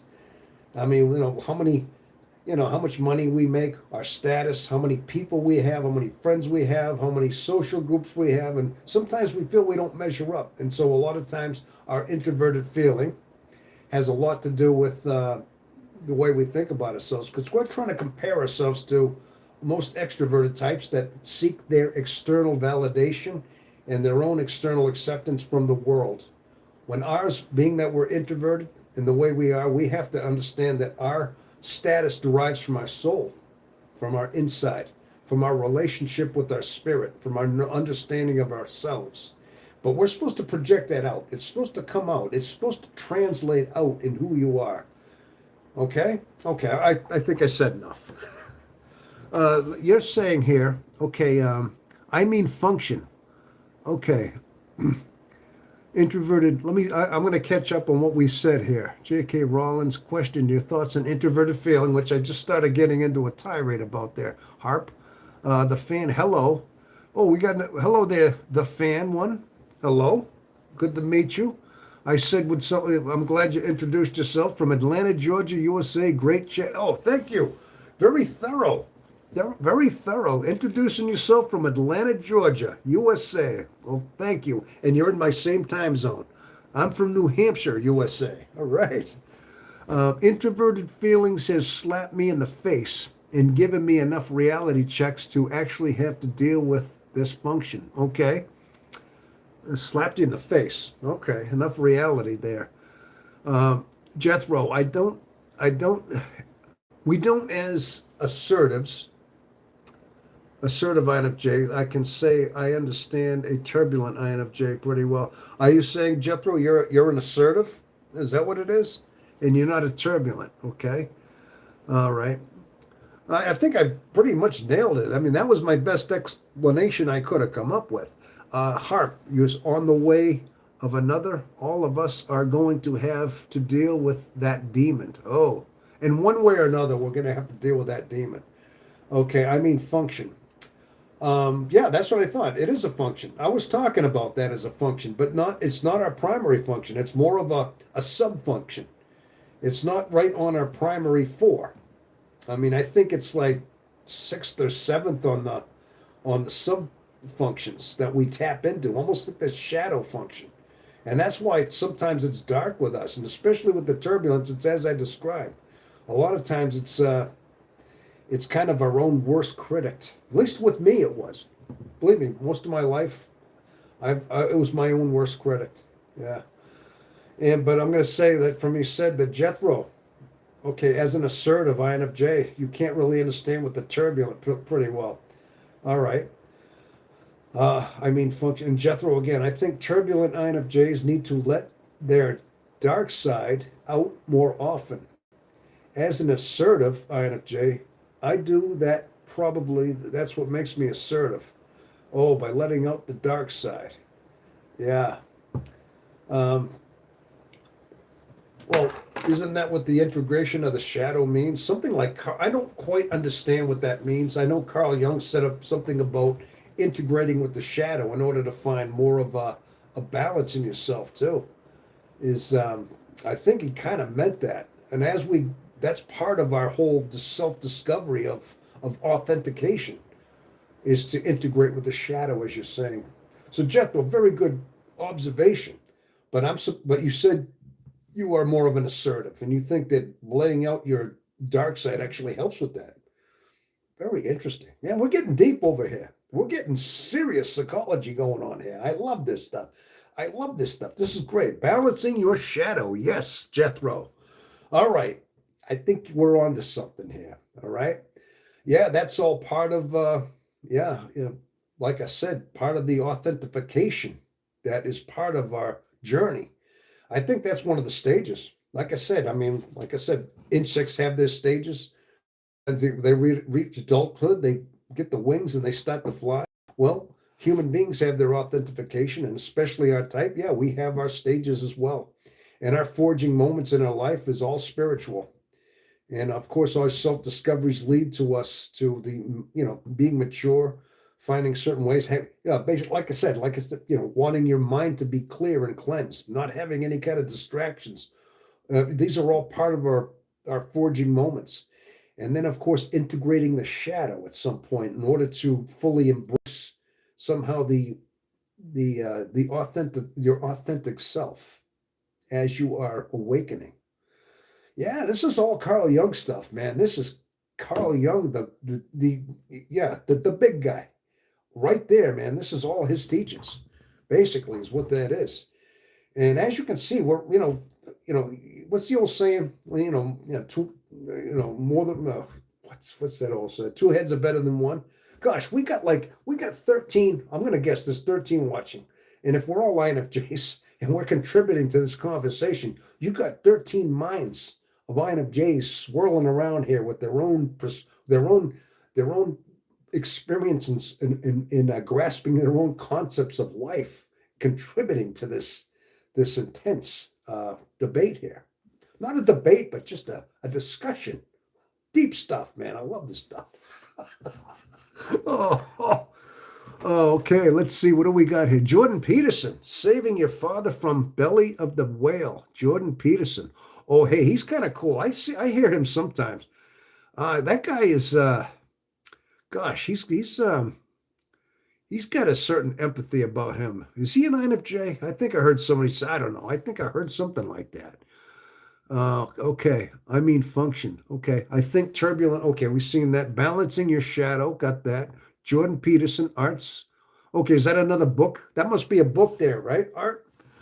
Okay. Yeah, now do you read this stuff? Art by the OBSY. Art. You must read this kind of stuff then, I would take it. And these are some of your good readings. Occasionally, I do see a Jordan Peterson video on YouTube. He does a lot of lectures and things like that. And he seems to go into a lot of different things. He talks about, gosh, a lot of good stuff. He's a, a, a, a Jungian. Oh, you took that. Okay, you took that out. Okay. I think what you said, he's basically uses Carl Jung's philosophy. He's based. So you're saying that he's using Carl Jung's philosophy in his way of expressing, right? Well, I think obviously Carl Jung, yeah, his. I think he's way deeper. I think he was way deeper than Sigmund Freud, really. But then again, he's the architect. He's the founder. He's the founder of the basically the functions. He's the one who described them and how they all balance and where they come from. I know Myers Briggs later on expanded them to 16. It started with 8, and then they came out with the other combinations that made it more like the 16 personalities. I did read up on that, on how that came about. Okay, 15 watching. Awesome. All right. So we got here. Okay, the fan one. Find out later in life, and we're floored to learn others think like we do. Oh, yes, absolutely. Now, you're talking about this discussion we're having that we're all like mind right here. Yes. That's one of the beauties of YouTube. That is one of the beauties of social media is that we've shrunk the world down. We're in different states, hundreds of thousands of miles away, halfway around the world, and we are just we're shrunk down into one discussion, one chat group right now. Amazing stuff. We couldn't have done this 25 years ago. You know that. But yes, we all are. I tell you, you're inspiring. A lot of times as I'm talking, though, I'm learning. I'm teaching myself. Sometimes I think these questions and me as I'm explaining, I'm telling you, sometimes things just are computing and they're just coming out. And things I've never said before, but I'm discovering them as I'm talking to you. Yeah, I think that's a lot of the power of what our what our wisdom and our intuition and especially our contacts and the questions all come out. And I think a lot of times, we inspire each other in so many ways, people. We really do. People try to disregard Carl Jung's work, I think, because he did work that is hard to be scientifically proven. But the work he did was not easy. Oh, yeah, yeah. Some people disregard. In fact, Sigmund Freud at some point, they used to. I was watching a video, of course, go figure. And again, I got to take these things with a grain of salt. Early on, Sigmund Freud, back in the 1920s and 19 teens or something like that, Freud and Carl Jung, he was younger than Freud, but he was working with him. He was kind of an apprentice. And at some point, I think Freud thought, because Jung was so deep into the introverted psyche, introverted intuitive, he knew there was something deeper. He knew that, and I think he was definitely introverted, intuitive. He saw that, and Freud really wasn't in there. He wasn't even close to that, and he had his own style and everything. He talked about the id, the super ego, the id, the three like big main derivatives of what the psyche is all about. Like you had the ego, which always was prideful. You had the super ego, which basically kind of was a roadblock so that the ego didn't get, it wouldn't just go too far. Basically, like a conscience in a sense. A lot of times we think of it as a conscience, just our need to know right and wrong. Like we just don't do things that are inappropriate. That was the super ego. Then I think the id Oh gosh, what was the id? I'm trying to remember what you know, somebody can help me out. What was the id? I can't remember exactly what that was. But but the thing was, is Freud and Jung, they worked together, and eventually Jung started getting into that whole deeper concept of introversion and things, and it just he branched off, and he was going his own way, and I think even Freud was just kind of distanced himself from him from that. Yeah, if you read on that, but I think because Carl Jung was so deep, I think a lot of times it could be the fact that certain people disregard what Jung was saying is because maybe they can't conceive what he was saying. They weren't seeing the depth of the mind. And there's certain types that gravitate to his works, introverted intuitives in particular, INFJs in particular, because they're in the same camp. They're seeing what he's trying to express. He's, the introverted, abstract, introverted intuition that we have, and the way it's described as being that, you know, Carl Jung said that it is an abstract function that is incapable of making a decision. It doesn't decide anything. It's just gathering patterns, gathering data, basically, putting things together. And it's all in these abstract, like I said, symbols and things. It's translating what your mind is thinking. It's putting it into these, almost like I said, like computer lingo. Yep, I've said this before. If you see a computer lingo on a screen and it's just nothing but thousands of sentences of gibberish that looks like gibberish to us, and that's the way a computer thinks. In a way, our introverted intuition has that way of just having symbols and like gibberish looking things that make no sense. Now, most people cannot grasp the concept of how deep Carl Jung was because they just don't have that mind. I mean, gosh, it's like saying, hey, somebody who has a black and white TV cannot understand what a color TV, like a high definition, is after watching this little black and white TV. And if that's all they have to compare it to, they can't imagine that high def color TV over here. You see what I mean? Carl Jung was the high def TV, and most of the people can't see that. That's why he's disregarded. That's why, because most of these sensor types can't see that, but we can. We're able to see into the depth of that because that's where our mind is. Okay, that's why usually introverted intuitives and INFJs are so deep into that Carl Jung because they see where he came from. Gosh, see, I don't know where that came from. That just came out of there. You see what I mean? Us, yes. Certain personalities will always be better at understanding how human works. Yes, us. Jethro, okay, arts being Jet, right? Unconscious needs stories. Archetypes is more felt like NI. Right, the unconscious needs story. Archetype, which is more felt like NI, introverted felt. They write Jung off as a mystic. He was tied into the unconscious, which is INFJs all are. Young was an INFJ. I heard that. Yeah, I know he was an IN. I mean, I've heard sometimes that he was an I, he might have had, he was definitely an introverted intuitive. But you're saying, I've heard he was an INFJ too.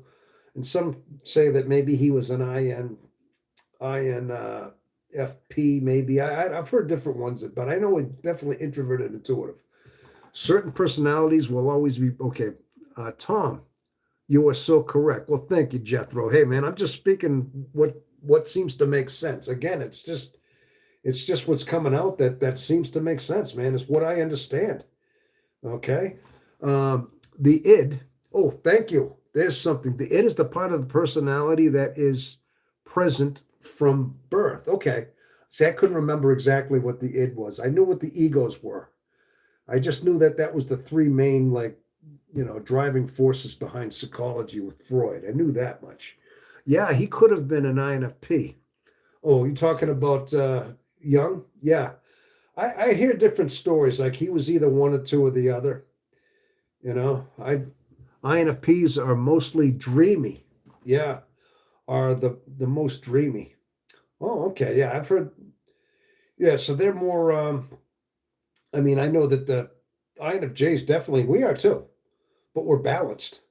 Of course, we always have that part of us that wants to go deep in our mind and wants to go in there, but at the same time, there's always something trying to keep us rooted in logic as well.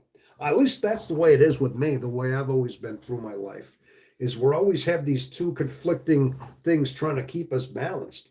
Of course, as you know, we're just a conflicting personality already. We have two major conflicting, you know, extroverted feeling, introverted. We have that. But a lot of times in myself, I'm always being tugged around where I want to get dreamy. I get lost in thought, and I always have to reel myself back in and say, no, wait a minute. You live here too. You got to keep your feet on the ground, and you got to think with a rationality here. So I'm always, but I'm thinking INSFPs, they're dreamy. I mean, do they reel themselves back? They must have to pull themselves back in sometimes. They got to stay rooted in some ways, I would imagine. Okay. Oh, we got some. So true. Okay. Part of the, yeah, he could have been an INFP. INFPs are dreamy. I think people see me as probably autistic. Harp, more than dreamy. Okay. Autistic. Yep, the INFPs, we are more dreamy. Oh, the way more dreamy and can stay in their and can stay there. INFJs have to poop out, or have to pop out of that. Excuse me, pop out of that. Got it. Like I said, gotta reel themselves back. Like I said, right? Unconscious, more primitive aspects to the personality. Art. Okay, id equals unconscious, more primitive aspects of the personality. Okay, thank you. See, that's what I was asking. Okay, I didn't. I I was vague about it. I'm sorry. Hello there, silent riot. Hey, I love that. Hello there. That's a new name. Welcome to the live broadcast. I want to welcome you in. As an INFJ, when somebody says I'm the most logical female they've met, I take it as noticing that I process emotions through logic. Okay. I feel deeply, but I think things through before reacting. Beautiful. Beautiful. That's, I like that. Yeah. I don't see logic and emotion as opposites. They balance each other. That's kind of what I've been saying in a way. Yeah. I'm both pretty evenly. You know what? Again, like I said, I talk about balance. I talk about being a healthy INFJ and taking our functions and keeping them in balance. And you're kind of making my point, Silent Riot. I love that name, by the way. Well, I do like that. Okay. Hidden Harpso. I'm sorry, I had to laugh. Okay, that's fine. Like the video, Jethro. Okay. All right. What video are we talking about there, Jethro? Oh my gosh. Yeah, the input is great. I love your input. People, you're all like on the same page. I read this, I think, oh my gosh, people are brilliant. You people are brilliant out there. Oh my gosh, just something else. I know, listen to me. All right. All right, I got to tell you, that's great. But anyway, Silent Riot, can you tell me where you're from? I'm just curious. Just give me something, a state, a country, if you're from another country. You don't have to get too specific, I'm just curious. I always like to know where we're talking from. I mean, I'm from New Hampshire, US of A. If you'd like to tell me where you're from, if not, that's okay. All right. Got some water going here. Yeah, so anyway, I think I definitely think that Carl Jung definitely appeals more to the introverted intuitive, by no doubt. And this video helps with the algorithm, getting them likes up. Yes. Oh, there you go. Yeah, that must be what it is. Oh, I see. Yeah, when you lay it does. It starts steering people into once people start clicking, good point, Jethro. Very good point. Yes, I know a lot of times it's about the whole YouTube kind of like algorithm and how we're thinking, how it works. Yeah, exactly. But yeah, I can't believe 4 hours went by. Another 4 hours just went by again. And I'm still doing this. This is good. But like I said, it's just great to have these chats. You know what I mean? But yeah, I think so many we went all over the place. You gotta understand that, people. I'm not sure if maybe this is a if this is our types thing. Now, are we all full of rabbit holes? I feel like I jumped down a bunch of rabbit holes. You leave a comment down here and say, "Hey, all right," I start going into this little rabbit hole, and then somebody leaves another comment, and it's like I'm done with that. And then, sure enough, I dive down this one and I talk about this. Is that kind of our type? Are we all over the place? I think we just. I kind of think we are. It must be kind of like that, because I've always been kind of like that, where I can talk about multiple things as long as it's deep. Hey, as long as that rabbit hole is deep right there. If it's a shallow rabbit hole, no, I don't think so. It better lead somewhere. You know what I mean? It better have some twists, turns, and some zigzags down the way. If you know what I'm saying there. See? I don't know who that was. Hey, that sounded like Foghorn Leghorn there. Remember from Looney Tunes? I don't know if you ever remember the Looney Tunes. Okay. Especially when we're all together. Yeah, that's right. That's absolutely right. I think we are, yes. Uh, and we got Jethro. Yeah, yeah, but we are good at filling them. LOL. Okay, the rabbit holes. Yes. Yes, like I said, they gotta be those deep, windy, twisty ones too. You know what I mean? Yeah. And then they always lead into another one. You know what I mean? It's kind of like the way our mind works, though. And think about it. I mean, a lot of times that is the depth, and that is that deep, complex mind that we possess. And of course, it's a labyrinth. And this is just an extension of what and how our mind works. And that's basically how we are. That's why sometimes we're looked at as very complex, because we can multiverse in a sense, not just multitask. A lot of people are good multitasking physically, like let's say an ESTP. Gosh, they could probably do things physically, like have the like build this and jump over here and do that and have it all done in an hour. They painted a fence, they picked up their kids, they grabbed groceries, and they just cooked dinner, and it's like 45 minutes went by. Me, it would take me 3 days to do that. You know what I mean? Physically. But then you get me into a discussion, get me into a thought process, and all of a sudden that's where our mind goes into these rabbit holes. It's discussions, it's deep conversation. And then we start covering all this territory cerebrally. How about that, huh? Huh? It's probably because we are secret healers of the world. Yeah, that's another good reason too, there, brother. Secret healers. And also, Art, we are pearl divers that live on the bottom, and most live above the water. And that's gosh, that's like philosophically deep right there, Art. We are pearl divers that live on the bottom, and most live above the water on the surface. So yeah, the ones that are diving for pearls are up there. Oh, whoa, that's deep. I get it. Yeah, yeah, we're just already there. Uh, I've I've healed lots of people. Now, how did you? And I've healed lots of people. Now, how'd you do that? You mean like just with your advice, with just like your just things like that? What do you mean by that? How did you heal people, Jethro? I mean, as far as like just your advice, your empathy. I would imagine it's got to be things like that, right? I think in a lot with my insights. Yeah, I thought you meant that. Yeah. Um, I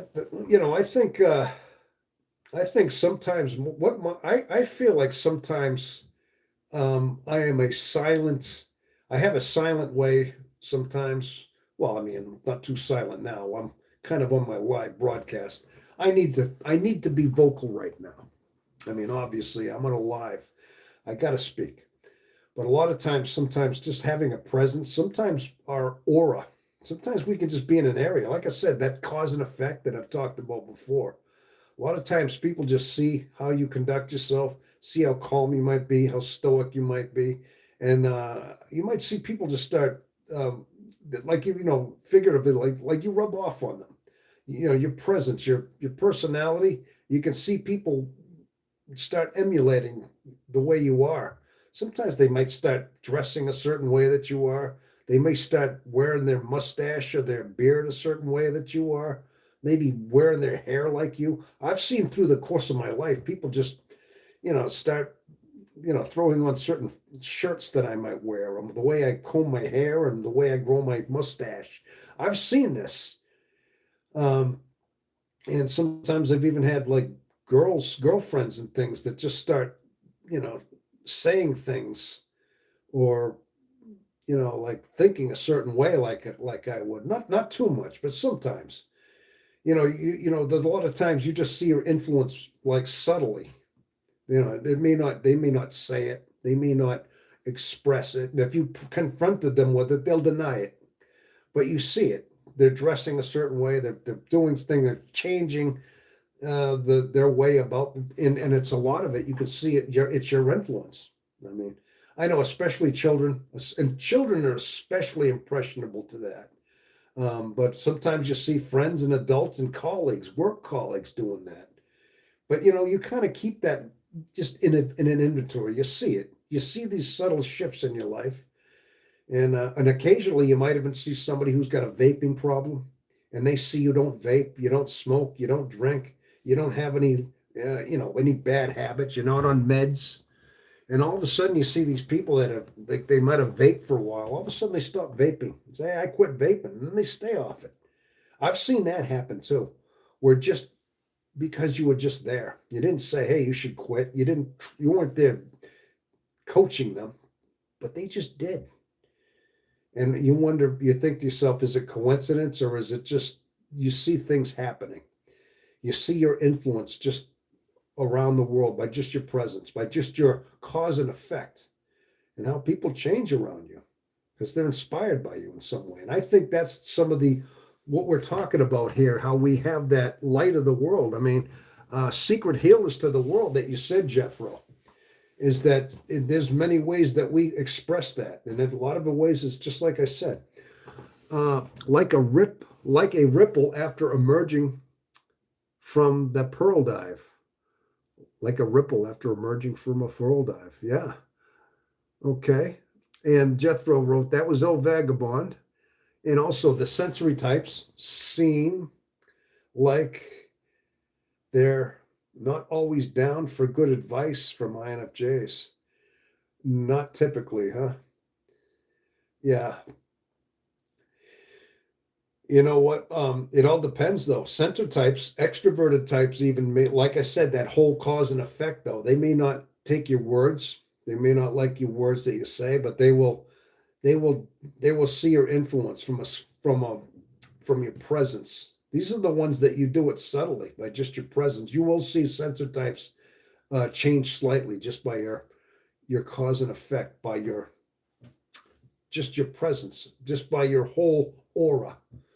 You're, like I said, cause and effect, like those, like cogs in a wheel. One wheel goes one way, and it causes the other one to spin this way, and then it causes another one to go that way. That's cause and effects in the metaphysics physics world, in the mechanical physics world. Again, that's an example, but we as INFJs can see that deeper mechanic physics world spiritually, emotionally, our projection out, that same cog and effect, that same presence that we have, our empathy's going out. We're absorbing a certain emotion, understanding a certain character, and we're kind of adapting to it, maybe chameleoning to it, but we're also but an experienced, knowledgeable, wise INFJ who has figured themselves out knows this. You're absorbing it. You're not absorbing it. You're detecting it, and you're deciphering it, and you're projecting it out. That cause and effect back out. So you're taking whatever it is. Maybe it's a troubled soul, a troubled personality. It's going in. You're kind of deciphering it in a sense, empathetically, almost psychologically, without words, and it's projecting back out, and it's being deciphered in you positively. You're not absorbing it and let it affecting you. You are taking it, you are detecting this, deciphering it, and you're projecting it out in a positive way back. causing that cause and effect. And that's usually how you change a room too. But again, this is an understanding of who you are. This is a cerebral knowing, an acceptance, a knowing who you are as a character, as an INFJ, how you are, and this is your effect. And it's subliminally, it's something that they may not notice, but it's coming out, and you'll see people change. You will see people emulate you in a positive way, in that subtle way that you're doing it. Okay, gosh, I don't know where the stuff's coming from. People, you're bringing this out in me. I've noticed sensory types. Oh yeah, okay. I've already seen that. I've seen that already. I'm just trying to use the examples I can. I'm trying to explain it the best way I can. That's how it's translated to me. That's how it works for me. And that's one of the ways I see how we heal the world. Okay, and we don't always have to say it, and we don't have to always announce it. And but a lot of times it's um, just us and presenting a certain aura, presenting a certain way about us, calming down a whole room, quieting down a room. I mean, I've walked in, I've seen this, I've studied myself, I've studied people around me, and of course I do that. I think we all do that. This is what we do. INFJs, we're always studying things around us. We are kind of reaching out, and a lot of times we might be in the presence of people, and we start observing things.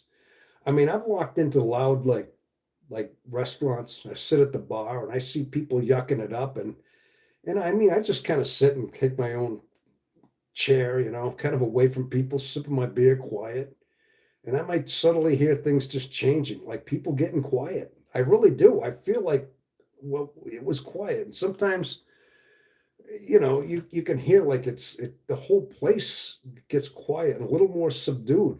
I mean, whether that's a good thing or not, I don't know. But maybe it's just my calmness. I'm telling you, it projects out. I'm just telling you, I've experienced this numerous times.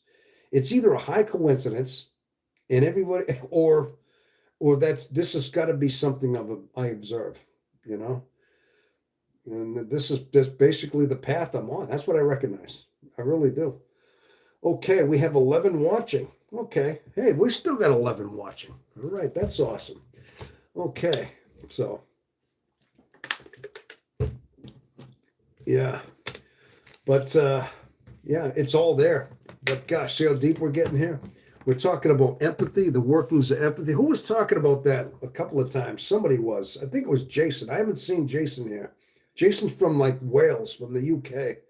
He's usually here sometimes too. There's a couple others that I see that aren't here, but that's, occasionally you see them. Um, I know exactly what you're saying, Art. Art by the OB. What does OBSY mean, by the way, Art? Is that abbreviated for something? I'm just curious. I don't know. Okay, I just didn't know if that meant something. I was just curious. Well, you hear what I'm saying. I think a lot of times when you really think about it, things go beyond sight and sound. Sometimes it's all about vibrations and it's about sensing things, and it's about sensing the empathetic vibes you have, and being able to redirect them in your own self. You're not absorbing it. You have another power of projecting that same thing out. People, you do have this. You really do. And it can be developed. It's just, I think it should come natural to us. And I bet you do have that. You do know you have that. Maybe I'm putting it into words. Maybe you understand what I'm saying. I bet you're all thinking to yourself, I kind of knew this, but he's saying it without, or maybe you all figured this out. But I think we all have, oh, OBSY. OBSY. Is that OBSY? OBSY? Okay. Art by the Obsay. Okay, that's your name. Okay, got it. I see. Abasi. Abasi. Okay. Thank you. I wanted to make sure the translation is all right. Abasi. If you'd like, I can call you. I was calling you Art, but if you'd like, I can call you Abasi from now on. But okay, I'm glad you cleared that up. I guess if you ask a question, you get an answer. Abasi. All right. Awesome. Yeah, I was saying I was having two syllables in there. It's three syllables. You got to make sure. That's why it's good to get that pronunciation right. Yeah, definitely. Right. Yeah, my gosh, this is tell you another rabbit hole. More rabbit holes we're just diving into right here. I tell you though, but we did steer into the whole thing. I got some really good ideas for maybe a future video, or actually a short maybe about the cactus. Compare the cactus personality, the cactus's life to the personality of our IFJ. And it's like that, we got that cactus heart. Oh yeah. Oh, all good. No, that's cool. And what do we got? Jethro. Yeah, as an INFJ, if you want to change the room the quickest, put your anger energy out in the room. It will be highly affected. Oh, I know that. Yes. Yes, I know that too. That could be the dark way of putting it out there. I'm just trying to keep it clean here. You're getting a little bit, put the anger out there. Sounds like you have you embrace your shadow, don't you? Yeah, you do. Hey, we do have a dark side, and it's a hair trigger. I know that we have a tendency to drift into those dark sides, and and if I'm in a bad frame of mind, I've gone down that way. Especially if I don't get a lot of rest, if I'm around too many people too long, and I get irritable, I start getting snappy. I know that about myself. But yeah, I guess if you really want to, you could throw out negative emotions too. They work just as much as the light ones, as much as the stoic ones. Oh yeah, yeah, dark ones work too. I mean, um, but I try not to do that. I mean, I don't know. Only if somebody's really ticking me off. I mean, I have to be. All right. I'm not mean with that, bro.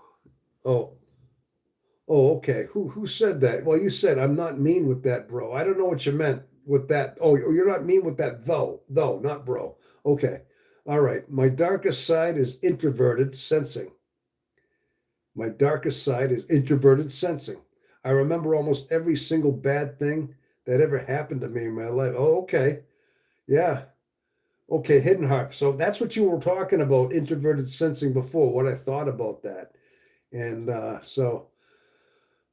yeah, like I said, that's a lot. I think that's a dark trait of ours. It can be. It can be, especially if, like I said before, I kind of been figuring out how that's kind of solved in a way, and it just comes through acceptance in yourself as well. You have to realize that your status is internal, not external. I mean, I don't want to go through that again, but yeah. So that's where a lot of it comes from. But you do agree that it's kind of a shadow. That introverted sensing is our shadow function. And a lot of times I think it's brutal to us, especially if we listen to it too long. If we start hearing all those things enough that, what things made us feel like, in other words. Like that whole story I told about, if anybody remember the story with my brother and the lizard. My gosh, yeah, that was a sense of an introverted feeling there too. I still almost choked up a little bit thinking that my brother took, put the lizard on that thing and he smashed it. I mean, that kind of, I still like, I know that affected me and I still never forgot it. I almost vividly remember that. And I was probably 4 or 5 years old. And, and that's something that never quite left me. But yeah, that was a kind of an introverted feeling, but it also shaped me in a way. I mean, I was always highly sensitive to animals, especially like not seeing them suffer or not seeing them at least killed needlessly. Just like, I understand that we need food, and I know there's hunters out there, but if you're doing it humanely, I can think emotional intelligence where I know animals are food. I mean, unless you're a vegan or a vegetarian, I don't think you agree with me there, but I think there's a humanely way of, I mean, we have to hunt, but it should never be in vain. You don't just kill something just for the thrill of it. Anything, anybody or anything. It's got to be, at least if you're going to take a fish, at least make sure you're going to eat the fish. It's going to go as food, not an in vain, way of doing that, right? Okay. Okay, what do we got here? Hidden heart, my darkest side of Oh yeah, I've read that. Jethro, putting out your negative energy is how to balance your shadow. It is not easy for turbulent INFJs to do so. That's why they're turbulent. Okay, teach me something here, Jethro. Teach me a little something. I'm learning, man. Being an assertive. I mean, INFJ's turbulence are nicer than an assertive. INFJ turbulence are nicer than an assertive INFJ. Okay, assertive, yeah, meaning you're out there, assertive. Okay, all right. So so you're basically saying that a turbulent, excuse me, an assertive INFJ shadow is not easy for a turbulent INFJ to do. That's why they're turbulent. Uh, so you're thinking that you can bring that out and kind of have control over your own assertion because you're assertive. Yeah, you kind of throwing that out there. Well, you say, I mean, in a way, like I said, I'm talking about the whole cause and effect, but I'm doing it in like a calm way. I'm calming people down. I'm having this effect on making people silent and making people like subdued a little bit. You're talking about, projecting out your anger and getting everybody like what? Like, all right, wanting to fight? What are you doing? I'm trying to figure out what that means. I don't know. And an assertive INFJ. All right. Yeah, turbulence are nicer than an assertive INFJ. Okay, I get that. I think because, you know, turbulence, yeah, you would think it would be the other way. Turbulence would be the ones that are always, you know, out there. And I always figured assertives had their act together a little more, like they were a little bit more, orderly and things like that. While turbulence just, they're a little more scattered. They're a little more, they have a lot of conflict in their mind, in other words, and assertives don't have the conflict. That's what I figured it meant as well. Okay. But you got to teach me something, Jethro. What does that mean? Okay, it's hard for INFJs to dive into their negativity because we like to be nice overall. Yeah. I think though the thing is if you start embracing those shadow sides, a lot of times if say we're in that turbulent cause there, and of course I've gone through, like I said, I've told you this story before. I think a lot of times through the course of our life, and especially younger INFJs, I still think that we have a side of us that doesn't like the painful part of us, doesn't like that that isolated feeling and the sadness that it brings, and we escape from that. We'll want to escape into, let's say, the extroverted sense of the world.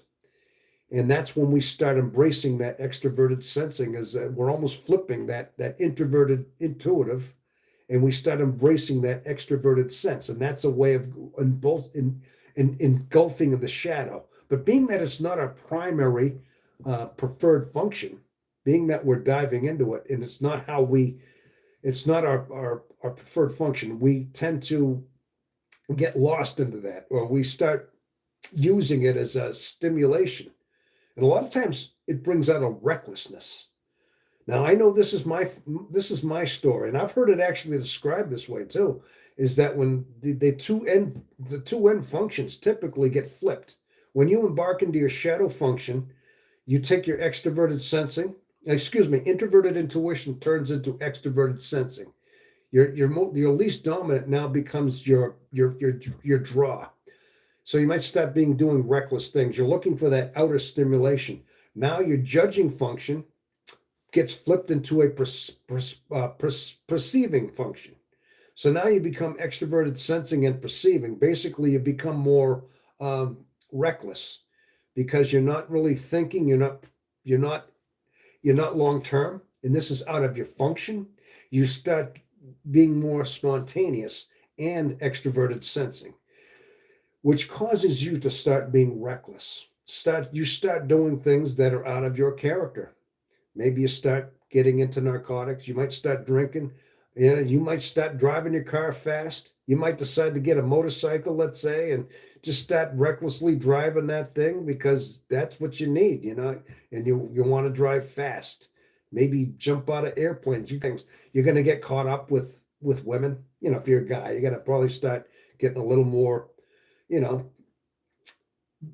promiscuous. Let's say you might start going through women, but it's gonna bring out dark things in you.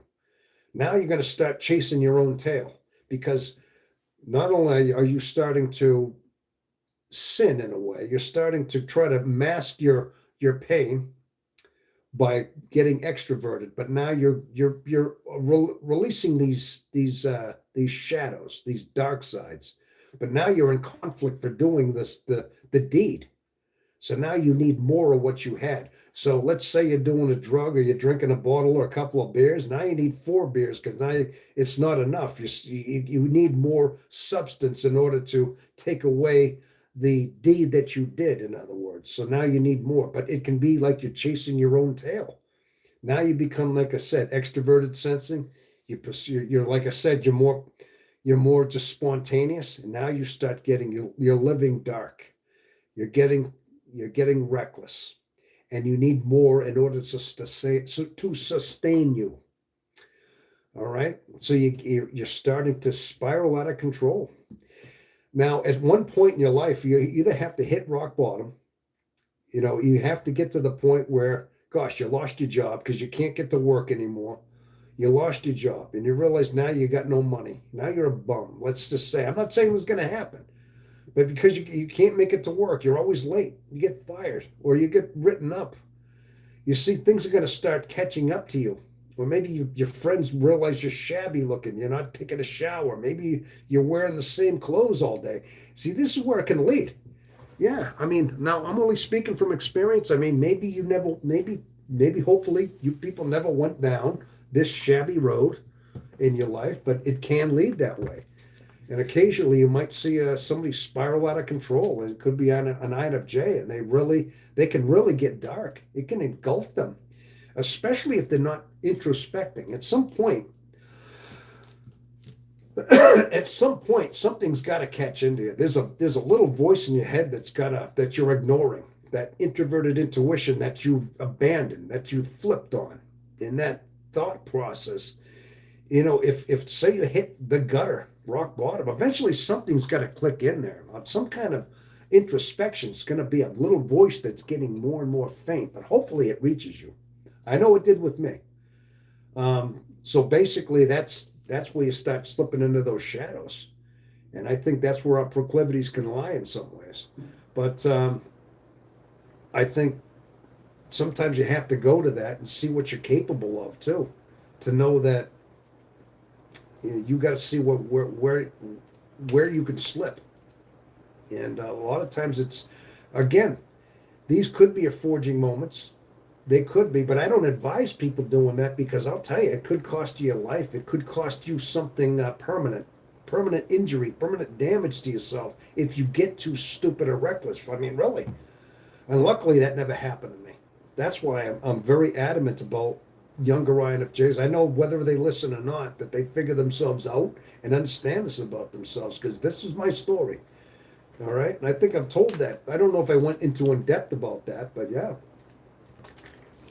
Okay. I got 11 watching. Okay. All right. All right. Enough said there. Let's see. Jethro, turbulence and nicer. Okay. Integrate the shadow. Okay. Obisi. Obisi. My life feels like a balance of agreeableness and combativeness. Ooh, both polarities have been out of balance in my life and created issues. Yes, that's exactly what I'm talking about. Yes, the older I get, the more I can balance that. Well, you know what?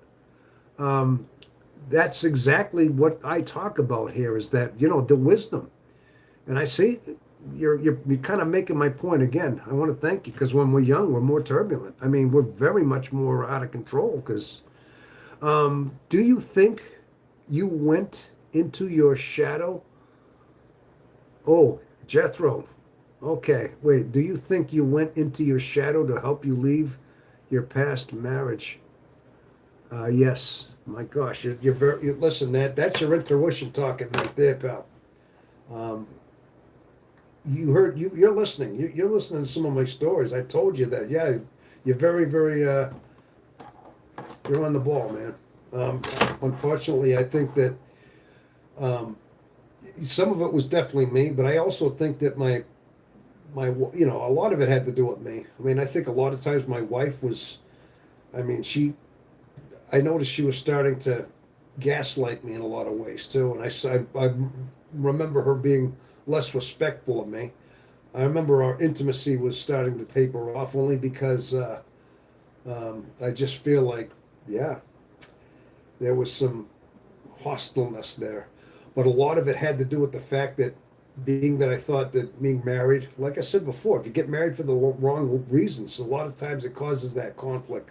I think I got married for the reason of basically feeling like this was something you're supposed to do. Like it's an expectation. A man's supposed to find happiness from being married and a family. It's having a family. I thought I was falling into that. I thought I'd never get married. I thought this is what you're supposed to do. But I think a lot of that, what happened was, is because I didn't know how to regulate my introversion. I didn't know what it was. And I thought that this is what I need, but I always felt that emptiness. I always felt like I was alone. I always felt that turbulence of, needing to be alone, but at the same time having that needing love, needing somebody, affection. You know what I mean? Like a wife. And so a lot of times, but after I found that, I just realized that coming home to people and being like watching TV at night and then just interacting with my family, and sometimes I felt like sometimes people just the way they are the way they are, they drain you. And sometimes I felt like I was being very drained by my stepkid, by my wife. I mean, they were never get to the point where everything was an argument. I mean, hey, the sky is blue. No, it's really a kind of it's more like violet. You know what I mean? It's not blue. That's just arguments about every stupid little thing. It's like, you don't even want to talk to people anymore because all as it is just a counteraction, no peace. There's no peace, and then it's just I find myself drifting away. And then it's like, well, you got to spend time with the family. You got a family now. You have to be with your family. Yeah, but I'm drained. I'm constantly tired. I don't know why. I'm exhausted perpetually. So, I mean, bottom line is, yeah, I think you're right. You're onto something. And I think that's exactly what I think happened. I mean, but I've noticed since I almost craved, as much as I hate to say it, when I craved getting my own apartment and just being alone. I felt like I had to. And even though I got there, and even though I felt the cold chill of loneliness the first couple of days after my family was gone, my wife, my kid, I didn't see them as much. Even though I did, I knew I needed it. I knew it was like deep down. This is where I found comfort, and I knew I had to face something. And this is where a lot of my journey stemmed from. And it was right after the divorces when I started changing. That especially put me on this path. But I also realized that I'm a loner. I'm a lone wolf. And marriage, as much as I thought might be the way, it drained me drastically. Okay, okay, Jethro. Basically, okay. Yeah. So basically saying, yeah, yeah, you nailed the head there, Jethro. Me too. I understand. Left the mother of my kids 4 years ago. All right. Was it the same thing? Were you feeling like? Did you have? Were you in the same boat of? I mean, it's a shame that we have to leave children behind. I mean, at least one thing is that I stayed together long enough for my kid to at least get of legal age. I mean, I knew I didn't want to leave him too young, or leave him with child support and have to go through the courts for that. I knew that I stuck around long enough till at least he graduated high school, and stuck around long enough to where he was going to start wanting to pursue college. I mean, I tell myself that. I mean, maybe that's my way of coping, but It seemed like right after that, my wife was done with me anyway. She tried a lot too. She tried to fix the marriage. She tried to hope things would change. I tried, but I was constantly exhausted. My thing was I didn't know how to explain it. I didn't even know I needed like solitude. And I remember I still remember to this day finding little things that would I would lead to do things alone. Like I'd go off and read my own book in another room. I started reading more books like you know H.G. Wells novels and Stephen King novels. I started reading more because I was trying to recenter myself, trying to find that balance. And because half the time I'd fall asleep watching movies. I was exhausted just being. It was a big vicious cycle. I didn't even know how to regulate. Yes, yes, yes, definitely. No, please, too noisy. I have 7 kids and a hub. Oh, the fan one. So yes, definitely. No, please. Um, okay, what do you mean by that? Are you basically agreeing that a lot of times it's draining? Being an INFJ and you're in a family like that and you have all these things going on, I mean, either you have to find some kind of completion or maybe you have to be that type that can take that and put that stuff aside and put your own selfish needs aside. I was exhausted. I was actually getting visibly sick. I was getting rashes and I was getting like, I don't know how to describe it. I was getting like weird aches and things like that. It was affecting me. I don't know how to describe it, but I remember getting like rashes. I remember starting to itch places to where I would bleed. And I wonder, why am I doing this? Even like it was getting out of control. It was really catching up to me. The whole thing, yeah. It was like but I think the shadows were coming out, and I started getting like kind of snappy and edgy. Like I said, yeah. But my gosh, you hit it right on the head. That came out of me, unfortunately. And I never took it out on my family. I never did anything. Maybe verbally. I mean, but I never hurt anybody. I never wanted to. I never knew it was that. But it was more just me being absent, me trying to find solitude, even scraps of time away. Yeah. Um, my kids are still young, but I have a good frame with their mom and my kids as well, taken care of. But you can't be with them, huh? Is it because of the whole thing that I'm talking about? Are you have similar? Yeah, that's a lot of the noise, lol. Yeah, that's a lot of noise. Yes. Um, Unfortunately, I think that's a lot of times why INFJs have so much trouble in a relationship. This is the stemming from it. We're coming to the root of why. Um, Imagine just being in a relationship with a woman that you're getting involved with, you're getting falling in love with, and all of a sudden your heart is out there. You think you're in love, but at the same time it's draining you, pulling you, especially because it may or may not be healthy. And maybe you decide to stay with her because she's there, but at the same time, are you being gaslit? Are you being, disrespected? But you stay anyway. But part of you says that it catches up. This is what happened with me. I felt like I was losing my personality, my not my personality, but my sanity. When I got too close with somebody, got too involved, loving, I felt like I was losing my autonomy.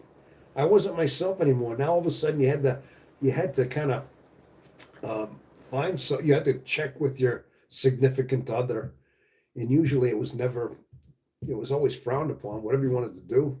Then all of a sudden they start, certain friends they don't like, certain activities. It's just a typical thing. And all of a sudden you sit there saying, "What the heck? I'm not even myself anymore. I'm giving this up, and I'm tired all the time. I'm always worn out here." That's where relationships always broke with me, and they could never last long. I could never have the long term love. Always short term, quick flings. That's all I could handle. I had a few of those.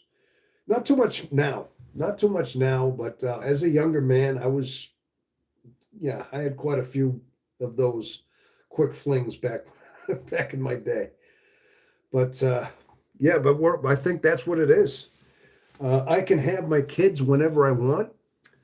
I was okay, but she disrespected certain things that were non-negotiable. I hear you, bro. Can I call you bro, Jethro? Only kidding, man. No, I hear you there, man. That's yeah, I yeah. I mean, I think I can see where you're coming from. Sounds like you have a similar thing. You have to be on your own. Do you live alone now? I mean, I do. I'm completely alone. I got a house here. I got a single wide trailer home that's all mine, and that's what I have to live alone. I'm happy that way. Yes, you do. Okay, bro. Hey, bro. I would take it you probably live alone, or because I have to. I mean, I don't suppose I have to. I could try that whole thing again, but I keep thinking I'll just keep doing the same mistake over and over again, and it'll just lead me to the same place. So I've already learned my lesson too many times. It's not cut out for me. I had to accept myself. That's what I talk about, acceptance. We're not cut out for the. Um, I mean, at least I'm not. I'm not cut out for a relationship. I just can't do it. You know. She shred a blessing. She shred a blessing. Bubble bath. Color book. Help me calm down. What do you mean she shed a blessing bubble bath? Oh, the fan. Oh, okay. The fan one. Color book helps calm me down. My kids grow up and the tea gone with their own place. Oh my gosh. I have a 3-bedroom house for my kids. Otherwise, I'd have something smaller. LOL. Oh, so you got a large place for your kids to come over. That's kind of cool. Then you got your kids. Okay. Well, you kind of have to. You got kids. That's good, man. And trying to figure out what that means. The fan. She shed a blessing. Bubble bath. Color book calms me down. Okay. My kids are growing up and they're gone and have their own place. Well, that's good. You good. And Obacy. Obacy. I enjoy my solitude too. Yes. The older I get, the more I'm comfortable with my solitude as well. The more I'm one with it. I'm whole with it. And yeah, I think I've said this before. I think just growing older as an INFJ, just becoming just just reaching a certain age in your life of maturity, of wisdom, of discovering yourself. I think we're meant to discover who we are. And the closer we are to discovering ourselves, the more we can stand ourselves, the more we're okay with it. I've actually put out a video. It's going to be airing in a couple of, I think it's Wednesday morning. I think I got it scheduled. It's just basically about what we're talking about, how, what it feels like to have found a sense of, I'm just questioning whether or not, it's the awakening. And it sounded, and I actually asked if anybody could relate that when you find in a sense of an awakening as you get older, when you feel like you've integrated with yourself and you found your authentic self, and you feel like you're going through these stages, and you feel like you've gone through it and you've gone through the fire, and it comes out like you just feel like you're whole on the other side. Like where you feel like you're okay with yourself. You can even be okay with your boredom. I basically the video I have is about that, but I also asked the question if anybody else out there testifies to it. A lot of times I think we just need to know we're on the right track, that somehow what we're feeling is just us settling into ourselves. A lot of factors in our life have changed. Where our bodies and our mind, our souls have changed. For one thing, when we get older, our hormones aren't as out of control anymore. Being a man, I tell you, being a younger man, I'm sure all you guys can attest to that. We get that we're in rut more. We tend to be governed by our lust. Okay, but as you get older, it simmers down, and especially as you get more spiritually centered in consciousness as well, it calms down too. It's almost a spiritual calming when you get closer to the light as well. But bottom line is, I think we're supposed to find a sense of peace. And I feel like I found that in so many ways. I feel like I'm at peace right now. Like I can stay home alone and just enjoy my company. And I don't feel like, oh my gosh, I'm lonely. Oh my gosh, boo hoo hoo. When I was younger, I did. Oh, I was lonely a lot, and I think a lot of us go through bouts of loneliness. Of course we do. I mean, we need our solitude, but also we need somebody at the same time. So we, like I said, drifting back and forth, imbalanced. But the older we get, we start, all these things start integrating, they fall into place, and then we start feeling a little more comfortable with ourselves. At least that's what we're supposed to do. This is part of our journey of feeling more whole within ourselves and hopefully leading us closer to our own salvation. Now, honestly, people, I think the closer you get to your awakening, I'm gonna translate that to being the same as being born again. Okay, I think a lot of things Carl Jung talked about the awakening and integrating and finding your authentic self and things like that, and I think a lot of it had to do with um, actually being born again in a sense. And I think a lot of times that's what the Lord had said. And think about it, awakening, and it's kind of one and the same. I mean, it's just spoken in a different term, it's a different way, but that's what it is. And when you finally have that awakening, it's the same thing as that. And I think a lot of it is just you reach a state of grace, a state of peace, a kingdom of heaven within you, in a sense, which the Lord had talked about, where you just felt like you were at a state of like you were seeing the world in a different way. The lenses of your eyes, your perception changes because you're living from your inside, which we typically do. But our spirit now becomes like light, enlightened a little bit. You're seeing better with a clearer lens because the light of your soul becomes brighter as well, and it's all part of your integrating your spirit, your soul, yourself, self-actualization. It's all one and the same. You know, I know I don't know if Carl Jung was, I think I don't know what his version of spirituality. I don't know if he believed in God. I mean, he might have, but I know he's talked about integration and things from a from a human standpoint. And but of course, we have prophets and we have guides that are, you know, we have our Lord that spoke it in another way. But he was he was the guy. Okay, Obacy, learning to trust NI, letting it lead more autonomously. Yes. Um, oh wait, then I skipped one. The fan one. Again, problems come because we don't know of our INF we don't know of our INFJ until we get older. Yes, knowing everything early in life helps. Man cave equals she shed for women. Oh, man cave and a she shed. Okay. When alone in solitude, a coloring book helps. Oh, okay. That you said something about the coloring book earlier. I seen that. Uh, okay. Jung was a no-sick and was a non. What is a non-sick? Is that like an agnostic? Like he questioned the existence of a higher being? I mean, I don't think he ever. That's what I mean. I didn't know if he was a spiritualist or what he was, but I don't think he was. I don't know exactly. Um, but I know he had. But what does that mean? Nux. I think you meant like agnostic. Are you just kind of like just you leave, like agnostic? Is that what you mean? Which means you question.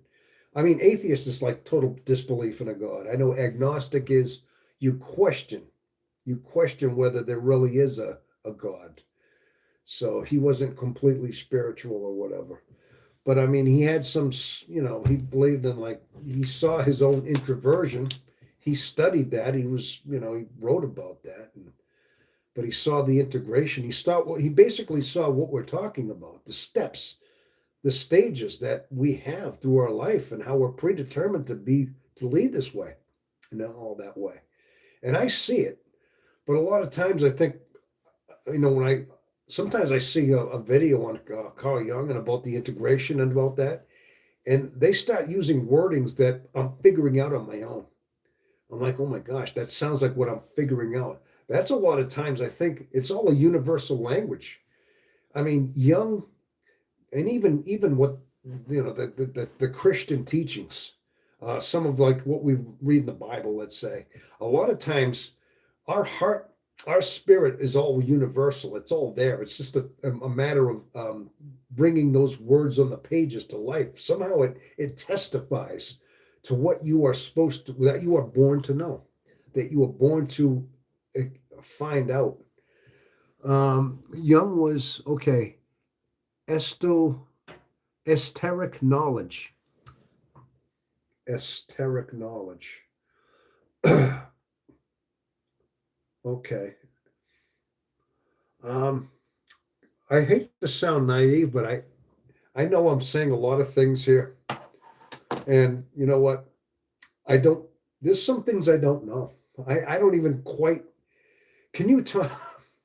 I feel embarrassed. I'm going to tell you the truth. I'm not really sure what esoteric knowledge is. Maybe you can feel, maybe I do know what it is, but, and I just never heard it in that term.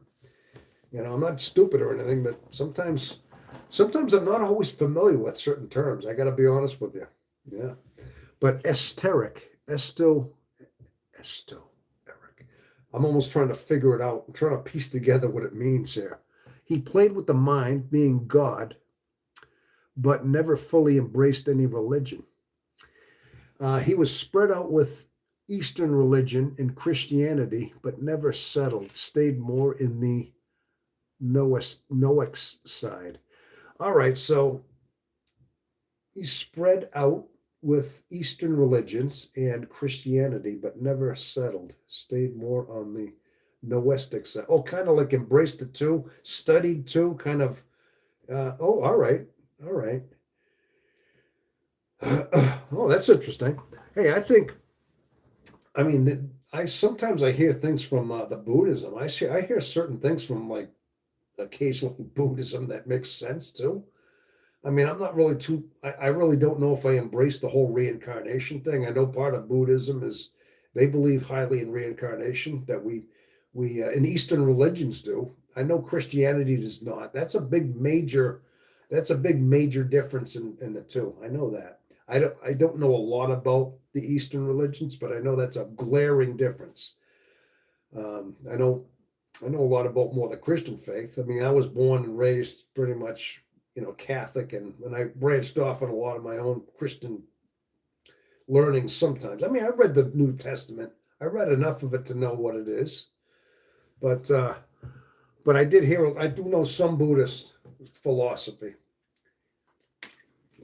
But I also think Buddha was brilliant in his own way. He talked about nirvana, about finding a state of grace, a state of like peace, almost. And I think that's what we all look for. I think that's what a part of an awakening is. It's all testifying to the same thing. Yeah, and I mean, I know it's not Christian. He was around actually either about the same time. Wasn't he around at the same time? Like, then I hear stories that Jesus early on, before his ministry, traveled out to, and he was a student of Buddha, or he listened to Buddha. I don't know how true that is. I hear stories that maybe, Jesus traveled to, and he was there in some of his early years, his formative years. I don't know, but you hear stories like that sometimes. Oh, okay. But anyway, that's what Noax is. It's basically it's kind of like integrating several different philosophies and not settling on just one particular one. Like, okay, this is the only thing I believe. He could take different philosophies of religions and kind of integrate all of them. I get it. I get that. That's cool. All right. Okay. Obasi, you're good, man. It's not common terminology. Estoic is like occult type knowledge. Okay. Occult type knowledge. Yeah. Occult. When I think of occult, I think of almost like, yeah, like, I think you hear something like occult is like, yeah, culty stuff, like, almost like the Hermetic temples and things like that. I mean, I see some of these cults, and some of them are like into like you think like devil worship and think that's what you think of occult stuff. Yeah, but so he was kind of that would be a dark thing as well. Oh my gosh. Oh, okay. I'm down to 7 watches. Okay. I start talking occult stuff, and yeah, a couple people went away. I was up to 15 once. Gosh, I was on a tirade. I noticed a few people went away. That's all right. That's okay. I think a lot of times I think sometimes maybe people are getting tired and they're just kind of they're going away or whatever. Uh, no, but yeah, I'm still here. Oh, okay. Harp, okay, I'm still here, just really good listener. No, that's cool. That's cool. I get that. I get that. I'd say everybody went away. Um, yeah, but bottom line is, I mean, yeah, we're just bouncing all over the place. That's what I love about it. I'm glad so many people are very. You're here with me. You're here with me like I am. I'm here, here, and some of you are right here. Jethro, I'm still here. Okay, all right, I get it. No, I get 8 watching. That's good. I didn't think you went away. I mean, there was a few other that came in there, and they were sticking around for a little while, and maybe when I started talking about occult stuff, I mean, I don't know. I'm all of a sudden it's like, went away. No, but I was just responding to what we were talking about. I was asking questions. I didn't know if Jung was atheist or whether he was spiritual. I didn't know where he was. I just know his works were very deep in the soul, but I'm gonna guess who Obasi. Obasi filled me in with all that. I didn't know that. That's what I mean. I didn't even know these terms, so I'm asking questions. I am not here. El Vagabond, you're not here, but you're responding that you're here. Okay, you're here, but you're not. There's a little bit of a paradox going there, El Vagabond, huh? Knowledge is power, and power is knowledge.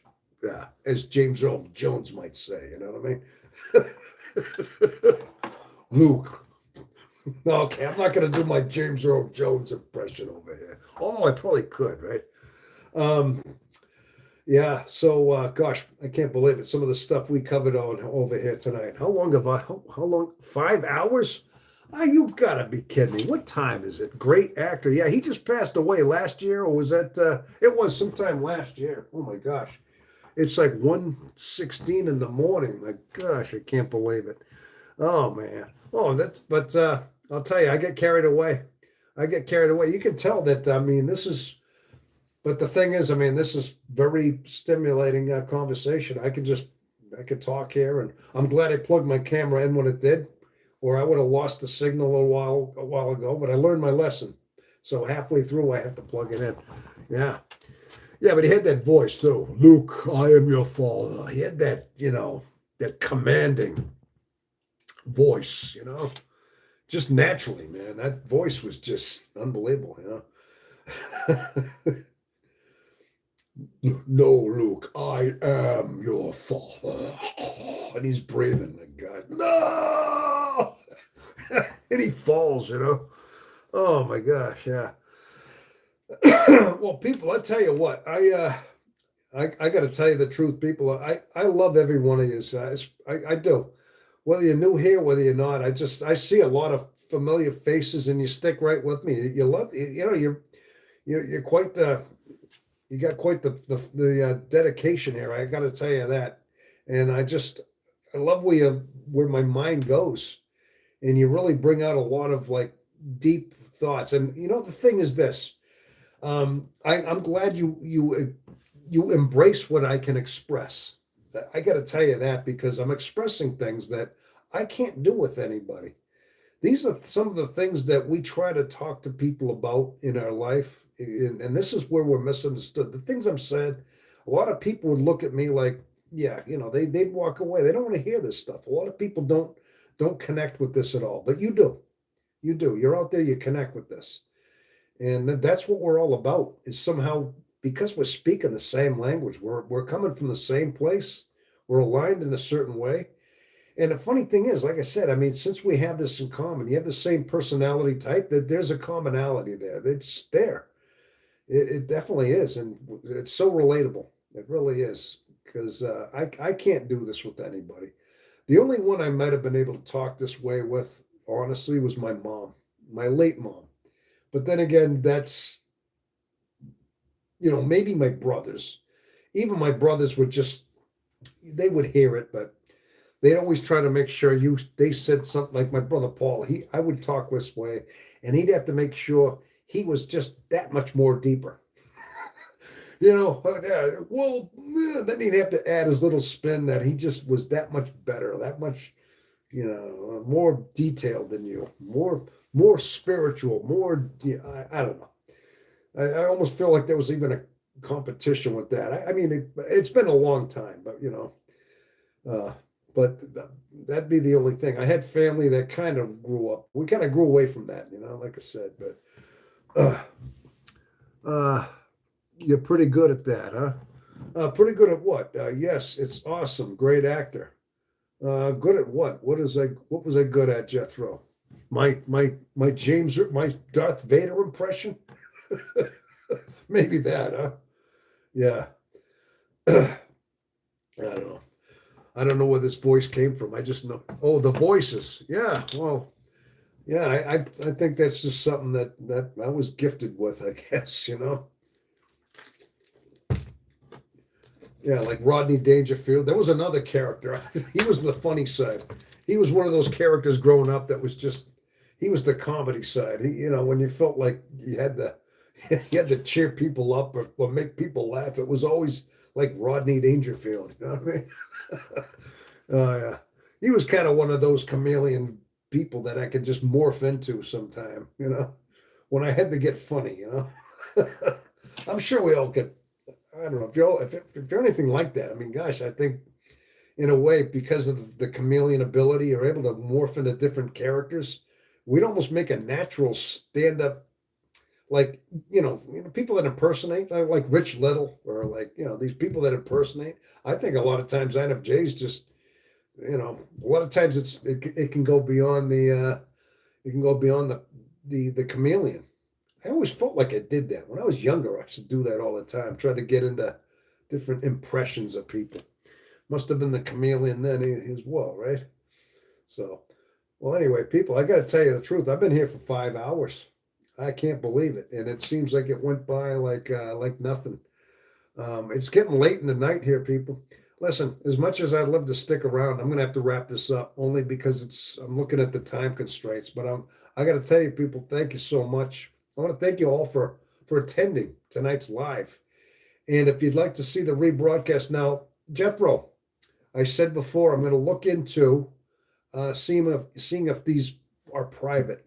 I'm going to look into the inventory and of the other live broadcasts and see if I can undo them into public. If that's what it is, it's probably I didn't even think of that. I'm going to try to see if I can do that. Okay, all right.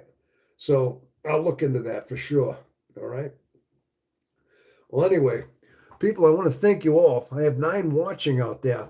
I have 10 watching. Listen, all 10. I hope you enjoyed tonight's live broadcast. I really do, and I thank you for showing up. And if anybody's new here, if anybody likes what I got to say and you like the broadcast, if you stuck around, hey, if you could, please subscribe to the channel and check out some of the videos I have.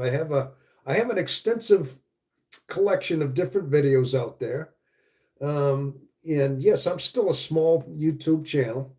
Okay, I'm still a small guy, but I'm trying to build this channel, and your support is outstanding to making this happen. I got to tell you that, people. So if you would please, your support is basically your subscriptions and your interest in my videos. If you can get any help, any kind of advice out of them, if you would share them with people you think might get some help out of them, please do, because that helps the channel and that helps the algorithm, and ultimately, yeah, it helps our channel.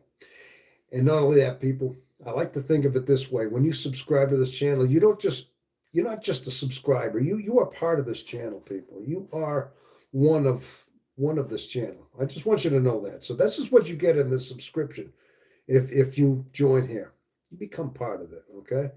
So Oh man, oh, wait, I gotta Confucius and and Buddha have a lot of more teachings, but I'm Christian. We used to be called the witch doctors and the seers, and was burned at the stakes. Oh my gosh.